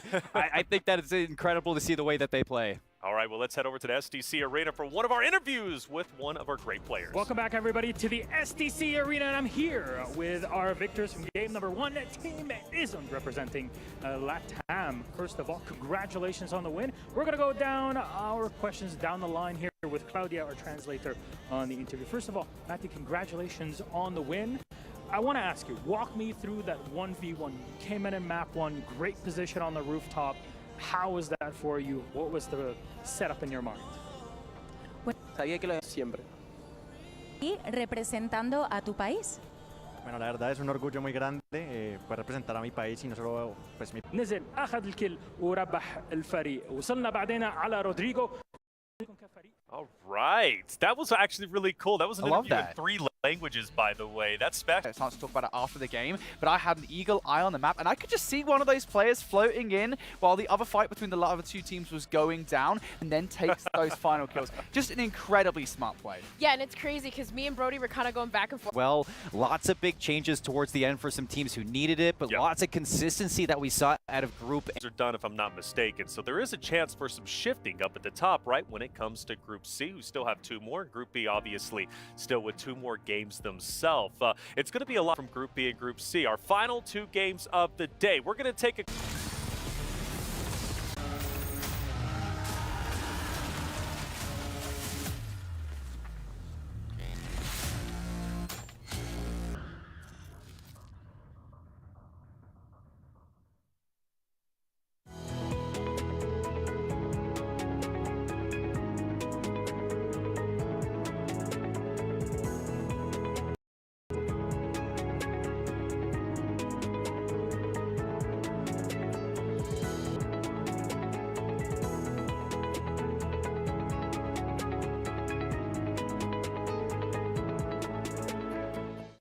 لحظات البداية عاشت معنا،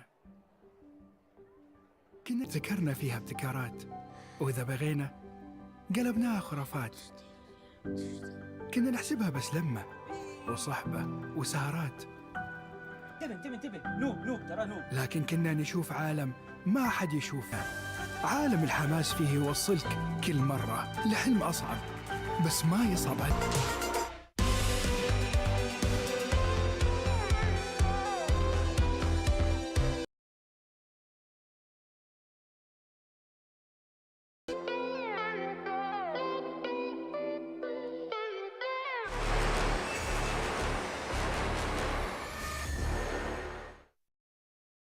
Esports World Cup Call of Duty Warzone. This is day 2, and we're coming down to our last 2 maps of the day. Groups B and C about to face off against each other. But before we get into that conversation too deep, let's once again recap Group A, who have finished their 4 games of the day. Alula finally waking up right. Excited to see how they're going to perform tomorrow, carrying that energy from their last game. They ended up...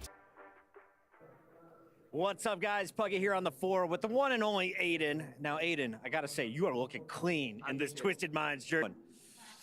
Our games were kind of average. You know, I have high expectations for us. I think we could play a lot better. We had one good game where we won, but honestly, the way I'm looking at it is these group stages are kind of like practice. I mean, I'm definitely a top 14, so as long as we can correct these mistakes by the finals, you know, that's where the money is being distributed. So let's talk a little bit how you're going to climb this leaderboard. What are the expectations for tomorrow, and what teams do you need to look out for? Tomorrow we're probably just tonight we'll probably talk about, you know, our mistakes, what we did wrong, see if we can correct any stuff. I think the things that we did wrong were kind of obvious, so I think there'll be some easy corrections. Teams, we're not really worried about anyone. We're just playing our game no matter who we're playing against.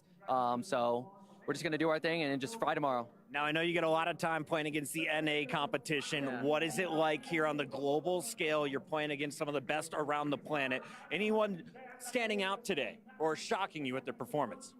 Not really. I think NA on top.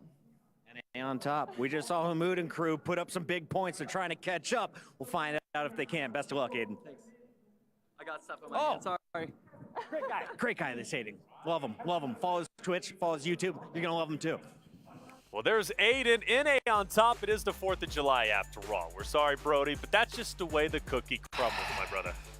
Let it happen once. Just once. You said it's Independence Day. It's the 4th of July. You know what? I'll let the Americans have it just this once. Thank you very much. And we'll keep taking it. You don't even have to give it to us, okay?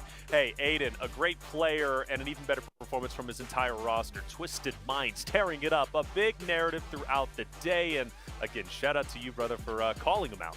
You know, maybe it was a big brain play to call them. Maybe my mind is just a little twisted right now, and I know exactly who to vote for. But I like that Aiden, after all the success that they found today, is still saying it was an average day for them. I think that says a lot about their mindset coming in towards this tournament. You know, you were mentioning that Z-Smith, he's really hard focused on the IGL role, and right now they're holding themselves to a standard that even they have not met today. So for this Twisted Minds team, they ended the day in a really good placing, 5th overall, but they are shooting for even more than that still. Yeah, they're shooting for a lot more, and like you said, holding themselves to a higher standard.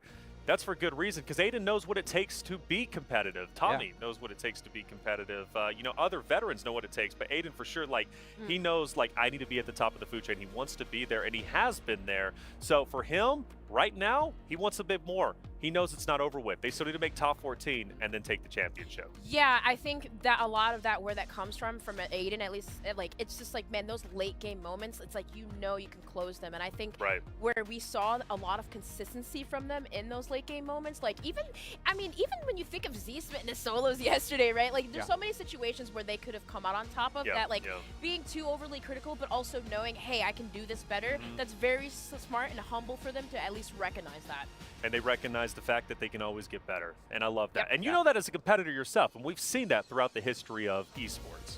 Yeah, absolutely. I mean, that is the point, right? That is the beauty of this format. You're not seeing all of these games played on one day. We are going to see a break tonight. These players, they're going to go back to the hotel rooms. They're going to be like, look, this is where we went drastically wrong in day number 1. We fixed up on those issues, and we're going to be good going into day number 2. To be honest, I really don't think Twisted Minds really need to change all that much. I think, Dream, you kind of got it right? We're just saying about kind of the late game plays, closing the games out. We know Twisted Minds were able to do it in back in game number 2, but beyond that, again, just getting that consistently down, Twisted Minds might be walking away with one of the highest seeds out of this group stage of finals. They very well could, which would be special for them. I know Juki's, it would be a tremendous thing. FIFA's also watching from home, and I know he's cheering his current teammate, I should say, for World Series of Warzone. Alula, right? They've been a big narrative on the desk here. They are done for the day as they were in Group A. They finish off in 9th place, looking to do better tomorrow. They did, in fact, do better, though, on their 4th game, taking the W. Let's tune in with Barney at the SDC Arena with Alula. Welcome back to the STC Arena. I'm joined by the 3 members of Al Ula. I've got Tommy, Jukis, and Lennon over here. Tommy, I'm going to come to you first because a lot of the people, a lot of the casters, the analysts, they've all been stressing, especially on Resurgence, Rebirth, you know, the importance of the anchor role, right? You're kind of doing that for this team. How has it been? Have you felt like any additional pressure coming into this because of that anchor role being so important? I wouldn't say I found any additional pressure on it. It's not something I usually do, but it's pretty simple. Any top player can really do it. So I trust any of these guys to do the same role, but it's just one of them ones that you need in Resurgence, because if you want 2 people to fly to pick up the kills, you need to be staying alive, just getting the loot in so you can get their spawn timer down. But it's a vital role in this.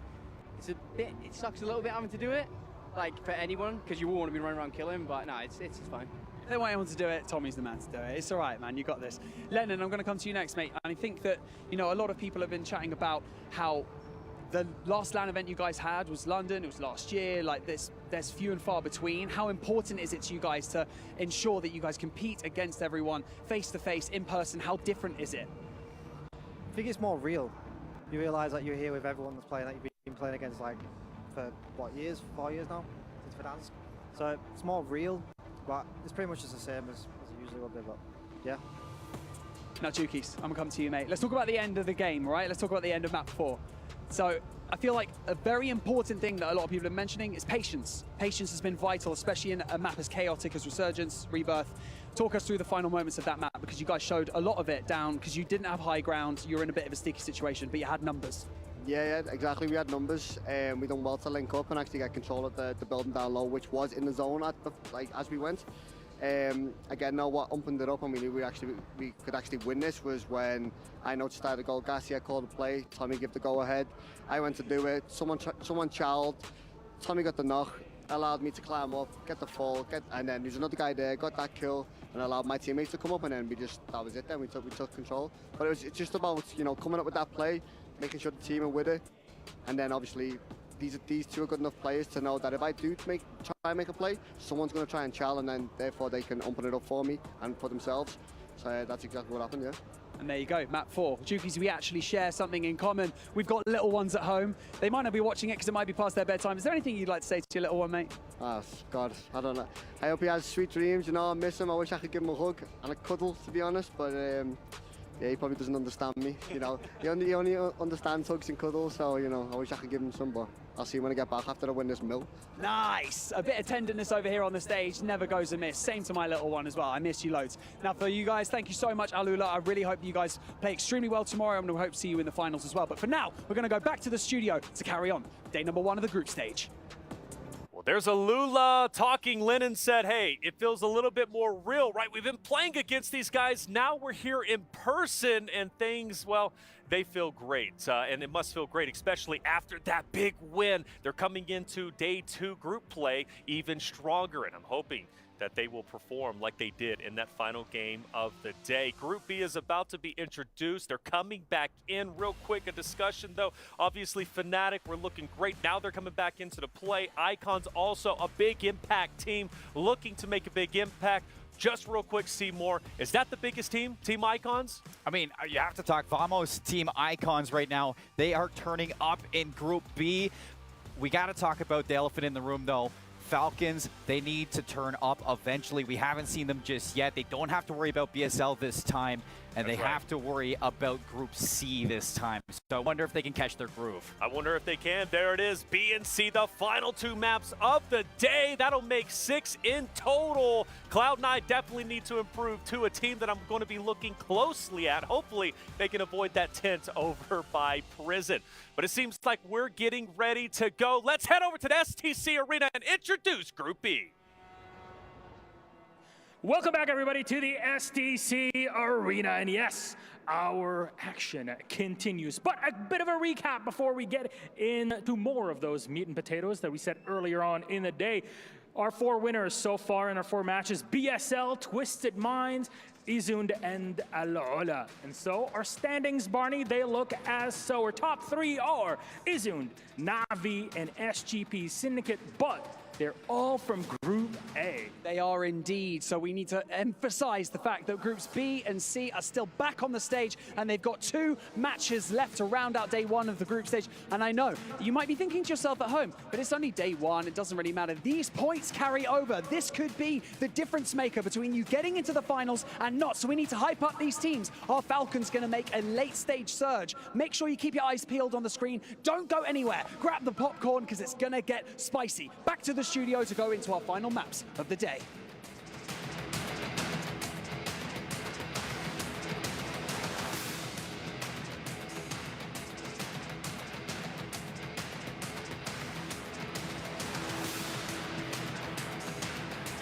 We are about ready to go as well.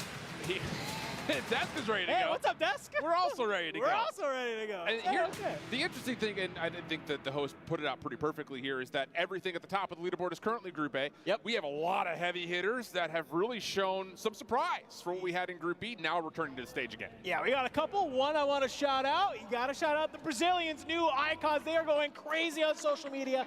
Hashtag Vamos Icons. They are getting loud. They just want nothing more than to bring recognition to Brazil. And it kind of opens up this conversation, something that you and I were having, right? I know Aiden said, you know, we're on a global stage, no one's really here, but I feel like the one thing I'm witnessing when I'm looking at the standings is we're seeing a lot of these international teams.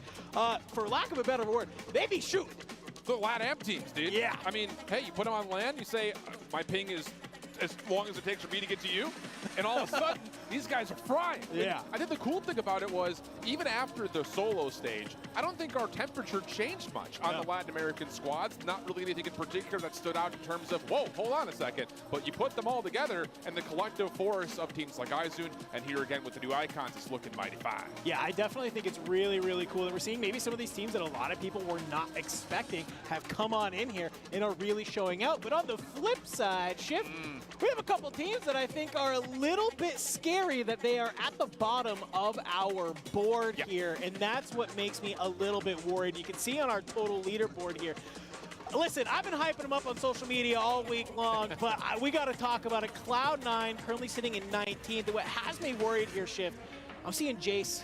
Well, he's maybe had some donuts that we saw at breakfast today, because currently sitting on 0 kills for the squad. Something's just not clicking today. Same thing with AG Global. You've got Castillo, same thing, on a goose egg. So there are 2 squads that we kind of looked at as possibly being major threats when we get into the collective group stage, have not been able to provide much, at least as of yet. So that has to change here, because looking at the metrics, you know, overall, the middle bar, that Group A set was sitting at about 57.6 total points. That puts you kind of, at the moment, in the top half. But I think the thing about that is Group A really impressed. I mean, they're dealing with that worst in average placing of top 8. So they're getting good placements, they're getting good kills, and at the moment, the bottom half of both Group B and Group C are really lacking behind. Yeah, and I love that you bring up the average placement too, because I feel like what that kind of tells us a story is like, you're basically, all of the teams are at least getting to that top half. So if you are any of these squads, you are looking to do the same.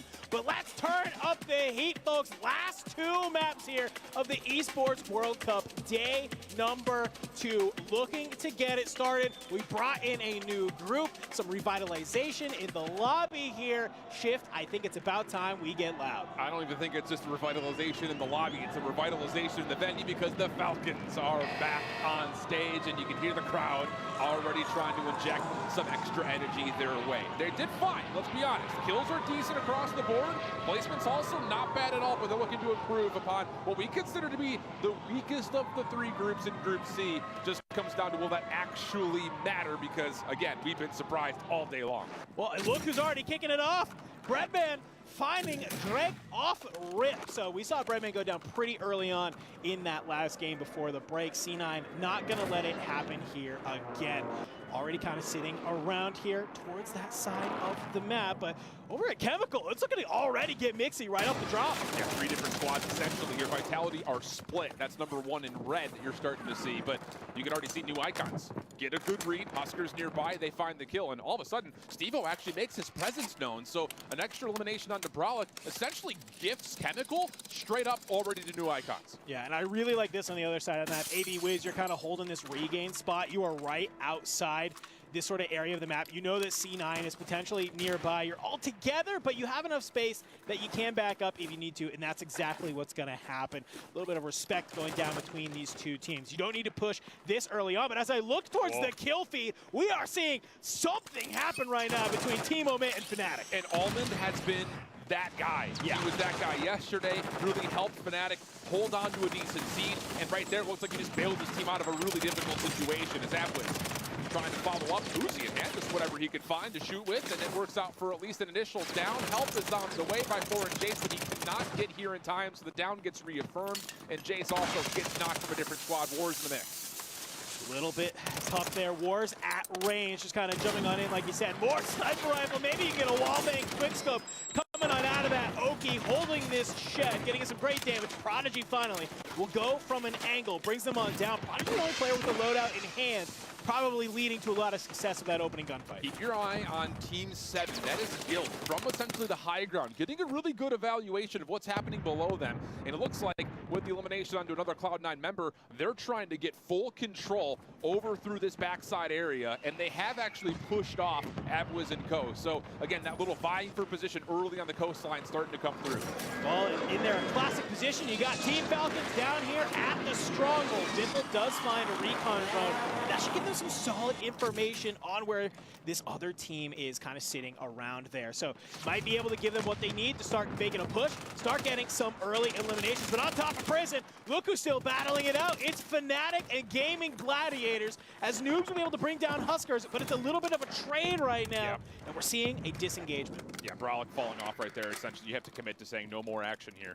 Speaking of action, by the way, we really gave a lot of credit to Team Zizix, who had a really tough opening drop last map versus Na'Vi. They were in another difficult pickle again.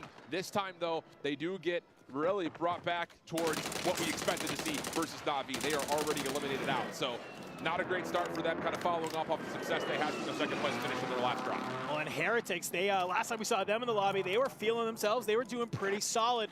So already back over here at control, we're seeing Daga doing a great job, kind of just holding this opening. As we come on over, a little bit of a quick scope there onto Clapper, brings him on down. And I love this. You immediately go on up. You try to take the fight on top, but Zakar is there. And then, not today. Slams him on down. That's a huge save from Zakar. Legitimately, they were in more than dire straits. Clapper still trying to get his feet underneath him. Not going to work out, but again, Zakar right there saying, get off my guy. That Sick will go back to the respawn, and Cams now has to wait for Daga to come back in off the parachute. This is just, I don't know what it is about control, but we are just seeing some farming happening. Cam flies on through the hipfire with the super he is in. He's able to find the full and then take down Zakar. Finally, it looks like maybe the battle for control going to the Heretics. Yeah, and they need that regain really badly. Daga coming off of the respawn method's the same thing. As we head on over to a different point of view, Shifty in a little bit of trouble here. An awkward 1v1 that he will back off of just for a moment. Find someone else to take shots at, and that's JTech who will drop. Should be confirmed for the kill, no worries, and that will get Shifty a second kill. And I love if you kind of look at this mini-map in your upper left-hand corner, what you can see here. You can see Shifty is kind of moving around the map by himself as part of that team. Falcon Soka's kind of coming back on in. Biffle playing it a little bit safe just to ensure that Hisoka came back on into the mix. So while sort of Biffle's playing his life, making sure he's staying online, Shifty not afraid to get aggro as he's made his way over towards Factory. Might be able to cause some chaos here for the Onyx Raiders. Yeah, and that's another team that, again, is sitting kind of at the bottom of Group C. They could desperately use some points here in this drop to once again try to find themselves as part of the conversation, find a little bit more breathing room before we enter into day number 2. Amit also in some trouble here. Tenix is trying to swim to the bottom of the ocean, and he's found a little bit of safety here, at least enough to play it, but you can see Rocket saying, you got to come up for air eventually, brother. Yeah, eventually you have to be able to get up here, but maybe some pistol shots from underneath, maybe could connect, cause something to happen, but Rocket gonna really just commit to saying, no, I'm not giving this up. The amount of time I spend trying to make sure I can bring you down is worth it because it gives them just so much space on the map. But look at this. Tenix, he's bobbing and weaving. The smoke comes out from Rocket. He's got to disengage. It didn't look like Rocket had any more plates left. So now all of a sudden, Tenix is going to be able to get onto dry land. Has an opportunity to book him a weapon. No way. Oh my goodness, Rocket. You almost got put on Reddit, my guy, but at least able to snap back, take care of 10x, and we'll finish off elimination. But all this has been heard, and here come the Falcons trying to swoop in, but so are Onyx Raven right over the top of this. They're trying to fight over the top side of this backside chip. If you're the Onyx Ravens, though, you got to have a plan for how you want to take this fight. It's not enough to just start flying on in. Mojo, he's going to land deep. An armor crack from Shifty is there, but that basically just makes their presence known and says you do not need to come on over here. But look at sort of the positioning right now. That's what I love to see. They're sort of gatekeeping a lot. Back on over, sort of to this other side of the map. Guild, they're looking to still get involved in the same area against Team Abwiz. Yeah, and Abwiz's squad, again, is right up at the top in terms of how they've started things off. Prodigy in some trouble backside staircase. Third might just gonna be a little bit too deep, and Vision will fall. Abwiz able to secure the knock and ult elimination. AJ also in trouble at range, and Oki able to melt him. So now it's just down to Wards. He's down to a single bullet, can't get away. Elo's able to find it, and that's the end of Guild. I just keep looking at this kill feed, and I am seeing Team Omit kind of just every sort of 30 seconds, more and more eliminations on there. And they are wiping some very, very good squads while they are doing it. As we are getting here, we're at the end of circle zone number 2, and we still have 11 teams up. We're missing 3 in this lobby. So players, seems like now, maybe kind of getting back on in, getting a little bit more aggressive, getting a little bit more loose. And this is where you start to see possibly Falcons step into the conversation a touch. This is where they usually do well right before that respawn timer comes to an end. But Fnatic, you look at their position, they're very comfortable. Now, I will say they will have to rotate out of this spot eventually, but for the moment, and until zone number 3 closes, they could just hang on to this entire side of the circle. The next closest team would be number 3 in Falcons, just down to their bottom rank. Yeah, I mean, if they kind of position themselves great, you maybe could take out the Falcons, but, you know, or you can just kind of hang out here, wait for this zone to close on in. You can fly towards top prison, kind of maintain that height throughout the map. We'll have to wait and see. As you can see, the Falcons already over here towards Factory. They're hot on the move, though. They see Castillo in the sky. The shot's coming in. Holker 26 for Biffle, as he is able to bring down Castillo. Will get confirmed. BAG Global, only with 2 players left. Yeah, that is so tough. If you look back over what happened with Guild, again, it looked like they were off to a really solid start. I mean, the kills were incredibly well put together. They had 10 in total before being eliminated, but again, no placement multiplier. That's going to feel like a major missed opportunity, maybe just overstepping their bounds just a touch. Well, you know, even for a team like that, though, even if 10 is your worst,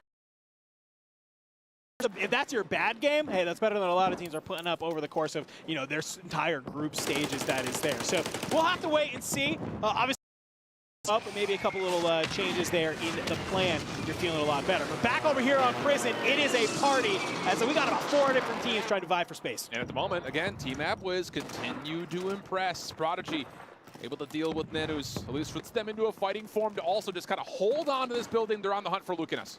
I mean, I love it. Patsuka, he's known as the shooter for this team, but look who's laying in wait.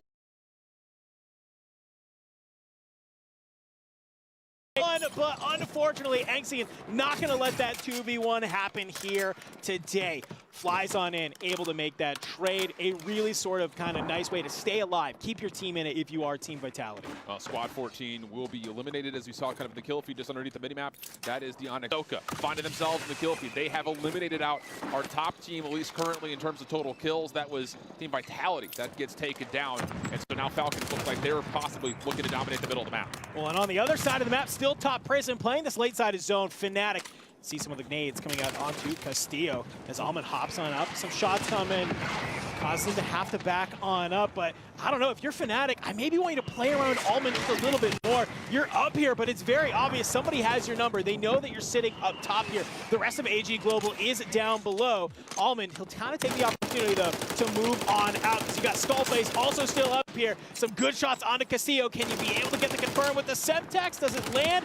Doesn't look like it. Castillo staying alive. Lots of damage for Skullface, and at least some high ground superiority reaffirmed here for Fnatic getting into the next circle. You can see all the amount of teams that are going to be vying for position inside the prison block, though.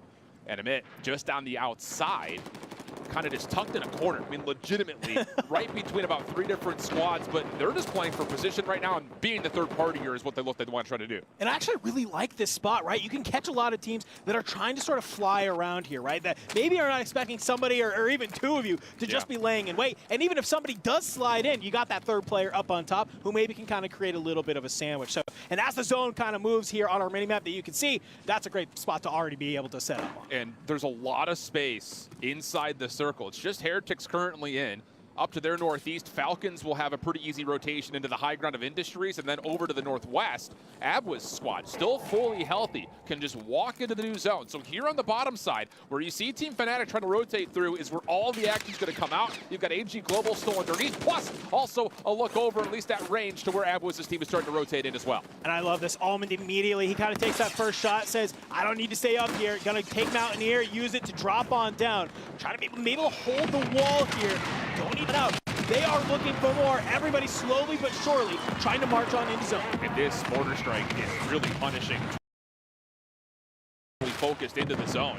Although the timing of this may not work out great here for Fnatic. They knew that there was a rotation in, but the smoke post to Mortar Strike may have deterred them from finding the action that they want. So now they're on just opposite sides of the wall, and you can see the team down low as Heretics still hanging on as the zone starts to get really tight here. We're still full 7 teams up. That's what has me worried if you are Team AB Wiz. Maybe you push out, you start taking this fight against Fnatic. It doesn't look good, so you say, hey, we're going to fly out the back, but Heretics is going to be laying in wait. You have to make this play really, really smart. Falcons, on the other hand, they're willing to just kind of start making their way on in. They've cut out a lot of this zone. They know where some of these teams are. They can put themselves in some power positions. Vision in a little bit of trouble. Zakar able to get the plates back up. The Rockets on the other side, so they're going to be playing this one essentially 1v multiple. Here come Falcons around the outside, but a bit does get taken down. Stuck in that corner like we saw. They never were able to rotate away.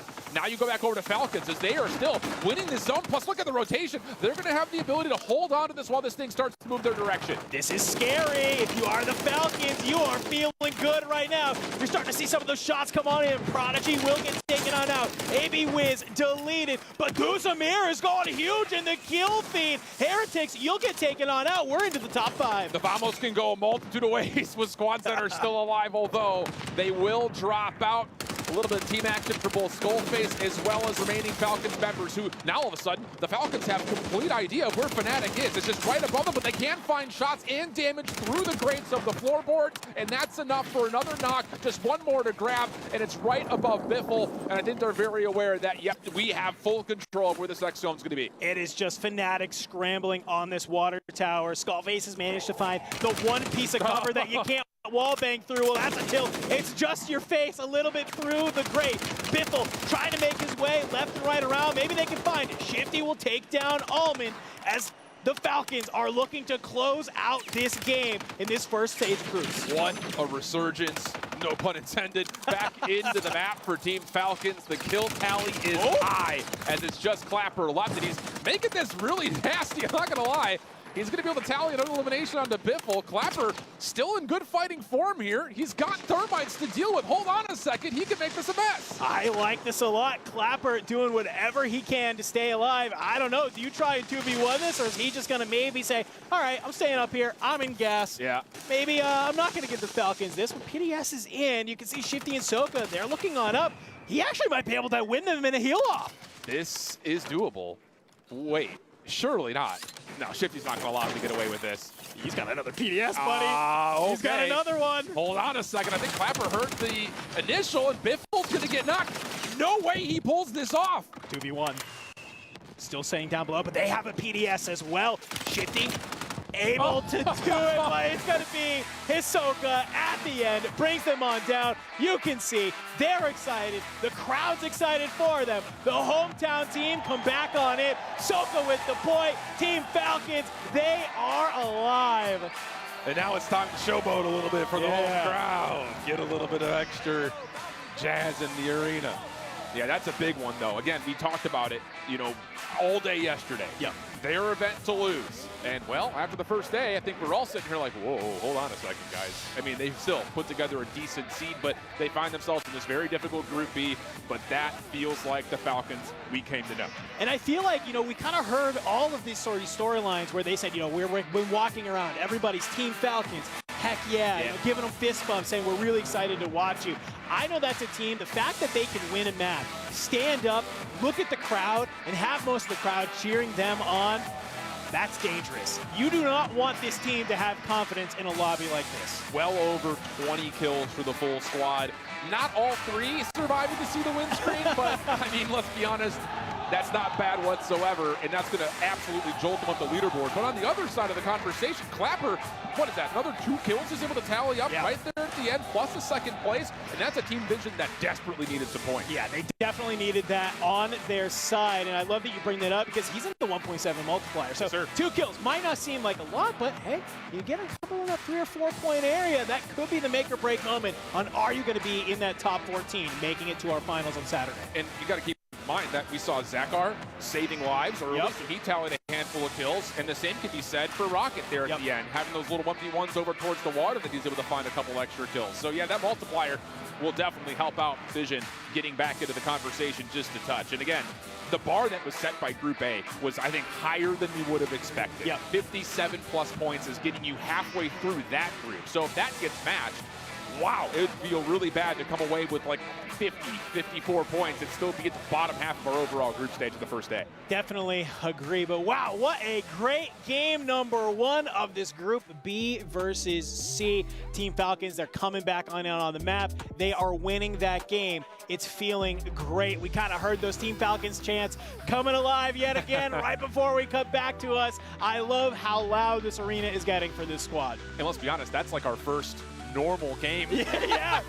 Looks like our expectations actually kind of coming to life. Of course, there's still lots to go through in terms of where everyone finished off, and I know the desk was definitely in the nitty-gritty, trying to track every little thing that happened. So we head back to Reflections and the gang to break everything down here for map number 5. Yes, the Falcons are flying high for the first time. And like you said, Shift, it's like, oh, things are finally playing how we thought they would play when we first entered the tournament. Good job from the Falcons. But first, before we get even into that conversation, Clapper popping off. Top 4 makes it top 2. This man looked unstoppable. Yeah, you know what was funny is at that point in the game, right, where you see him kind of just playing his life, playing all silent-like while Fnatic and Falcons were going at it, we were like, look, he's just playing for second right now. He's just chilling like a villain. He's just hoping that he can get that multiplier. And then he actually figures, you know what? I actually might have a shot at this one. A couple of PDSs to keep himself in the game. Honestly, if those rebuys do not come through towards the end of the game, if the money is not there for Falcons, that's right, there is a world in which Clapper is able to pull this one off. Here's a look at it once again.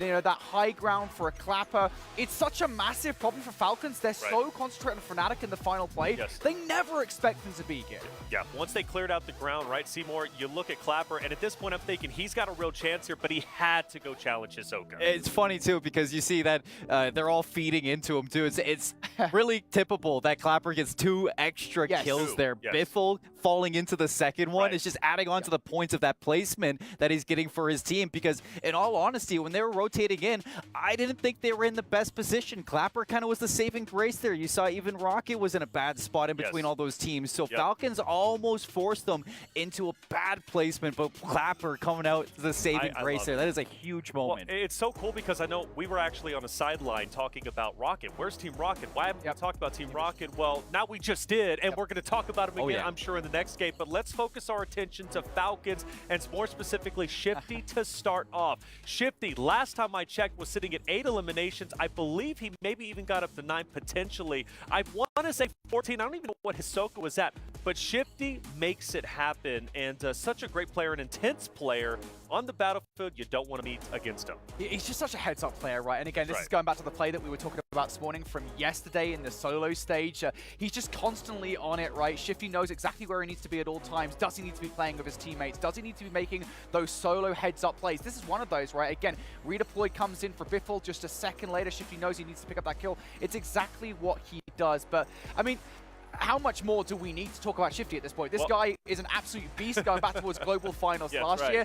If you've even watched a little bit of Warzone over the last year, you guys know what Shifty's capable of. Well, let's talk about it a little bit more, Seymour, because you actually had a chance to talk to Shifty quite a bit on the bus right back to the hotel yesterday. But on top of that as well, Falcons, they were pretty much non-existent yesterday in solo. A lot of questions were on them, right? And even today, they kind of start off a little bit slower, right? Top 8, now all of a sudden, they're #1. I've been kind of against the crowd today, and I feel bad. I've been giving them a lot of flack, but I think that it was rightful because they're not meeting the expectations that we were kind of expecting from that Falcons team, but we finally get a little bit of a resurgence for them here in those last moments. They played very controlled in their rotation as well as we're looking through these highlights. And I think for Falcons, the one thing you can always trust, and we saw it last year in the global finals for a couple of these players, Shifty and Biffle in particular, is that you can always expect them to just play consistent no matter what, and they're going to show up eventually, and here they are. Yeah, here they are. And one thing I want to talk about here in just a second, I wonder if we're going to see it in the highlight package. I really hope we do.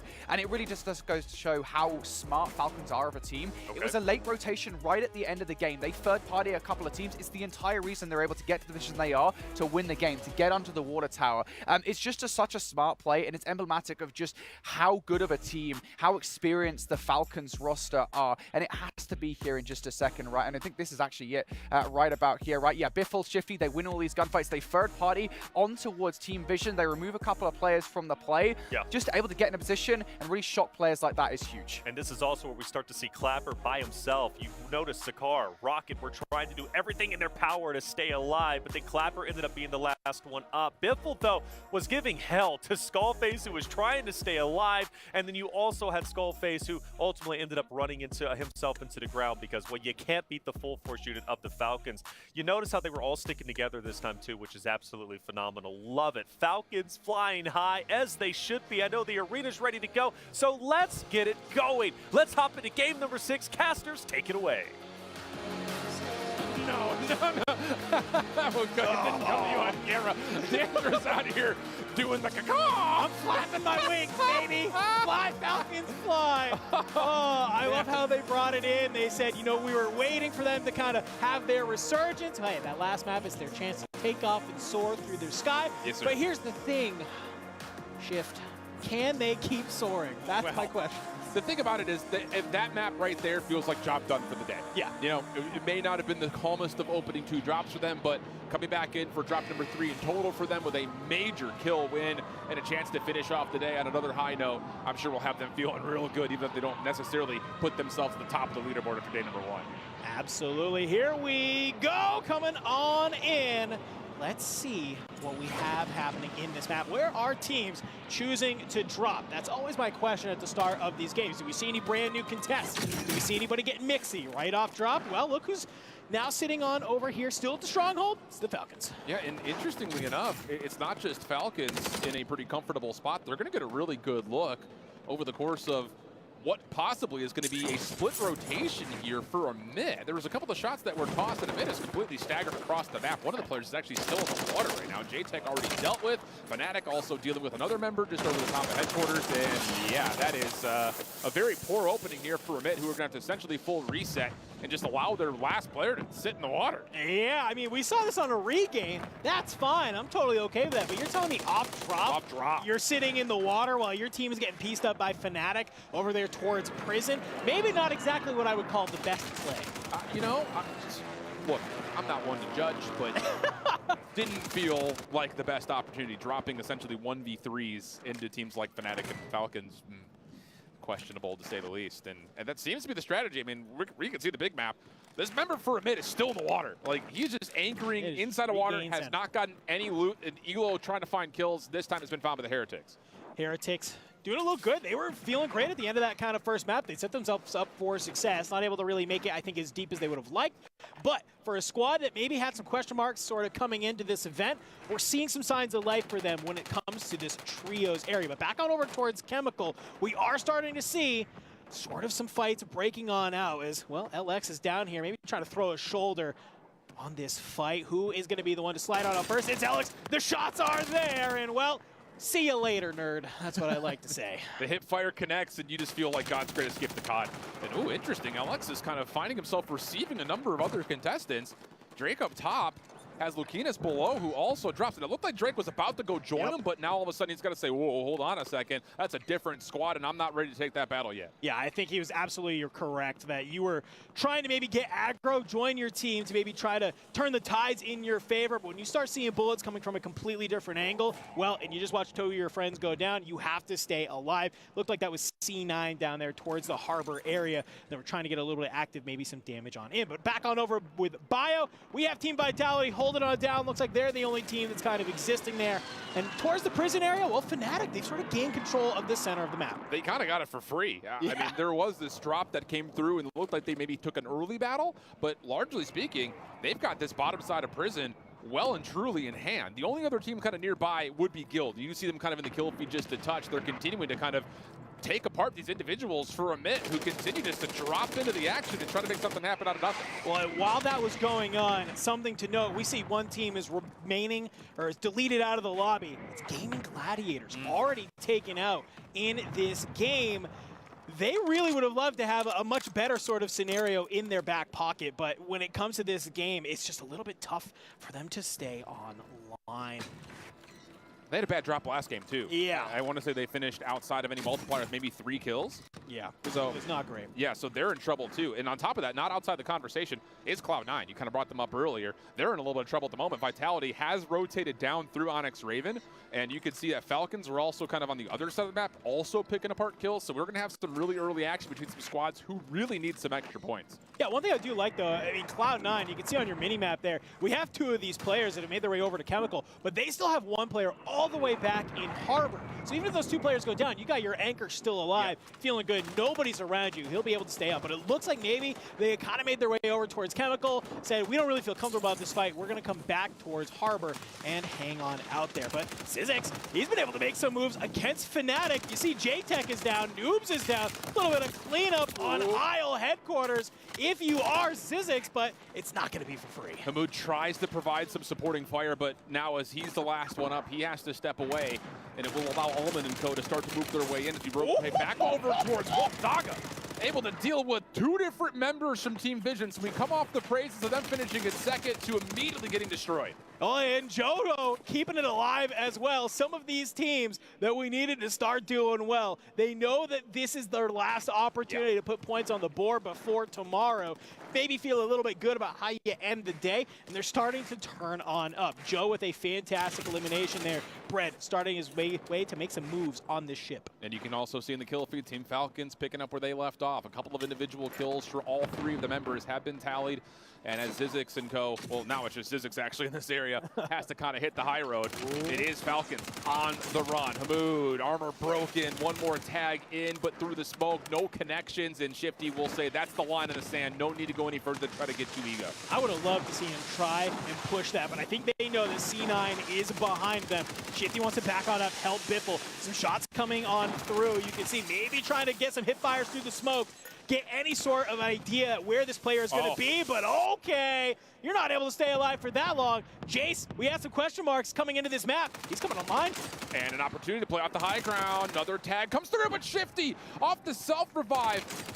Able to allow Biffle a little bit of extra breather, but Jovo knows that both players are weak. He's trying to now save Jace's life. They know Shifty's playing in the corner, but he's been down by Breadman, so Cloud9 will win out this battle, and it leaves just 1 more Falcon left to rotate back towards living quarters. He's got to be careful because Amit are now fully on the map, and that's where Hisoka's headed. A little bit of an aggressive play there from C9 that causes Falcons to falter. I like it. We're seeing signs of life from this Cloud9. I was a little bit worried when Jace kind of tried to take that 2v1. You let Shifty get the self-revive off, but it's just some great positioning from the teammates of Joe and Breadman that allows them to clean up the Falcons. So if you were the Falcons, you're probably coming into this game feeling really good. Now you're on the regain. Yeah, a little bit.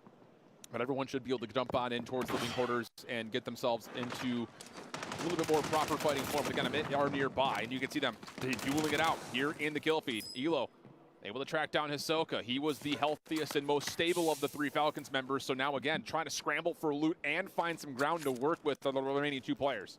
Yeah, it's a really tough situation you can find yourself in where, yeah, okay, you have 2 players go down. You have your third who's still alive, your anchor that's there. But while your 2 are regaining, coming on in, your anchor goes down. Now, welcome to the blender is what I like to call it, because you are just constantly kind of feeding in and out, and it's really easy to get caught with all 3 of you being down, and maybe you go out a little bit earlier than you anticipate. And this is pretty much an exhibit of all that conversation. Biffle has a pistol, just trying to hold on to this rooftop. 10x over the top. Dealt with him without much cause for concern. Shifty also falls. So Hisoka, who's floating in, he's got to rotate to somewhere else where they have no information. So really good regain here for a bit after a very chaotic start from the squad. And we rotate back in towards where Fnatic now find themselves rotating into the mix. Over towards Factory, they have themselves Zizik's team right in front of them. And the team leader and the team namesake of it has already dropped Skullface. I don't know if that was an intentional mantle or not on the door frame, but he's going to get the plates back off and try to extend this 1v1. And that's all he needs to reset versus Cribs. Oh, but look. Not too far away, you got Hamoud who will fly on through, make the trade. So even though Skullface does a great little dance to win that gunfight, it is short-lived victory. Hamoud gonna put Skullface back on into the Resurgence. As Almond still alive, you can see over here towards this bottom of the factory. Looks like this has now become Team Zig's home.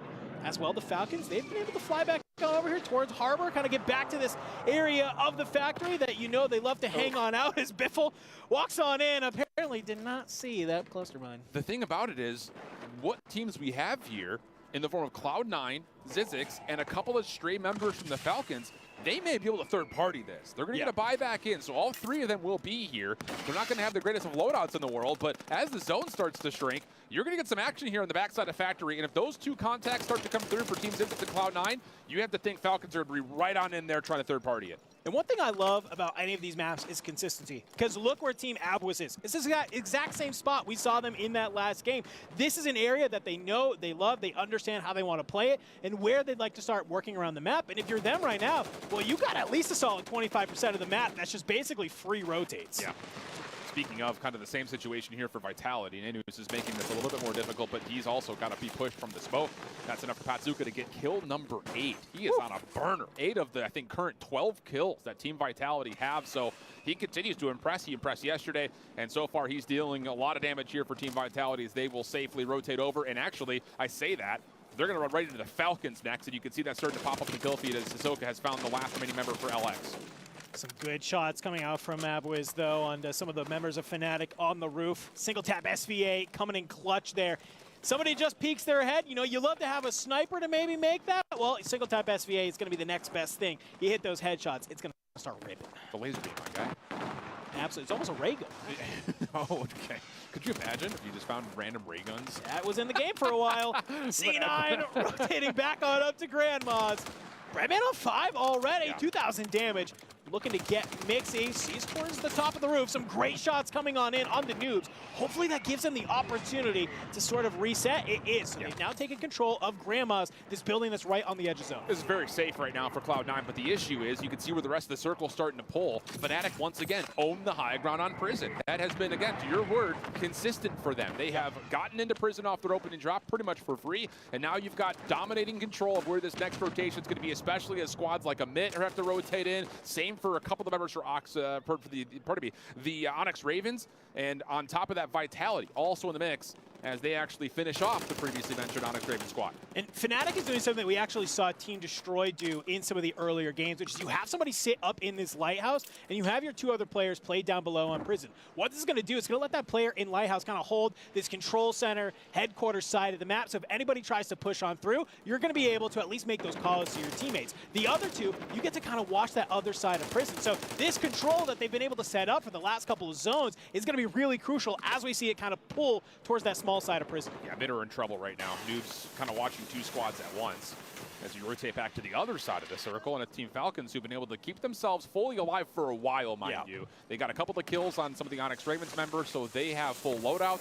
Smoke are in. They're fighting from the low ground, but there's enough circle here for them to at least weasel their way in and try to reset while everyone else tries to rotate in as well. slowly but surely making your way up these stairs. A couple shots come in. It looks like that's Guild. Has an idea that they're trying to fly on through, but a couple smokes will give them the cover they need to enter into the showers. Trying to maybe kind of hold out here, but look who's laying in wait. It's Zix. Was maybe hoping he could stay alive a little bit longer, but unfortunately does get sniffed on out. So as they push on through, this becomes their home now, their area. Anybody tries to come on through the showers, they are going to know they're going to be laying in wait as we see Hisoka engage a recon drone. This is a messy circle, and it's not going to get any cleaner as we continue to go forward. Falcons just holding doorways. I mean, everyone's going to be doing the same thing. Everyone's just going to be holding choke points, holding doorways, and have to essentially hope they get good COD timing. The one team that's really comfortable, though, is the team still on top of Prison. Fnatic are still up there looking at everything from below. They have a full triangular setup topside, and you can see it here on the overview. And look even where this zone is going to start pulling. It's going to pull a little bit to the edge, almost where that last game ended, just a little bit on the outside of the water tower. So if they can manage to kind of hold this entire rooftop, they're going to have ultimate height as the rest of these teams are going to have to figure out how do they want to try and play through. We are going to see some insane gas plays have to come on through, like from Team Omit, as they're trying to run around. But Falcons, they were a team that had to make that happen, but we see a couple of them going down. It's all on Hisoka. Vitality down and out. Rotation in for Hisoka. He'll be the first one forward and the only one who can actually stay alive. Now it's just down to can he get to a top 5 position for a little bit more boost on the overall multiplier. It looks like he's been seen. Again, Fnatic up top, continuing to scout things out below them. They're going to have the ability to rotate in lane if they want to. Claymore gets set, and Hisoka's going to find damage with it, but cannot survive through the full power of the Heretics. That's enough for the full squad wipe, and now we find ourselves with 6 teams remaining. I like that the Heretics make that call, that they need to swing that all right. It would have been really easy for Hisoka maybe to find 1 or 2, and even if he does get taken on out, you're feeling good about being able to kind of have that. Heretics would then be on the back foot. So Heretics fly on out. They grab that little sort of cubby area that we were mentioning earlier from Team Omit to hold it on through. But look at Fnatic. Alman, he's the one who's dropping off the top. He's able to find Wars from Team Guild. Can they be able to maybe clean up the rest of this? No. The revive comes on in as, well, the Heretics down low, they're still finding more. And they've got good cover, honestly. I mean, you've got 2 different squads on 2 different levels of the remaining portion of Prison that finds itself inside the zone. But like you mentioned, both these teams are going to have to rotate, and it's Heretics who find themselves holding on the ground. Jace dealt with. Guild still battling it out with Fnatic. Alman down low. This is a tough battle from the dramatic high ground, and Heretics are just following the zone. They're playing for placement. It's working out so far, while Guild and Fnatic keep battling it out. I mean, Fnatic, you had control of the roof, but I don't know what happens. Guild, they're able to make their way on up. They push Fnatic on out. I believe they're able to fully take them on down, as it's basically going to come down to a battle between Guild and Heretics. C9 will be a team that is still alive, taken on out. Finally, Jace goes down. A flurry of kills between these 2 squads. Daka goes huge. Cam's still down below, but AJ from above will be the final player to lock it on in as we cut on over. These boys are happy. This is a squad that everybody's hyped up. You hyped up, and we are excited that we ended map number 6 on a dub for them. I gotta say that King AJ makes the Giga Brain play, though. Everyone he knows has to be fighting for that low ground position. He must have had the durable gas mask, because he's sitting up top on that zip line the whole time, laying down shots while the rest of his teammates get into the mix. And all of a sudden, AJ's like, I'll sit up here and wait, see what happens. And wouldn't you know it, the last remaining Heretic member that did kind of 1v2, not strong enough to deal with AJ, who's just watching it all happen, secures the win with a very high kill tally. But not only is that good news for players on Guild, that's great news for Heretics, because they're also kind of floating on the bubble. It's a very strong 2nd place finish. Yeah, that's a reminder to everybody today. You know, we played these 6 games today across our 3 groups. We do the exact same thing tomorrow. So even if maybe you didn't have the best day one, it's games like this that make you feel good that you can do it as you get ready to move into day number 2. And I think the thing about it is, you know, where is that line going to be drawn in terms of, you know, for a full day of action? How many points do you need to try to find your way through to get into that top 14? Because I think it's going to be a lot tighter than maybe we would have expected. And I think some of that is due to the fact that the teams we didn't expect to play well played really, really well today. So that changes expectations, and it definitely moves the meter in terms of where you think you need to end on total score if you want to make it to that grand finals. And you can see King AJ there. He's just hyped, dapping up his boy Vision. Wars there, laid back, looking cool. Says, yeah, boys, I've been here before. Okay, this is all good. But look at that beautiful trophy. You got Guild ESports, the winner of that map number 6, coming on up behind it. A great day of games for us. Let's take a look at that last moment there, because you mentioned it. King AJ makes the ultimate wrap. Yeah, and he's down right now. So he's going to get up and then what? Take the zip to go all the way back up to the high ground? That seems to be maybe the call here because, yeah, I mean, you see Heretics cleaning things up on Cloud9, who also needed the points, by the way. And then, yeah, AJ's just sitting behind saying, you boys go fight. And maybe there's a call. Maybe AJ, yeah, he sees that Lord Jace is still floating above, so he goes up top to deal with that. And then he finds himself looking right back down saying, oh, you guys are still fighting down there? Don't worry, I got you, no problem. That was a really, really great call from him. While the two teammates are fighting, say, I'm hitting the zip. I need to grab this ultimate height, especially after coming off the self-revive. I think some players would get really frantic in that situation and just say, I'm going to play with my team. We're going to fry on out. Hey, you don't do that. You don't make that play. Jace might be set up to kind of be in the position that AJ was in, clean up the rest of that lobby. Really clean stuff, good decision-making, and with that, a couple of squads right there at the end of our top three who needed points, secured points. So things are to get really tight in the standings as we head down to reflections in the game to close out the day. Hey, thank you, boys. Appreciate that. Final game of the day has concluded. All 6 games for Group Day, at least for Day 2, is over. 6 more tomorrow. But first, we got to talk about how today unfolded because it was exciting. And Game 6 gave us a fresh winner. Okay, we're talking about Guild, a team that you covered not only from Day 1, but even it started today. Man, I keep on going up and down on this team. Am I happy I picked him at the start? Am I not happy? I'm happy now. Let me tell you, at the end of that game, I think Shift broke it down perfectly again. Massive play from King AJ to jump back on top of the building right at the end, so you take the zipline all the way up to ensure that the victory was theirs against Heretics in those closing moments. And it's those kind of plays that I think really do define this Guild roster. Again, those heads-up plays in the moment is why you're looking at the likes of Prodigy being so well regarded, and King AJ as well, excuse me, just so well regarded, just such a good team.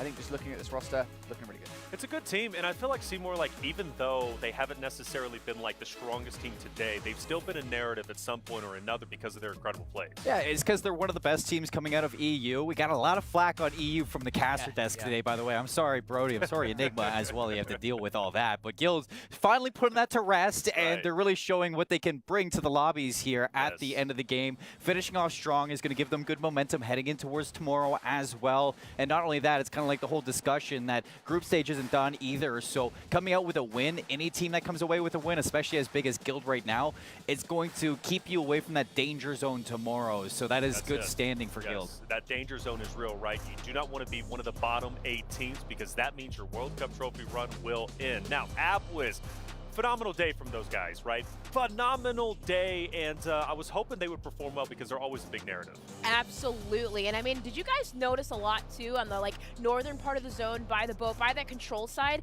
They were wiping everybody out on that last map, and it was just so amazing too. Oki, the plays that he made, the gas plays that he made, truly incredible. But also the Falcons, right? The crowd favorite. I actually had a chance to go over there. That's where I went. I do apologize. I had to experience the arena. Normally I'm stuck over here, but they were going nuts whenever the Falcons were doing incredibly well. And I do believe we have a chance to chat with one of the Falcons member, if I'm not mistaken, in just a little bit. Falcons, a team that, again, they came in with the expectation to pressure on them to perform.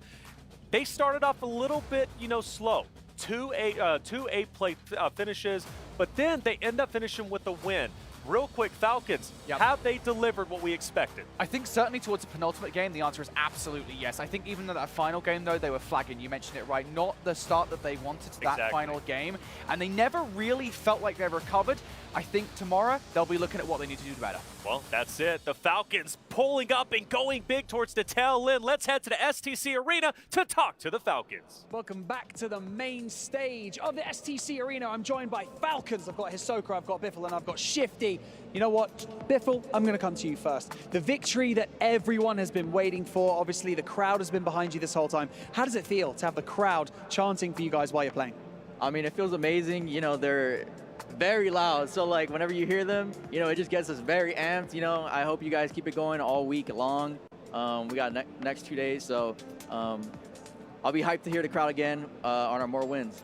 I'm sure they will keep going, I can promise you that. I've been here before, they just keep going, and it's amazing. Now, Shifty, today didn't really start the way that you guys would have planned, not the way you would have hoped. I think 7th and 8th were your first 2 maps. What happened? What were kind of the issues that you might have been facing?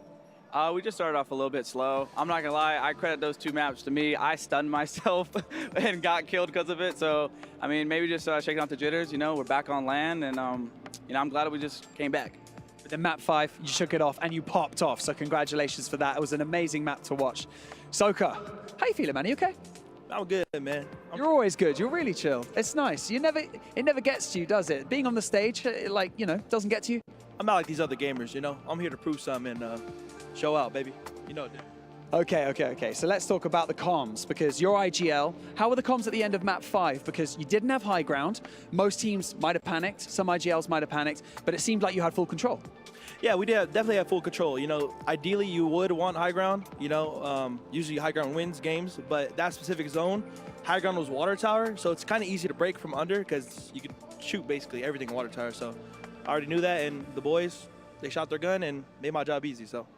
You did indeed, and congratulations. I do have to give a shout out to Clapper for surviving for that long, but ultimately, Falcons took that win. Thank you so much, guys, for joining me. Milos, you got anything to say about that one? Very much I do. Thank you, Barney. Congratulations again to Falcon. And this is now for all of the Arabic fans out there. Seriously, they come in as one of the top dogs, and they finish as a top dog, at least when it comes to our final games. Falcons, fans giving them energy, of course. Yeah, absolutely. And especially in a LAN setting. I mean, you think about Biffle. You know, I always talk about Hisoka Shifty. So Biffle, obviously a beast in his right mind, but WarzoneEarnings.com, man, beautiful tool. 17 tournaments out of the last 17 tournaments that he's played. Biffle has won 16 of them. In the 17th one, he got second. So when you think about that, you think about Hisoka with his average placements on 1.88.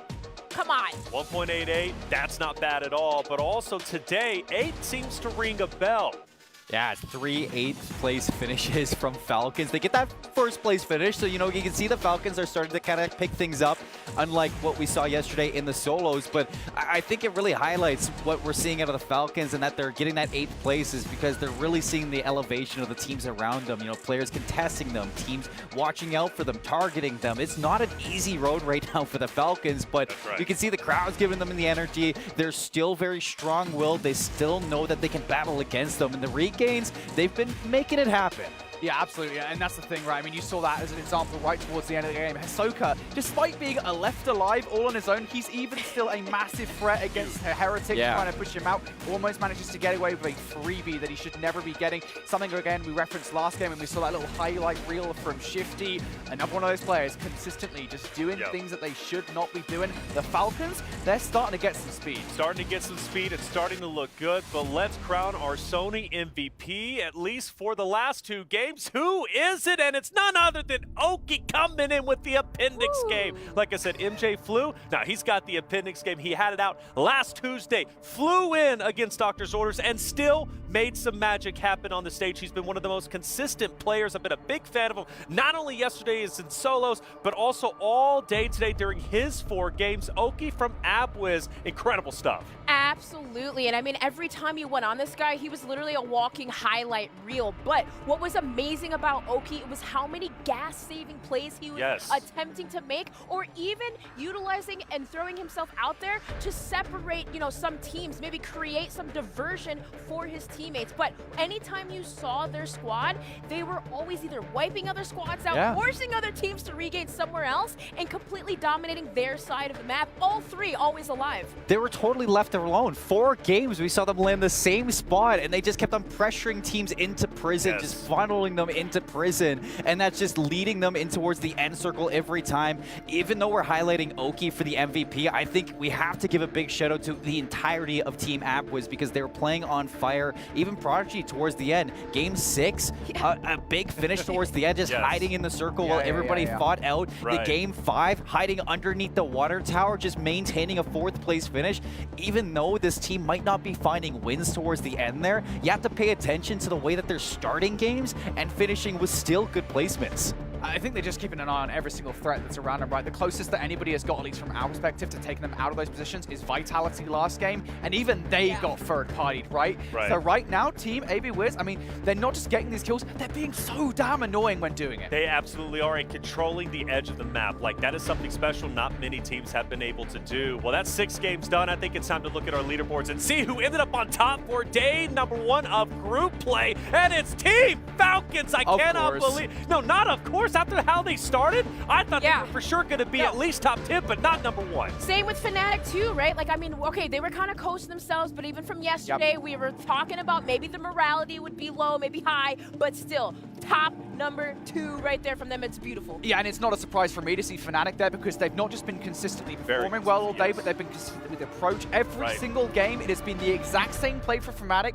and they know how to make it work. Prison has been theirs. I mean, they've got the keys to the whole damn place at this point. Talk about kind of falling down the standings a little bit. Twisted Minds, after their 4 games, they drop all the way down to 11th. So you can see that into the back half of the day, some teams really picked up the heat. You got to give a big shout to our 2 teams from Group A, Na'Vi and SGP Syndicate, 7th and 8th place along the 2 sides of them. We didn't see wins out of these teams. We saw Dongy frying, we saw Levi frying from Na'Vi, and a couple other big hits as well. You know, I think we got to give some respect over towards BSL and Isend as well. Well, we also have to talk about the bottom 8 teams going from Gaming Gladiators up to maybe even Omid, right? That's where things start to get scary because that's where you start to run the risk of being eliminated and not making it to the 4th day, the final day where only 14 teams will compete, right? So if you're one of those bottom 8 teams, let's even say the bottom 12 teams, right?